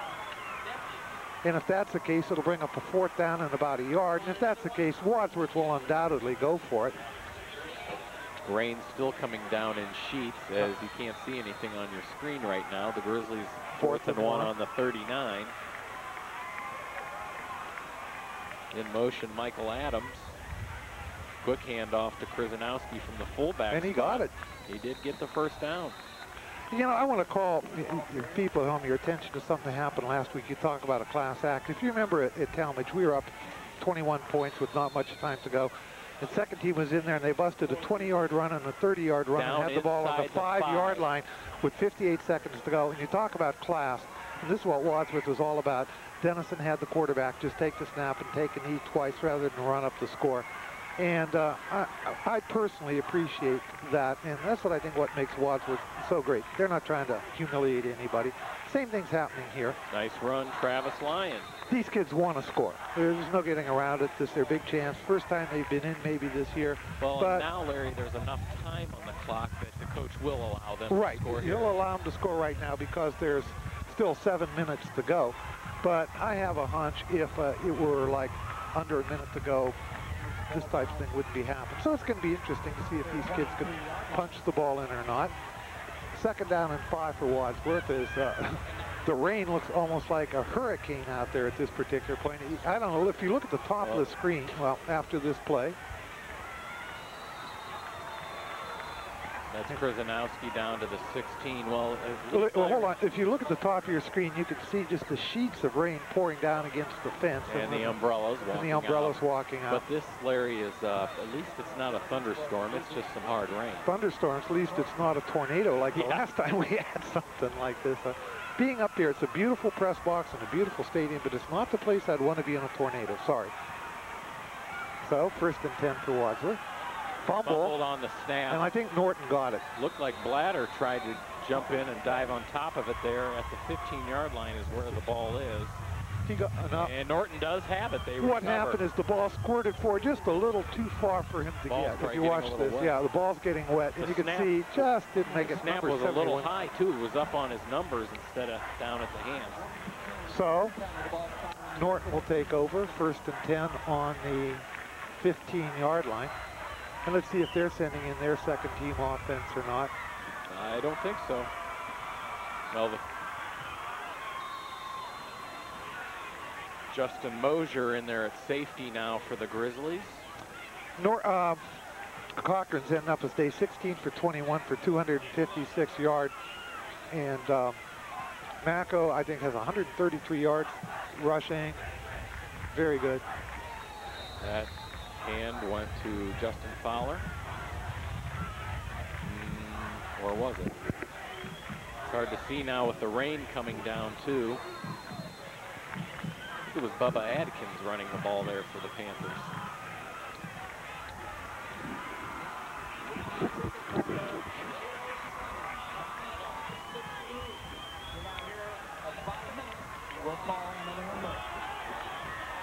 And second down coming up, and again, this is all you're going to see the rest of the game, is somebody running the ball up the middle and seeing what they can get. Looks like we lost our top camera, so You're going to have to see the game from the sideline view. Well, this is a little better. Well, think about last year, John. It's a little better than the camera blowing off the roof into the crowd, which is what happened at the Norton game last year. that was just the clock camera, though. That wasn't a... No, but like I say, it's a little better than having the camera crashing down on somebody. So it looks like you people are going to see the game, the rest of the game, the way the coaches see it from the sideline. And sometimes it's interesting to watch from that low because you see things happening that you don't see from up on top. Justin Fowler there is stopped. While we have a chance here, Larry, and we haven't gotten to it, is the Ohio High School Athletic Association computer rankings. The first rankings came out. We do have a graphic for that. The Grizzlies, again, in Division I, Region 2, and it includes a lot of teams from the Toledo area. Yeah, western part of the state you don't know too much about. I don't know if the graphics there or not, but Wadsworth is ranked 5th in the computer rank.